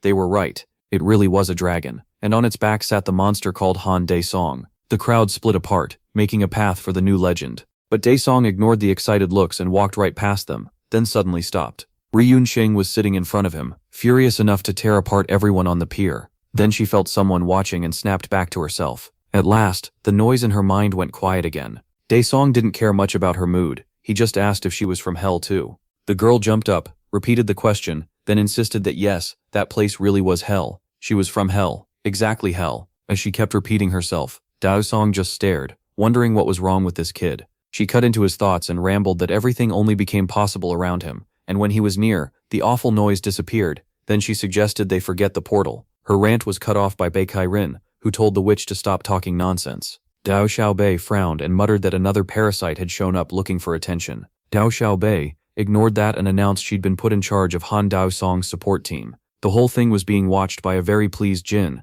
disguised as Oh Hyuk-soo. The ruler of hell noticed that nasty grin and thought that more and more people were trying to use him. The Hell Witch kept glaring, thinking everyone else was useless, but Baek Hae-rin was the worst of them all. Baek Hae-rin wasn't happy to see her either. She asked if Ryu-san really thought that wild stare would scare her, especially after she'd already healed the hunters hurt by that curse before. The witch caused plenty of trouble in that raid, vanished without a word, and now came back without even saying thanks. As the Lord of Hell walked off, the two girls practically started a war behind him. He glanced back and asked if they were done fighting yet. The crazy woman lit up, thinking he was on her side. He wasn't, and she was shocked he noticed without even turning around. Soon Dae-song got onto the lead boat with Ryu-san. Then the hunting team moved out. Standing on the boat, the ruler of hell wondered what sin got him stuck with this. Meanwhile, the Inferno Witch enjoyed every second because the voices were finally gone. But she wasn't the only problem Han Dae-song had to deal with. He still didn't know Jin was watching him. Before long, the boats reached their destination. One after another, they entered the portal. Inside the red portal, everything was completely dark. Baek Hae-rin knew that invisibility this bad, they were wide open to a surprise attack. So she used one of her light-based detection skills. A glowing orb rose into the air and lit up the area. The hunters were amazed by the universal S-rank huntress's skill, but Bai Rin ignored the praise. Something else worried her. Other than the boat engines and the sound of water, there was nothing. The sea was dead silent. Then she warned everyone that something was coming, and told them to get ready. At that same moment, the hunters loaded their cores and prepared to fight. But when they looked into the water, they were confused. The creatures there looked harmless, almost cute. The tense hunters relaxed a little. It almost felt wrong to kill something that adorable. When suddenly one of the boats was launched into the air. The cause was Queen Geiger, a dangerous first-rank species. Bai Rin was shocked. It was her first time seeing a free monster like this. And she wasn't the only one. The other hunters had no idea how to fight it either. Then those cute little creatures started pouring out of the monster's mouth. The moment one of them struck a young hunter, everyone realized how badly they'd misjudged the situation. Still, no one died. When the careless hunters got trapped, a flying dagger instantly cut the bindings. The blade soon curved back like a boomerang into its owner's hand. It was Han Dae-song. Seeing him step in, the hunters smiled. He might get them home faster than expected. Then the monster dove under the water, ruining the ruler of Hell's hopes. Annoyed, he turned to the brat and said that if she helped him, he'd solve her problem. The girl could barely believe it and kept asking if he really meant it. He told her he stood by his words, so she needed to stop bouncing around and drag that bastard out from under the water. Ri Yun-sheng happily agreed. At the same time, Bai Rin struggled to keep her balance on the boat. Then the ruler of Hell spoke over the radio. He told the hunters to handle the fast ones already closing in. She didn't understand at first, so she looked up and her eyes widened as cold sweat ran down her skin. A swarm of vicious insects was heading straight for them. While the hunters fought the hellish creatures with everything they had, the blonde man stood there calmly watching. Then Jin said with a smile that it was time to begin. After that, he activated his stealth power and declared the hunt for hunters open. At the same time, Ryo-seon took off her clothes and used a skill called Alluring Scent of Death. Dae-song watched, already expecting something like this. The next second, she jumped overboard. The others were too stunned to even try stopping her, and just like that, she was gone. Meanwhile, inside a cafe, an unknown person slowly climbed the wooden stairs. The girl was already seated at a table, staring out the window. Tianho walked over, pleasantly surprised. He had arrived 10 minutes early, yet she was already there. Adjusting her cap, she said she had only just arrived too. He didn't dwell on it, introduced himself properly, and she did the same. Her name was Shin Chun, from the Soul Clan. While the two talked quietly at the table, the Hell Witch kept sinking deeper into the dark sea. At a certain depth, she stretched out her hands and spread her aura, drawing the monster in. Purple energy filled the water, and then the witch smiled. She had a fish on the hook. A giant monster was already rising from the bottom toward her. Soon, it burst out of the water, and at that same moment, Bai Rin ordered everyone to focus on the fight. Then she raised a barrier to block the enemy attacks.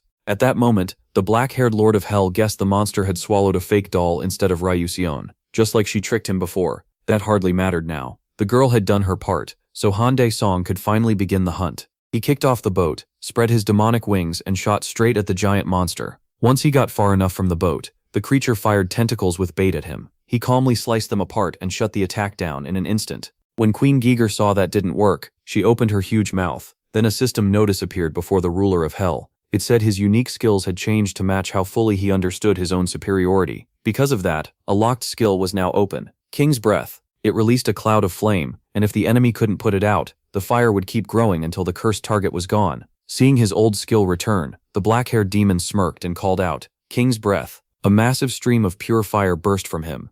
It plunged right into the queen's fanged mouth. The monster snapped her jaws shut to keep anything else from getting in. But Han Dae-song said that was already enough, and told her to enjoy the meal, because what he cooked was burning hot. The heat was so awful that Gejera opened her mouth again, smoke pouring out as her body started to swell. A moment later, the monster dropped dead, and the sea shook. Ryo-seon watched the inferno in shock. She expected him to be strong, but Han Dae-song still went far beyond that. Now the girl from the Fortress clan hoped the king could finally get rid of that sickening noise for her. Pulling her hand from the water, Ryo-seon asked her master to solve her problem. He coolly answered that the battle wasn't over yet, so she had to wait, and he was right. Bang Thohair was still holding up her barrier while she and the hunters fought off the insect-like monsters. Even now, the black-haired woman was still helping the Inferno Witch get what she wanted. Another swarm of flying creatures charged in. Bang Thohair held firm and used shock shield. The other hunters struck with aura-covered weapons and fired at the enemies around them. She turned to her allies and ordered them to focus. At the same time, another boat with unknown people was coming closer.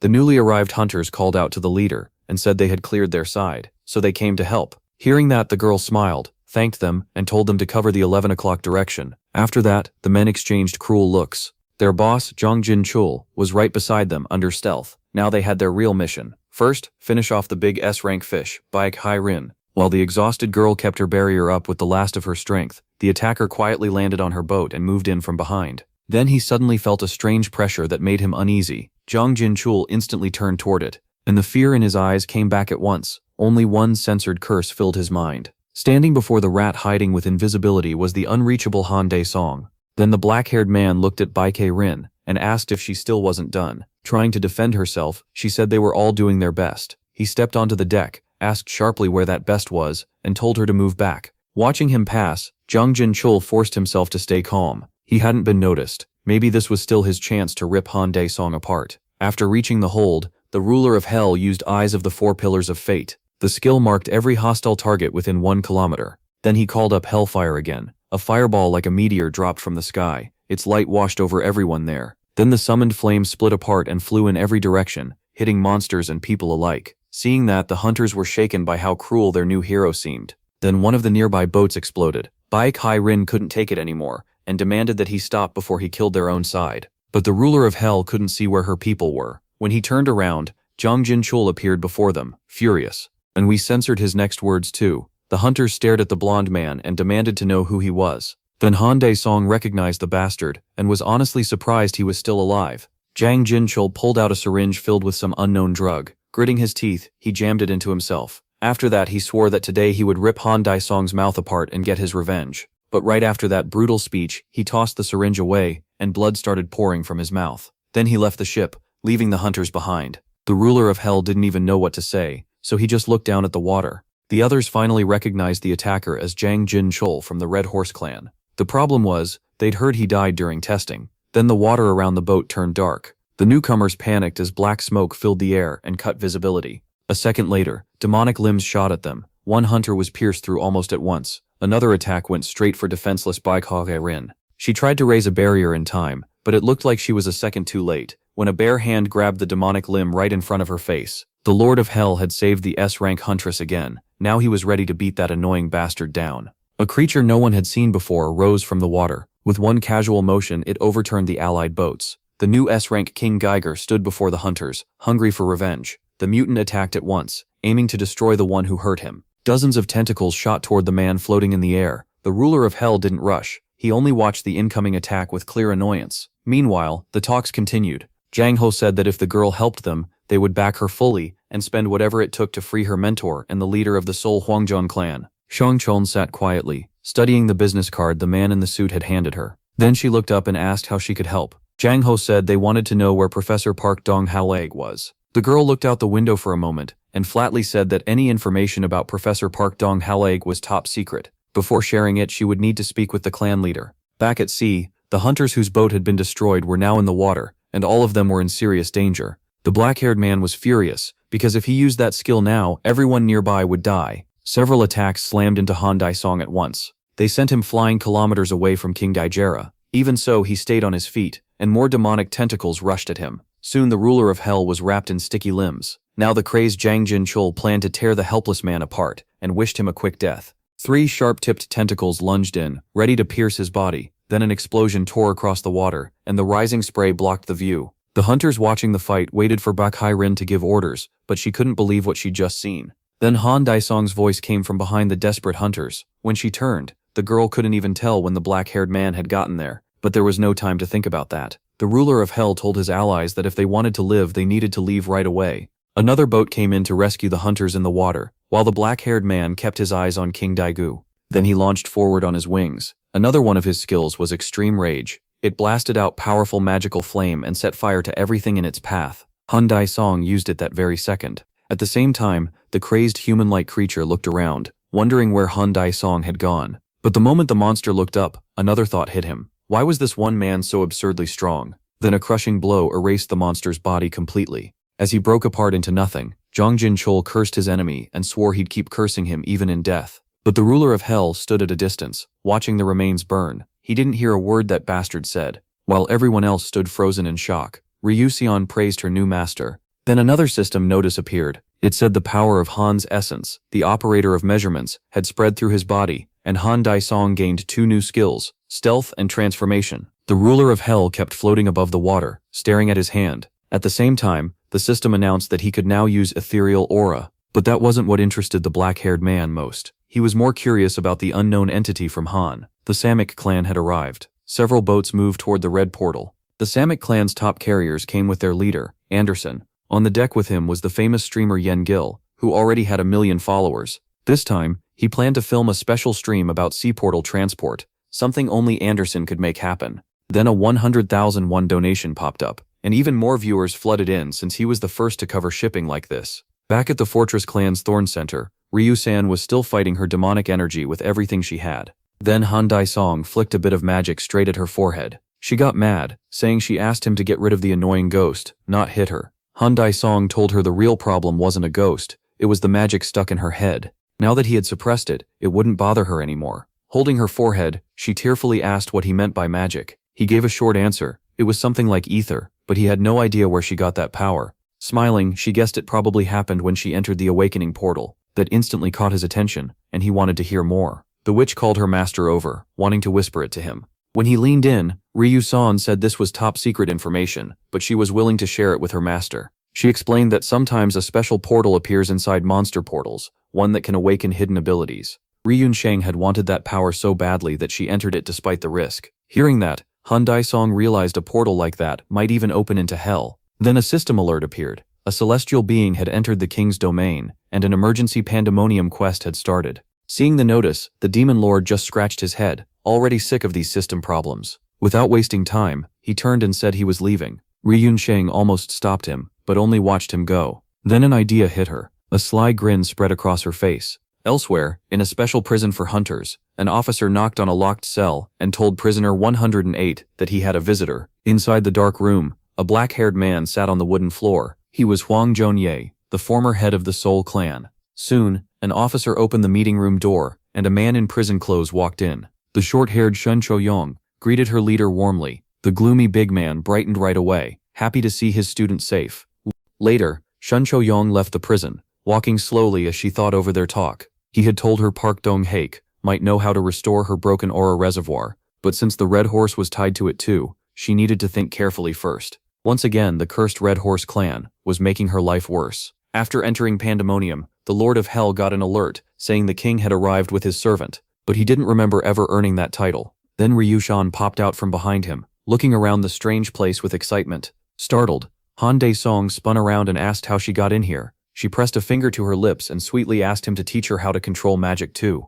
Another alert appeared, this time about his servant, Ryu-shan. Now he could see all her abilities. One skill especially stood out, instant death. It gave her a small chance to kill an enemy in one hit, though if the caster died, just like that, Han Dae-song had one more burden to carry. And for the first time someone was calling him teacher. Watching her cheerful face, he guessed that when he put a magic mark on her, he had accidentally registered her as his servant. He scratched his neck, unsure what to do, then remembered there was a bigger problem right now. Suddenly he grabbed Ryu-shun's hand and pulled her along while ordering the system to load the Ghost King's domain. At the king's command, Pandemonium began loading data about the celestial being's invasion of that domain. The world around them started to break apart and shift. Clinging to his hand, Ryu-shun asked what was happening, but he didn't explain. A bright light swallowed them both, and then Han Dae-song opened his eyes. One look around, and he was completely thrown off. A new alert told Han Dae-song he was trapped in an underground prison, where magic was sealed. The quest target was the Ghost Collector, and the reward was 100,000 merit points plus 1 servant skill point.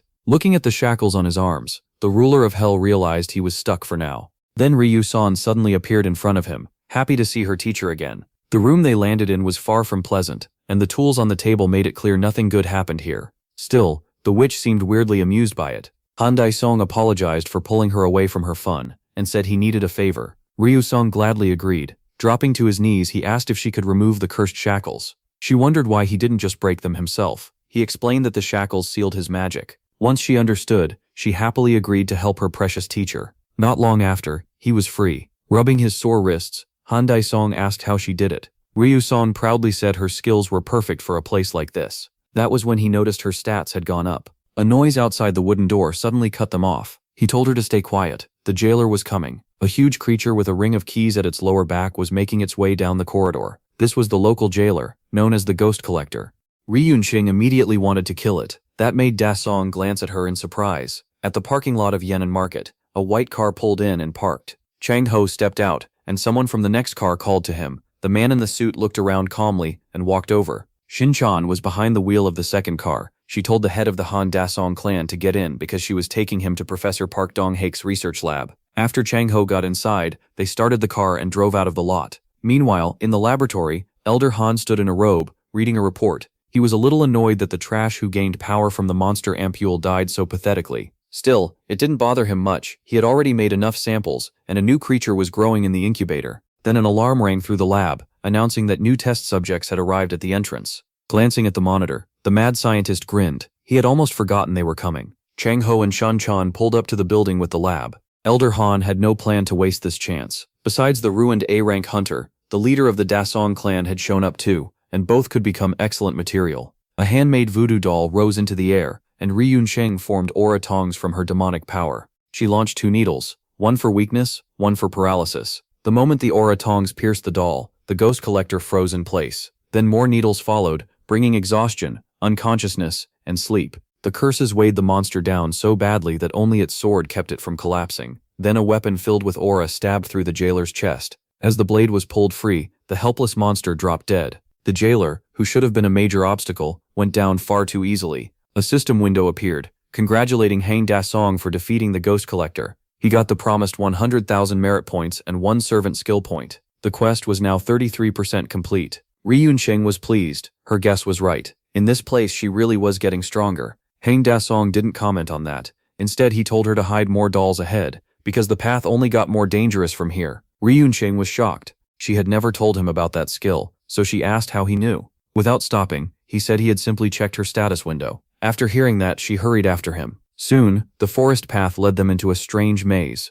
A new message pops up. The second area is the garden maze tomb. The goal is simple: escape the maze. But there's a catch. The death energy in this place drains their life, and the only way to get that strength back is by taking down the nature keepers inside. Han pauses and says he's cleared this path before, so getting out won't be hard. Still, something feels off. After thinking for a moment, he turns to Ryun Sheng and asks for one of her dolls. She doesn't get why, and asks him to explain. Taking the doll, Han says he'll go ahead first and give her a sign when it's safe to move. Ryun Sheng is touched, thinking he's protecting her by going alone. In truth, Han just wants a moment away from her whining. He explains that the line about the keeper restoring vitality is a trick. Fighting it only wastes time, and that means their life force drains even faster.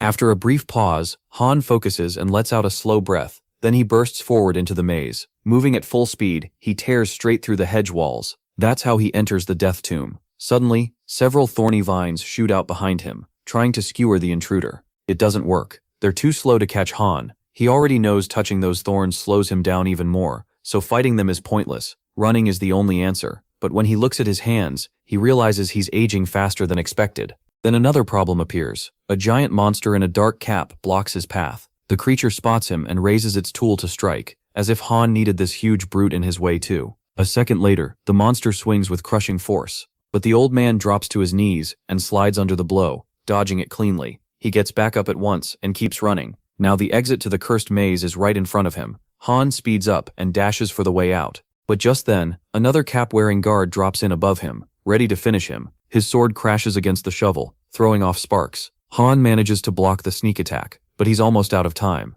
From the corner of his eye, he spots thorn branches closing in. That's when he realizes he's completely screwed. Moments later, the plant wraps around the helpless old man. Meanwhile, the others park the car and head deeper inside. As they walk through the hidden underground passage, Changbao points out that this place is really hard to find. Shinchan says she's only been here once herself. After a few short words, they keep moving. Soon they stop in front of a massive elevator. Changbao asks why a place like this needs such a huge lift. The girl in the cap admits she has no idea, and says it definitely wasn't like this before. A moment later, the metal doors begin to open. An unfamiliar person in a white coat stands before them. He introduces himself as Professor Park Dong-haek's assistant, and tells them to call him Java. At the same time, Ryu Xian is crouched down, making little animal shapes out of her aura. Then she hears Han's voice, and the little creations pop apart. Han is annoyed that she didn't answer sooner. He orders her to turn into a doll, and she gets to work right away. Lowering her hands, the witch gathers her power. In the next instant, she vanishes.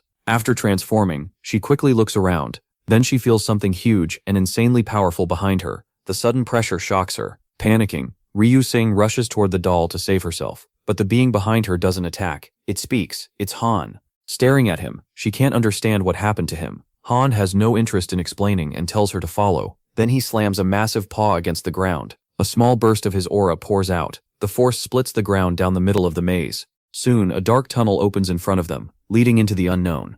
But Han didn't create it. A violent rumble shakes the huge underground chamber. Then a horned skull starts rising from below. A few seconds later, the hellish monster fully emerges. At the same time, Han gets a new mission: defeat the Ghost King, infected with a celestial particle. The two of them watch the crazed monster from cover. Han quickly says they're already too late. The demon is being tortured by an unseen voice, ordering it to repent and listen to the doctrine of the highest heavens. Unable to endure it, the monster loses its mind and starts smashing its own head against the floor. Seeing that, Han, still in his guard form, says the Ghost King has already become a full puppet of those heavenly bastards. Killing the body and taking the soul back will be a pain. Then he turns his eyes to his student with clear interest. Without hesitating, he calls up the servant skill list. One skill catches his eye: instant death. It uses 99% of vitality and magic for a small chance to kill the target, but if it fails, the caster dies on the spot. That's exactly what Han wants. He immediately puts 2 points into instant death. A surge of power wraps around the half-dressed witch, and she has no clue what's happening. A notice appears before her. Instant death has leveled up. Its success rate is higher now, and the worst failure no longer means death, just losing consciousness. Han tells Ryu-san to stay quiet and explains that he just boosted her strongest skill. She's stunned that he can even do that. Looking at her hand, the red-haired witch says she can feel how much stronger she's become. Han now wants her to use that attack on the monster, smashing its head into the ground. But Ryu-san hesitates. The target looks terrifying. Han gives her a thumbs up and tells her it'll work. The witch rises from her knees and folds her arms. Then she takes out a doll and fills it with demonic energy. Watching her, Han silently hopes this works, because if it doesn't, he's in serious trouble. A second later, Ryu-san drives a needle into the doll's head and calls out the skill: instant death. Purple light flares across the monster's skull. Then the giant body drops to the ground. Han is thrilled for a split second that it worked, but then he hears another body hit the floor. Fear flashes in his eyes as he turns. Ryu-san is lying there in front of him. And that can only mean one thing: it failed. The infected Ghost King regains itself and starts to rise. Seeing that, Han uses every buff he has. Then he pulls his legendary sword from his inventory. The two monsters face each other, both giving off overwhelming power. Han follows up by using another blood neutralization skill. The Ghost King doesn't wait either, and draws its bone sword. The moment Han sees that, he charges in. He's shocked that this bastard called out the blade of sin against him, and he demands the Ghost King die like it's told. Their swords slam together, sending sparks flying across the battlefield. Then Han's weapon is knocked right out of his hands. In the same moment, the bone blade tears into flesh, spraying blood through the dungeon. Even Han is shaken by that result, and his tense expression shows through the mask. But the Ghost King isn't done. It instantly uses a skill called absorbing a living soul. After that, Han's defeated body starts fading away. The great ruler of hell is being devoured by a pathetic insect, and his final words are pure curses. Soon the strongest hunter and the ruler of hell vanishes without a trace. Even so, his angry words still reach the soulless monster from inside the sword. Meanwhile, a black car speeds through the crowded city streets. Adjusting her cap,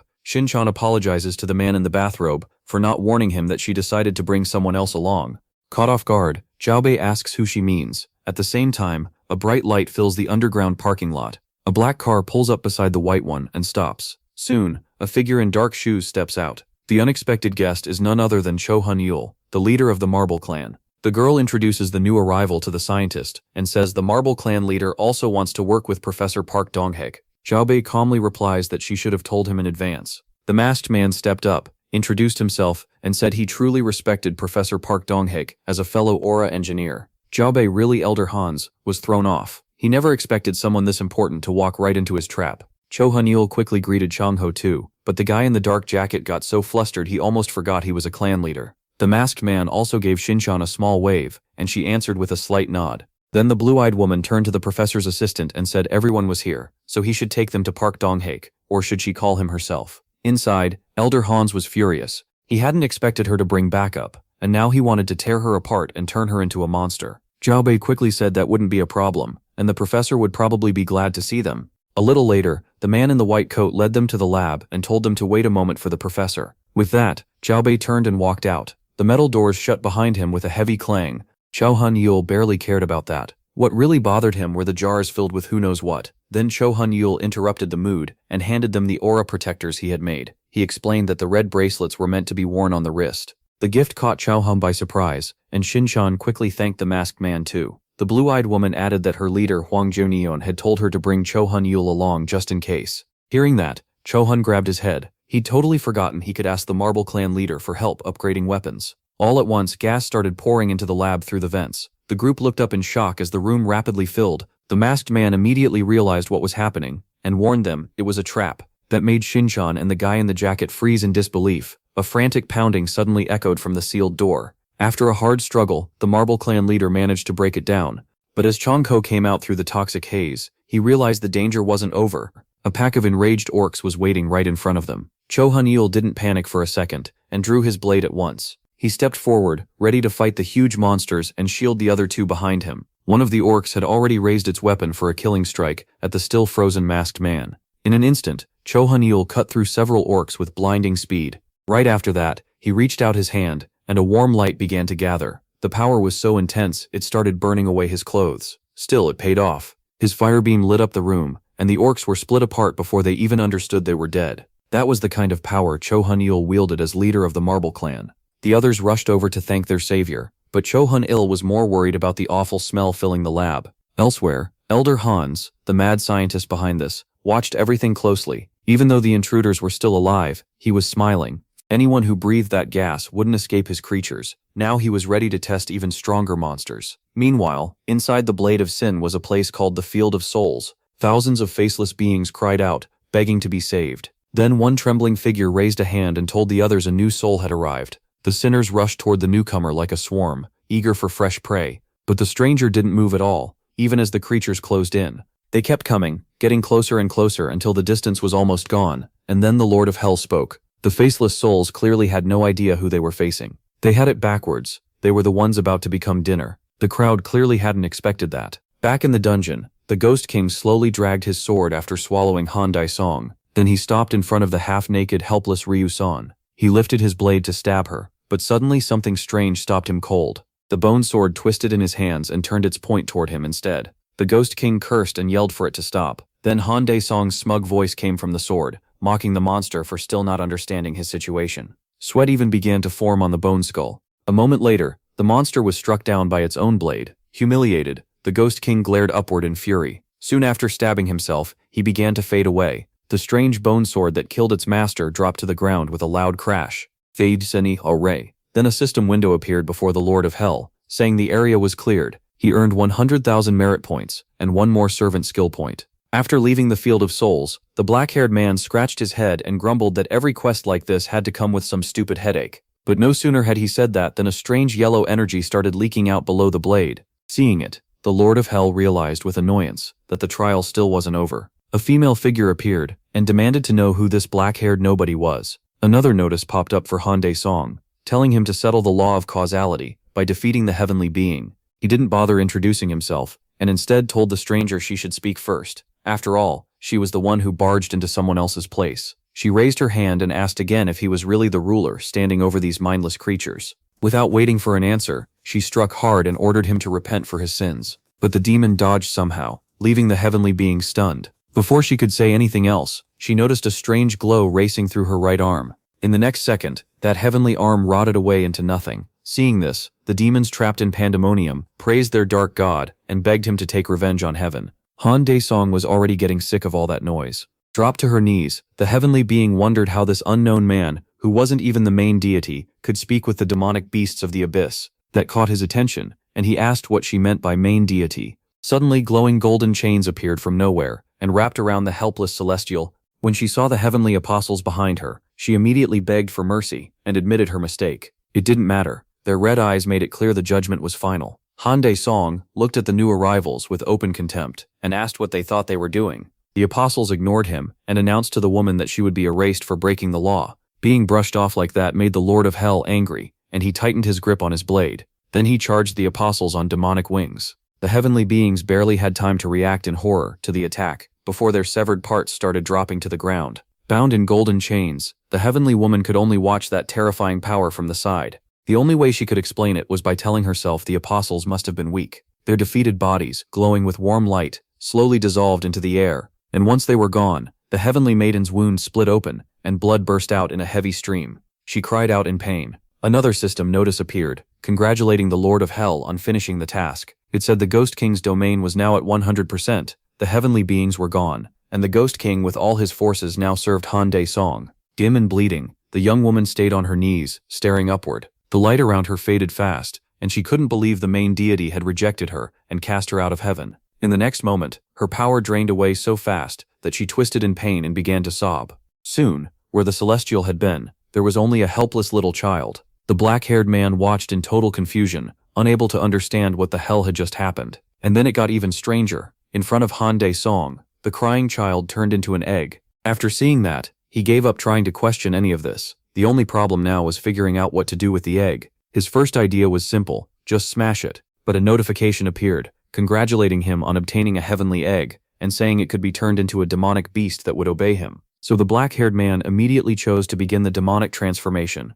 The egg in Han Dae-song's hand started glowing wildly. A system panel soon appeared above the burning shell, showing the transformation process. All he could do now was wait and try to figure things out once it was done. Meanwhile, a rusty radiation warning sign hung on one iron door, and then that metal door slammed shut with a violent bang. All of this happened right in front of the people under the Marble Clan leader's protection. Shunho straightened up, angry and confused about what any of this meant. At the same time, Jeso answered with the obvious. Professor Park was in trouble. Then Lee slowly lifted his left hand, getting his allies' attention. He looked up and the masked man spotted a two-headed monster above them on the upper platform. One black-haired head hung out of the creature's body, drooling as it got excited over fresh hunters. A giant ogre with a huge iron club stood in front of them, but this wasn't a normal ogre. There was a human head growing from its body. Chunho and Jisoo stared at it, completely unable to figure out what they were seeing. The masked man, clearly shaken, said it was an experiment that fused a human with a monster. The insane black-haired head noticed the girl in the group and said she'd look perfect as another head beside him.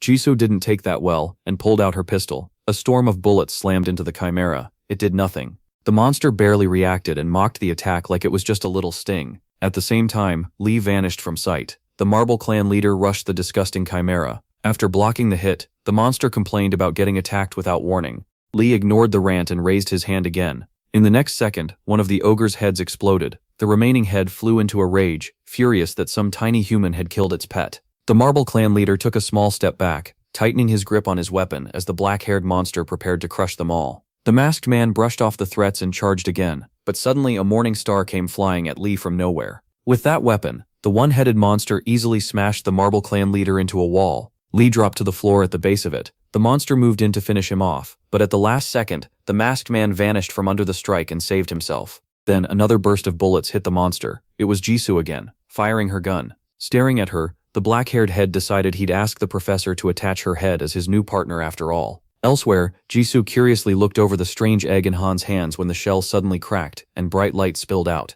A moment later, the egg broke apart into glowing dust, and the Inferno Witch happily told her teacher that something had hatched. A creature they'd never seen before floated in front of them. Soon, the little flying fairy turned to Ji and asked if she was her master. Han cut in and ordered the flying bug to tell him everything she knew about heaven. But the magical creature apologized and said she remembered nothing about it. Annoyed that all that effort got him a useless moth, the ruler of hell slowly drew his sword. Then, Ji stepped in and begged Han not to kill it. She said she'd be happy to raise the pet herself, though he had no idea what nonsense she was talking about. Then the Inferno Witch quietly urged the new creature to show their teacher something useful if she wanted to stay alive. The pet quickly remembered one thing. It had a heavenly store. Suddenly, a counter popped into the air. Jisoo was stunned by it, and even Han didn't know what to say. A real hunter shop had appeared in front of them. It was filled with potions and artifacts, and there was also a huge selection of ranged weapons. After looking around for a bit, Han noticed a strange item and called the moth over to explain it. Flying closer, the pet said it was a one-time item that revealed important information about the near future. A system window told Han that the future diary's info would stay true for 24 hours and could only be bought once a week with merit points. After checking the details, he bought it right away. Then a pen and a sheet of papyrus floated up before Han, and a few moments later, several names appeared on it. Changho, Jisoo, and Lee. Seeing those familiar names jolted him awake, and whatever was written next made him tense up for real. Meanwhile, outside the Hunters Association building, a strange scarlet portal opened, and Han stepped out of it with his new student. Han immediately tried to send Jubei away, but she refused to leave because she was his student now. She called out to Han again, but he wasn't in the mood and made it clear he wouldn't repeat himself. After that, the Inferno Witch decided not to push him any further today. Back in the lab, Lee lay defeated on the ground, smoke rising from his body. Then steam started pouring out of the man in the suit. The monster watching him had no idea what was going on, but the answer was simple. The Marble Clan leader was releasing all that smoke because most of his body was mechanical. Now Lee got serious. He suddenly lunged at his enemy and drove a heavy punch into its jaw. The massive monster actually staggered from the hit. Still, it wasn't ready to go down. Even after taking the blow, the twisted creature said that still wasn't enough. Then Lee's hand came up in front of his face, already set for the next strike. The Marble Clan leader unleashed his aura quantum cannon, and in the next instant the man-made monster was blown apart at the molecular level. Its bloody remains dropped to the floor in front of the mechanical fighter. But Lee wasn't in good shape either. He had burned through too much aura. Seeing that, Jae-Su worried about the Marble Clan leader's condition. Meanwhile, Chan-ho could barely believe Lee had really packed his body with aura weapons. Turning to them, the black-haired man said his body needed time to recharge its ether core. But he also had a bad feeling, like they were all still playing into that bastard's plan. As the hunters stood over the fallen monster, the real mastermind watched them through the security cameras. Han hadn't expected to use his secret weapon this soon. The mad scientist pressed a button, saying he'd rather capture them mostly intact, but he had no choice now. At that moment, Lee sat on the floor with his legs crossed, trying to recover his lost energy. Watching him, Xiaobei couldn't help wondering what his own odds of surviving beside an S-rank hunter really were. Suddenly, one of the metal doors started to rise, and a new enemy waited for the already battered hunters. A dark figure stood behind the half-open door. Once the light hit it, they realized it was another nightmare monster. Watching his creation enter, Han decided he should at least recover some bodies before they got torn apart and eaten. The hunters now faced a new creature named Goldman. After one look at it, Jae-Su drew her aura blade and said the thing was monster class. Lee disagreed. Judging by its presence, he said the creature was probably S-rank. That stunned everyone there. The monster kept moving toward them, dragging a butcher's blade across the metal floor with one paw. But the Marble Clan leader had no plan to sit back and get pushed around by some horned beast. The puffed-up creature clearly hadn't expected that kind of nerve from a mere human. Lee's fist shot toward Goldman's face, but the red-eyed monster dodged with ease and instantly went on the counter. Goldman suddenly grabbed the Terminator's arm, and in that moment, the black-haired man realized he was slower than this thing. Blood splashed across the lab again. The Marble Clan leader's hand flew off, torn clean from his body. Chen-Homo, shocked by the brutal fight, shouted no. Jae-Su rushed in to help her comrade, without hesitation, and cursed the monster in fury. She slashed at it, but the test subject suddenly disappeared.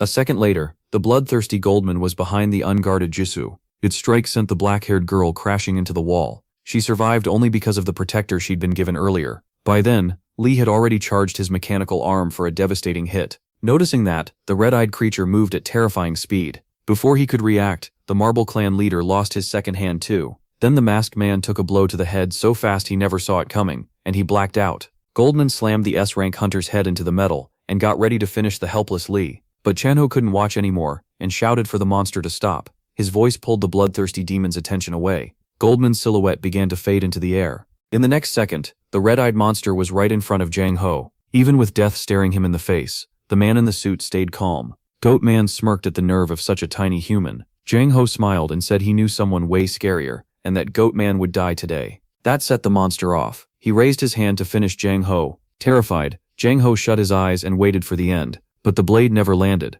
Black shadows shot in and stopped it. Goatman froze, unable to figure out what just happened. Strange demonic hands with eyes had shielded Jang Ho. The monster quickly jumped back. He could feel danger coming from the black substance blocking his blade. Then Han Dae-song, the ruler of hell, stepped out of that dark mass. The blue-eyed girl never thought she'd see him again, especially here. Glancing back, the black-haired man asked his friend with a grin if he'd been slacking off. Jang Ho was thrilled to see his crazy friend, and bragged that he wasn't dying today. He was Song Jang Ho, an S-rank after all. Then Goatman's hooves suddenly appeared in front of the defenseless Shin Cho-yong. Jang Ho could only cry out her name. Goatman swung again, but the black goo stopped the blade and saved her too. Shin Cho-yong stared in shock at the demonic hands protecting her. Even Goatman looked just as stunned. The red-eyed monster snapped his head toward the strange guy in the t-shirt. Han Dae-song didn't put up with that kind of attitude from some bug, so he used his aura stealth skill. He vanished instantly, leaving the monster shocked again. Goatman kept looking around, unable to tell what was happening.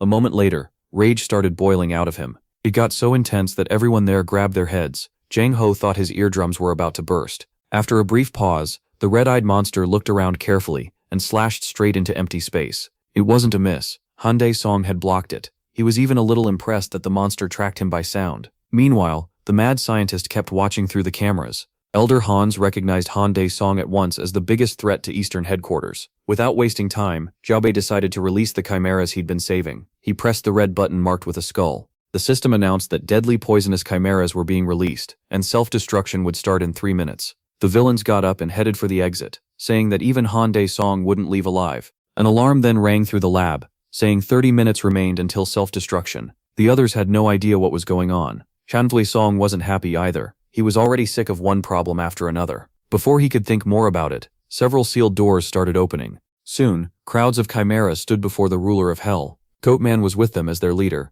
Looking at Yuto, Chomho was horrified by how many people this bastard must have experimented on. Shin-chan agreed and said this wasn't a lab anymore. It was a monster factory. Cho Hanwul, still against the wall, quietly explained that these monsters were made with awakening ampules. One look at the masked man told Chomho that the Marble Clan leader couldn't help, so the brown-haired man turned to Han Dae-song and said he'd have to handle this alone. The ruler of hell thought that if it were up to him he'd burn this whole place down with the ultimate stage of the volcano, but with his allies nearby he couldn't do that. Instead, Han Dae-song chose to use a territory shift, the Ghost King's possession. A huge wave of power burst out from him, impossible to ignore. The chimeras panicked the moment they sensed it. Cho Hanwul snapped fully awake when that massive pressure hit him. Chomho and the black-haired girl had never seen anything like this before. Thick smoke slowly swallowed the laboratory, and when it cleared, the lab was gone. Everyone had been moved somewhere else. Even Han Dae-song's friend didn't know he could do that. Shen Chongyong could barely believe it and thought it was real teleportation. But the Marble Clan leader understood the truth.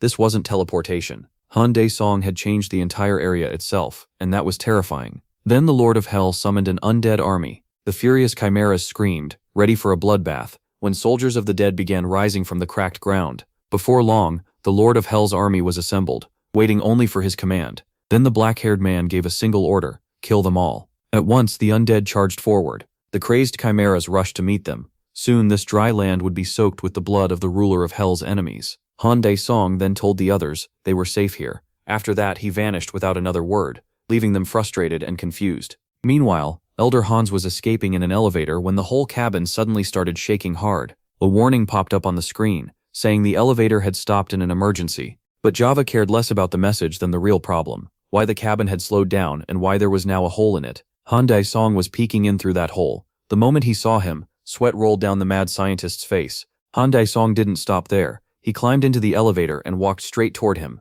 As he got closer, the black-haired man mocked him for ordering the hunt and then trying to run away. A bit shaken, Hans admitted Han Dae-song had gone far beyond his expectations. Spreading his arms, he said Han Dae-song had won and that he was ready to die by his hand. But the ruler of hell didn't rush to kill him and grabbed him by the shirt instead. Han Dae-song could tell the man was planning something. He just didn't know what yet. Hearing that suspicion, the tattooed man started to worry. Then a cruel smile spread across Han Dae-song's face as he remembered a useful power he'd gained in the Ghost King's domain. A system window appeared, saying Han Dae-song had temporarily received the Ghost King's unique ability. Leaning in, he used that temporary skill on Hans' ghost eyes. With it, Han Dae-song looked deep into hidden memories. He saw Hans lying on the ground, helpless and gasping for air, when an all-seeing eye suddenly appeared before him. He also learned where Lee Soga came from and how he got the mutagen ampule. The ruler of hell saw the horrible experiments the man had carried out and how he brought Jinsel back to life. But among all those crimes, Han Dae-song noticed something important.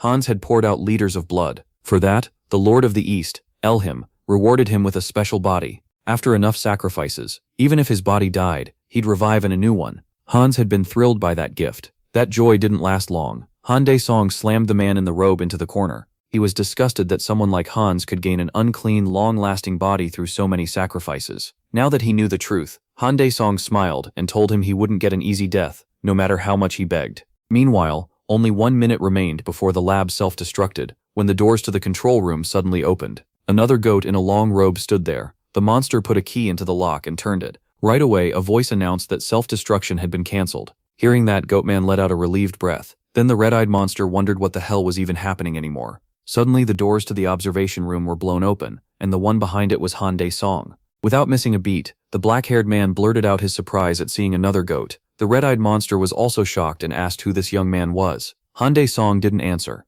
Instead, he asked the goat in the robe the same thing. The monster then introduced himself as Park Dong-haek, director of this research institute. Han Dae-song didn't see that coming. Soon after, he pulled his friends out of the other dimension and brought them into the observation room. After hearing Shin Cho-yong explain everything, the red-eyed monster couldn't believe Leader Huang had been locked up. He rose from his chair, realized it was his fault, and told them not to worry. In his monster form, Park Dong-haek said the Seoul clan leader should be freed soon. He had plenty of proof that Jev had illegal ties to the Red Horse clan. While the monster explained everything, Jong-ho leaned over and quietly asked his friend if this was really Professor Park Dong-haek in front of them. She couldn't give a clear answer. All she knew was that the voice matched Professor Park Dong-haek, the man she had met before. Chow Hun-ho just stared in shock. He could hardly believe the professor had fully fused with a monster and still kept his mind. Park Dan-ho also praised the results of the weapon research. A moment later, the robed monster asked Shin Cho-hong if she had come because of trouble with the aura reservoir, and she said yes. Park Dan-ho said using fusion ampoules made sense in a case like this, but he couldn't promise a full recovery. Then Han Dae-song cut in and asked the goat if he had anything actually important to say, like what he had been doing while the institute was falling apart, and why he showed up looking like this. Park Dan-hyuk looked a little awkward and shut his eyes. Then he started explaining how he became the first fusion test subject. He believed aura awakening alone wasn't enough to fight the powerful monsters coming through portals, so he and the dying Javu began testing a human-monster fusion. Javu wanted to use it to extend life, while the professor wanted to make the human body stronger. But after years of work, the plan still failed, so the machine was set to enter hibernation automatically if the test went wrong. Chang Hong cut in, confused. If the professor looked like this now, didn't that mean the experiment worked? Touching his goatee, the man said it was hard to explain, but after a heavy impact damaged the hibernation device, his original body died, and the experiment ended up succeeding. Hearing that, Cham Hong realized the experiment only worked because the device had been hit hard enough, and Han Dae-sung turned away from his friend's eyes. With a grin, Dae-sung added that Professor Kozel also knew where Han's base was. That last part caught Cho Han-ul's attention, and everyone else's too. Jong-ho quickly asked Dae-sung who Han's people were. The black-haired man said they were like monsters from another world, the ones making the portals appear. That answer sent chills through the guy in the jacket. At the same time, Javu woke up chained to a strange bed. The man from Han couldn't tell what Han Dae-sung was planning, so he started screaming for him to just kill him already. Then his sharp yelling was drowned out by sparks snapping from the metal. The moment he saw the long, sharp spikes in front of him, he went quiet. That silence broke when the one in charge suggested they start their game right away. Seeing the humanoid monster before him, Javu panicked and desperately asked who he was and what he planned to do. No real answer came. The masked monster only said he would enjoy tearing the boy's filthy body away from his soul for centuries. Terrified, Javu broke into a sweat and asked him to say that again, unable to believe what he heard. Meanwhile, inside Han's wormhole, 4 unknown figures sat around a long table. One of them, the Lord of the East, Elhim, began by saying something unexpected had happened in the East. The Lord of the North, Volks, asked if a new variable had appeared, and what exactly had happened. The Lord of the West, Corinna, mentioned hearing that Japanese hunters had recently cleared a highest-rank portal. The Lord of the South, Ezar, already impatient and hungry, slammed his fist down and demanded the answer. Elhim calmly said he had lost 2 powerful dimensional operators in Korea. That shocked everyone there, because it meant someone powerful was in Korea without their knowledge. So the Lord of the East asked for a highest-rank operator to deal with that insolent man. Ezar suddenly stood, wanting to handle it himself. He rose from his seat, and with his arms crossed, Elhim coolly asked why Azar hadn't gone to investigate in person already. The Lord of the South frowned in disbelief, then after a brief pause, smirked and asked if Elhim really thought he could lose to some aura-awakened human. Still perfectly calm, Elhim corrected him. Their enemy was not aura-awakened. That single detail made the rulers of Han visibly tense. Elsewhere, Chief Executive Park Chang-ho sat in his office, quietly thinking over the report he had received. Soon the gray-haired old man opened his eyes and asked if it was really true that Han's people were kidnapping humans and creating monster portals. The man in the suit answered that the information came from Hunter Han Dae-sung.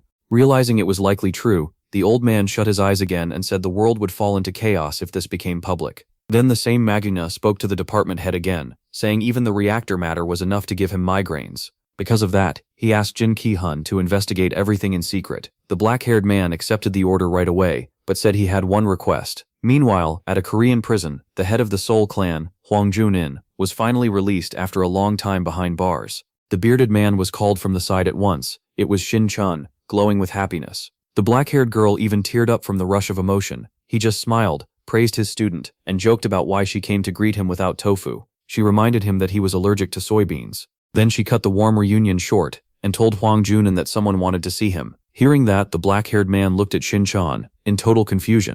A little later, he walked to the car, opened the door, and found a talking goat inside greeting him as his old friend Professor Park Dong-haek. Seeing that, Hwang Jun-young was completely speechless. Once he recovered, he started yelling at the old goat. Deep down, he had always feared something like this might happen, but he still couldn't understand what had happened to the professor. Park Dong-haek brushed it off, saying it didn't matter now, and told him to get in. Then the white car doors shut hard. As Shun-chan drove, the head of the Seoul clan kept making things more tense, still stunned by the professor's madness, until Park Dong-haek told him to drop it. But the black-haired man kept going, saying he never imagined he'd one day be talking to a goat.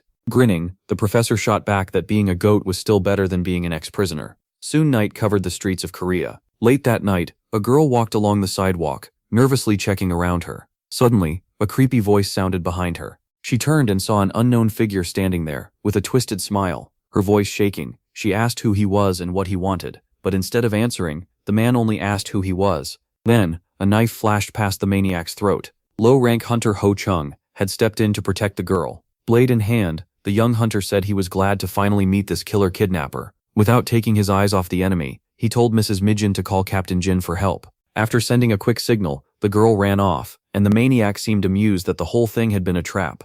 Ho Chung couldn't understand why the bastard still looked so relaxed even now, so he focused fully on defense. Then the stranger stuck out his tongue and mockingly asked if this hunter was the one who stabbed his boss by hand inside the Red Horse building. If so, the boy should be thanked for taking revenge for them. That made Ho Chung freeze.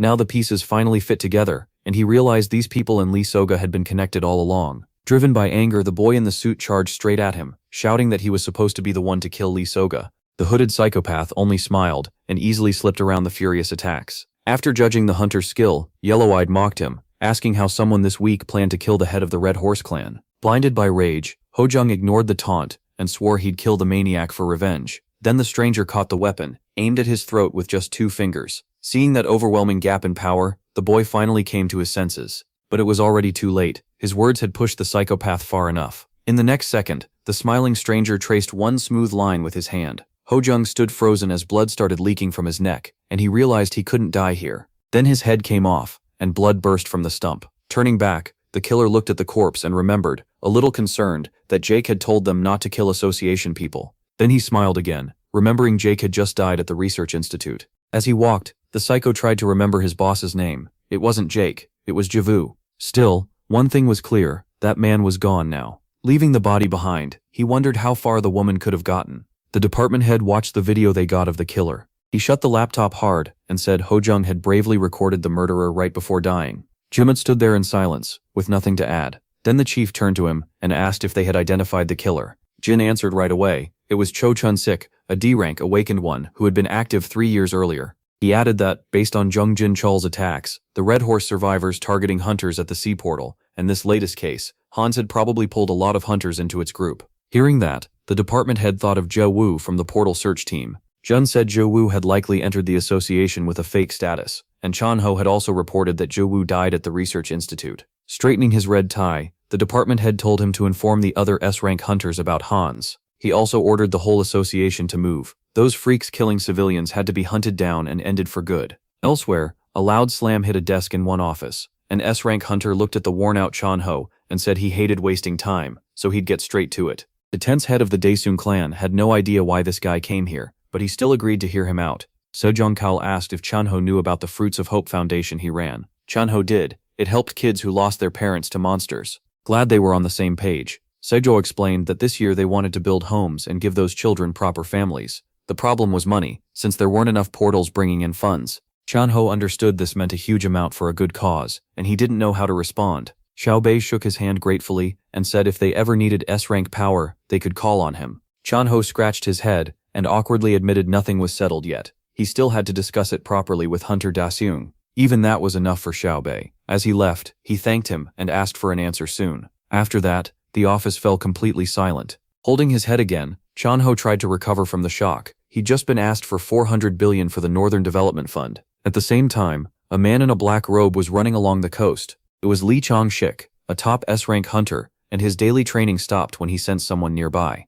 A huge muscular man in sunglasses stood before him. The blonde hunter cautiously asked who he was and why he was here. The man ignored the question and attacked at once. Lee Chang-shik easily dodged the sloppy hit. As he slipped behind him, a shockwave tore past, showing just how strong this enemy was. Even so, the blue-eyed hunter said slow attacks like that wouldn't touch him. Then Li Changshik fired back. But the man in sunglasses blocked it. The dreadlocked fighter stretched out his thick arm and praised him in English. Then he pointed downward and used a skill called neodymium. Right after that, he charged again. Li Changshik tried to dodge with speed like before, but suddenly his legs wouldn't move. The foreigner bragged that he was the coolest. Realizing he couldn't evade, Li Changshik had no choice but to block. An explosion went off right where he stood. Meanwhile, at the orphanage called Nadejda, Seo told the nun the good news. In the first half of the year, they expected support from the Daesung clan to build homes where children and caregivers could live safely. She was happy, but couldn't believe the MC clan would really spend that much on them. The S-rank hunter in the tracksuit explained that clearing S-rank portals brings in crazy money, so funding shouldn't be a problem.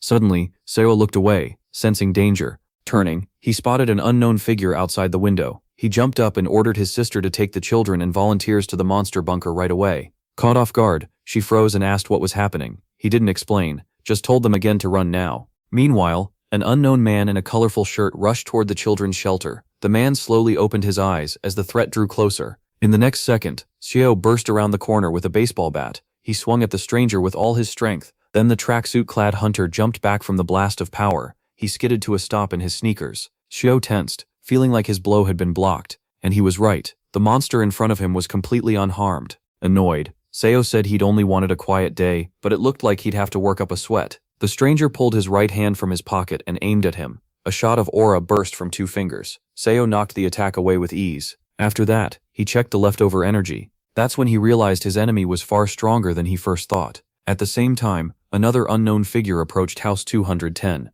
Inside, Raixiong looked very pleased. She was thrilled that she'd finished making a doll of Daishiong using his hair. It looked just like him, even carrying the same proud aura. The huntress known as the Hell Witch couldn't handle how adorable it was, and hugged the tiny version of her master. Far away in hell, he was picking his ear over piles of defeated enemies, and couldn't shake a bad feeling. Outside the house, a red-eyed woman gathered power into her fist, hoping to finish her mission fast. Soon, black smoke swallowed the whole villa. Inside, Rai Yushang suddenly yawned and wondered why she felt so sleepy. A moment later, the Hell Witch passed out. Soon she was snoring on the floor, still holding her beloved doll. The doll, however, wasn't sleepy at all. It was the finest version of Damisong. By then the front door was already unlocked, and the intruder stepped inside.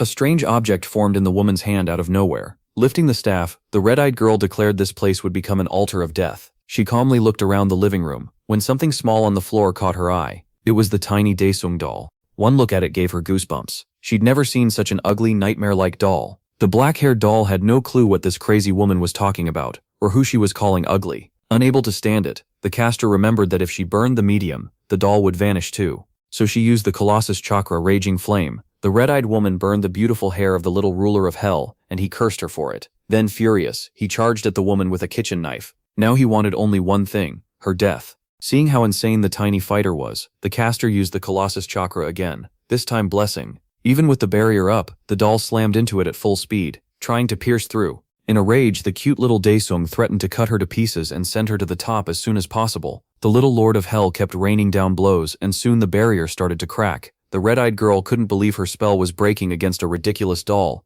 Terrified, she staggered and lost her footing. Then little Daesung the Ripper got his revenge. Her wild scream was music to his ears, and peace finally returned to the house. Meanwhile, the doors to the observation room flew open. The breathless department head rushed in after getting report after report about ruptures, but the girl with glasses corrected him. These weren't ruptures, but fights breaking out all over the city. One employee reported a battle near the Han River between Li Changshik and an unidentified force, and another clash at an orphanage between an unknown person and Dankal. Hearing that, the black-haired man stiffened. One thought hit him right away. Was this Han's people again? The chief quickly said the Shozian clan was closest to the Han River, so they would back up the shelter, then ordered the rapid response team to move out at once. Meanwhile, back at the shore, the foreigner rubbed his chin and admitted the Korean hunters were doing better than he expected.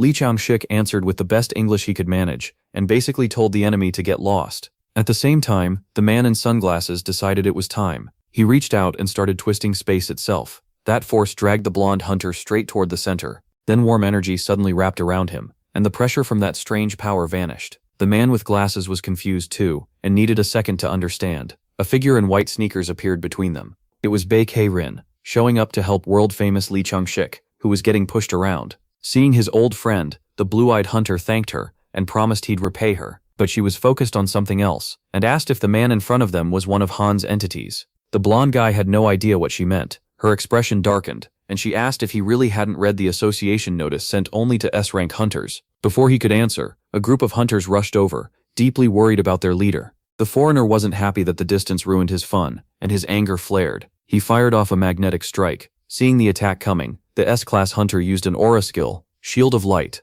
Baekhae Rin blocked it with ease. Even so, the lower-ranked hunters could barely endure that kind of power. At the same time, Lee Changshik suddenly told a subordinate to bring him his weapon. The hunter immediately handed over a shield sword. Drawing the blade, Lee Changshik told his enemy that now he was dead. But the foreigner, hand at his chin, realized he'd already used too much energy without even catching the real target. So he decided that was enough for today, and left. Lee Changshik didn't chase him. He just said he was exhausted like a bee. Then the blue-eyed man suddenly passed out. Everyone was shocked and his subordinates rushed to get him medical help. Meanwhile, in the shelter's underground bunker, the nuns stayed there with the children and volunteers, just as the S-rank hunter told them. Some kids worried about the director, so the women tried to calm them by asking if they remembered Dangkal's catchphrase. A boy in a red shirt jumped out and shouted, "I'm the #1 hunter in Korea." That got laughs and helped everyone relax. Meanwhile, their hero kept desperately holding off the non-stop shots. The hunter couldn't find even one opening to strike back. The muscular blonde man crossed his arms and said it was time to finish this.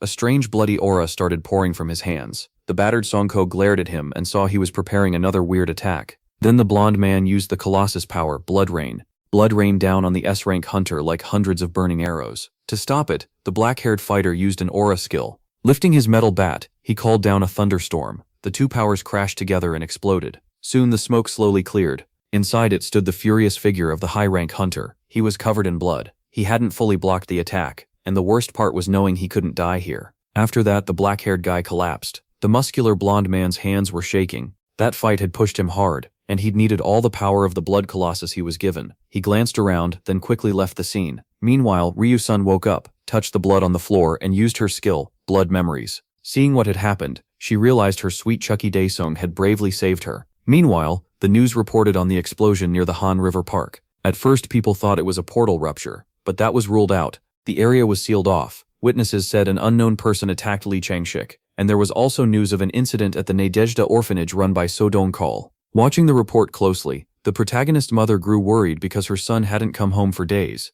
She immediately started looking for her phone. Just then, a sleepy Jisoo walked over and asked why her mom was still awake, saying Changpo had told them not to worry about her brother. But this was the first her mother had heard of Changpo contacting them, so she demanded to know where Daesung was and what he was doing. Jisoo said she didn't know, and honestly, didn't need to. That answer set off a fight in the luxury apartment, with the mother scolding her for acting ungrateful to the brother who'd done so much for them. Xiaobei quickly begged her to calm down. Meanwhile, another sinister figure was on that same skyscraper. It was none other than the maniac Cho Chun-shik. Drooling, he planned to kill one victim and take the other hostage. The apartment's residents were fast asleep when a creepy shape appeared outside the window. It was that same wanted psycho who made sacrifices. He covered his hands with aura and tried to slip inside quietly. But the second he touched the glass, a force blasted his hand back. A faint light began glowing from the sleeping black-haired woman from the pendant her beloved son Daesung had given her. The killer never expected MC to place a protective barrier over the apartment. Then a bright beam suddenly pierced Cho Chun-sik through. Caught completely off guard, he coughed up blood in shock. The helpless maniac had been skewered like meat on a stick. The shadow guard told the miserable human that its mistress was asleep, and if he wanted an easy death he should bite his tongue. Cho Chun-sik was stunned. The summon had activated even without Daesung nearby. Shaken, he tried to tell the shadow it was all a misunderstanding, but the guardian refused to listen and said the Lord would question him personally. Meanwhile, over the sea, the water suddenly grew violent. A demonic dragon rose from the sea, carrying a figure on its head. Then a notification appeared. The quest Sea of the Demonic Dragon was complete, and the full power of the ruler of Hell's body had been released. Standing atop the blue dragon was Han Daesung himself. The true Lord of Hell had returned. A guardian approached the red-eyed man and reported that a rat had been caught trying to harm his lady. Soon, in the Lord of Hell's kingdom, a chained prisoner sat before a massive staircase. It was Cho Chun-sik, who had no idea where he was. Then slow footsteps sounded behind him, getting closer and louder. Han Daesung walked through the hall while hundreds of messages from abyss beasts praised their god, though he still didn't get why these freaks were so obsessed with worshipping him.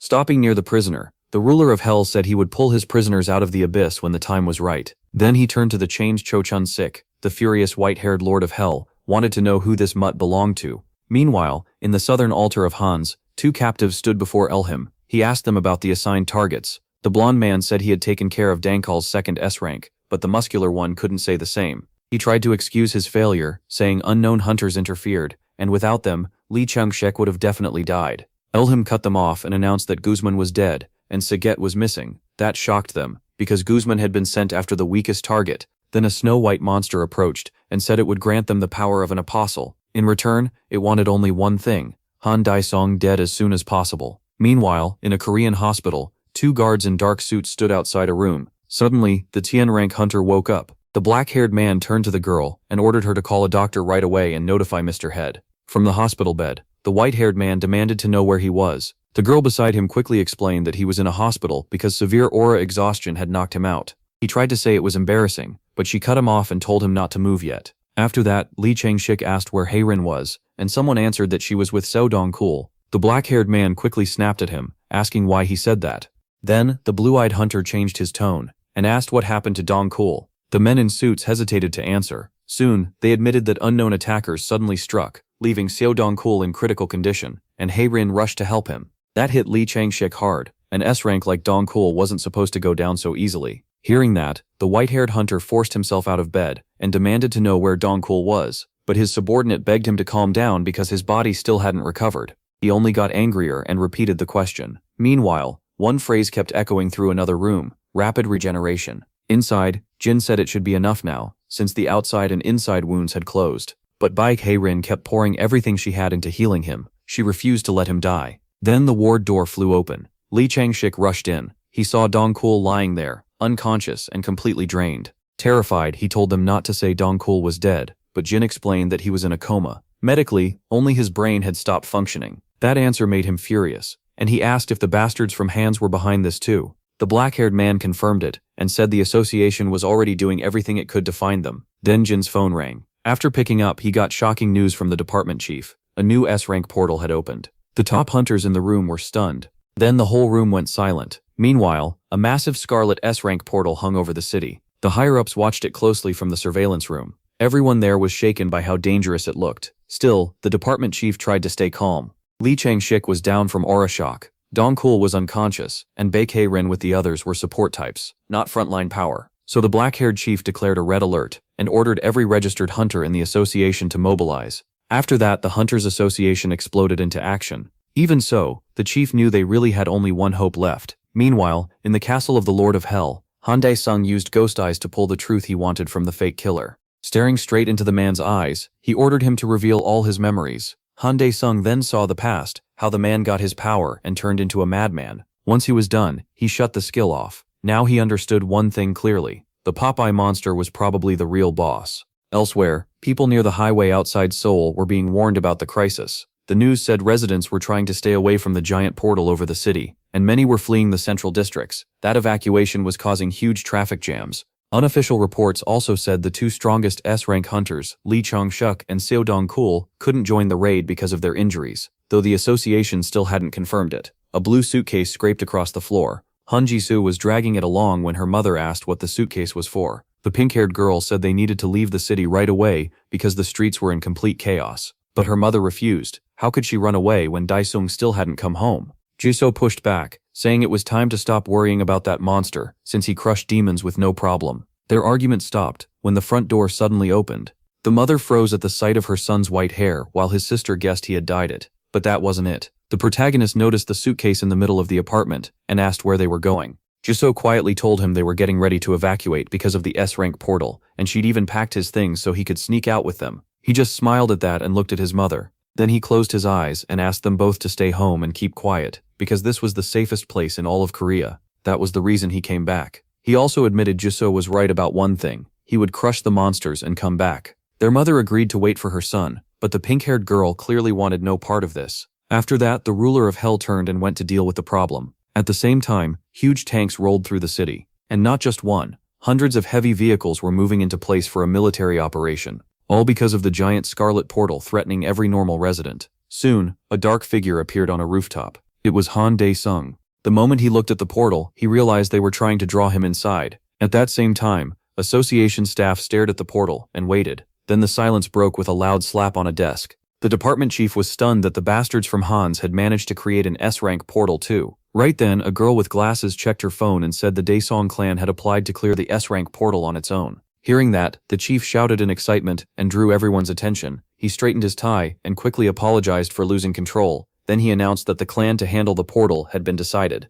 Everyone else was to prepare for containment, and he ordered that message sent to every hunter team. The girl accepted the order at once. Meanwhile, people rushed to get the defense ready, while trained staff assigned hunter groups and gave them the best plan they could. One fighter asked his friend who would even enter those gates of hell, but the guy in the purple shirt had no answer. Then phones across the square buzzed at once. It was a message from the association, naming the clan assigned to the high-rank portal. A dragon silhouette suddenly appeared, and its roar was so loud people had to shut their eyes. The shadowy beast shot over the low-rank hunters' heads at terrifying speed. Everyone quickly realized it was Han Daesung's dragon, and that he was the one going to clear the S-rank portal. From the association control room, the chief executive watched their final hope. All they could do now was trust him, and he and his staff truly did. Reporters didn't miss the moment either, going live to announce that the Daesong clan would take on the S-rank portal alone. Then the ruler of hell, riding his fire-breathing partner, flew straight into the portal. A moment later, the white-haired hunter arrived inside the thread itself. As soon as he entered that other world,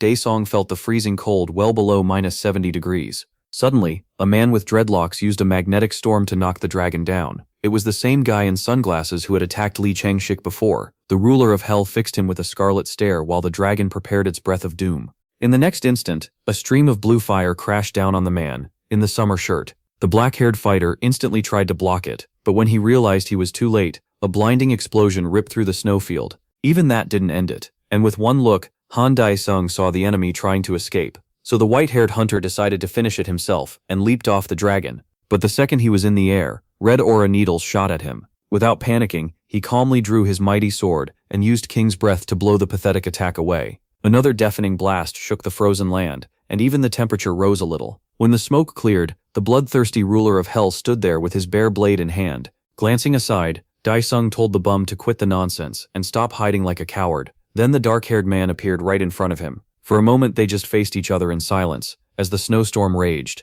At last, the man in sunglasses said Daesung had gotten awfully bold for an ordinary hunter. The Lord of Hell wasn't in the mood for talk, and told him to start already. Smiling, the man with dreadlocks used the Apostle's power again, the titan of the overthrowing gods. His clothes ripped apart in an instant, and a new power poured from his hands. Now he had fully transformed, looking more like a monster than a human. Even so, the white-haired man barely reacted. He only noticed that his enemy had gotten a bit stronger. Seeing that calm face, the transformed monster wanted to find out how long the white-haired hunter could stay so relaxed. So the monster used the Colossus power again, this time calling down a giant meteor. The ghoul burst out laughing, thrilled that someone was pushing this hard just to make Daesung get serious. MC decided to humor the lunatic, and finally let his sealed magic loose. A massive force poured out of him and flooded the whole area. The red-eyed freak couldn't understand how a normal human could have power like that. Then another figure appeared behind the ruler of hell. It was a white-haired man, ready to strike. He knew even the flashiest move always has a weak point.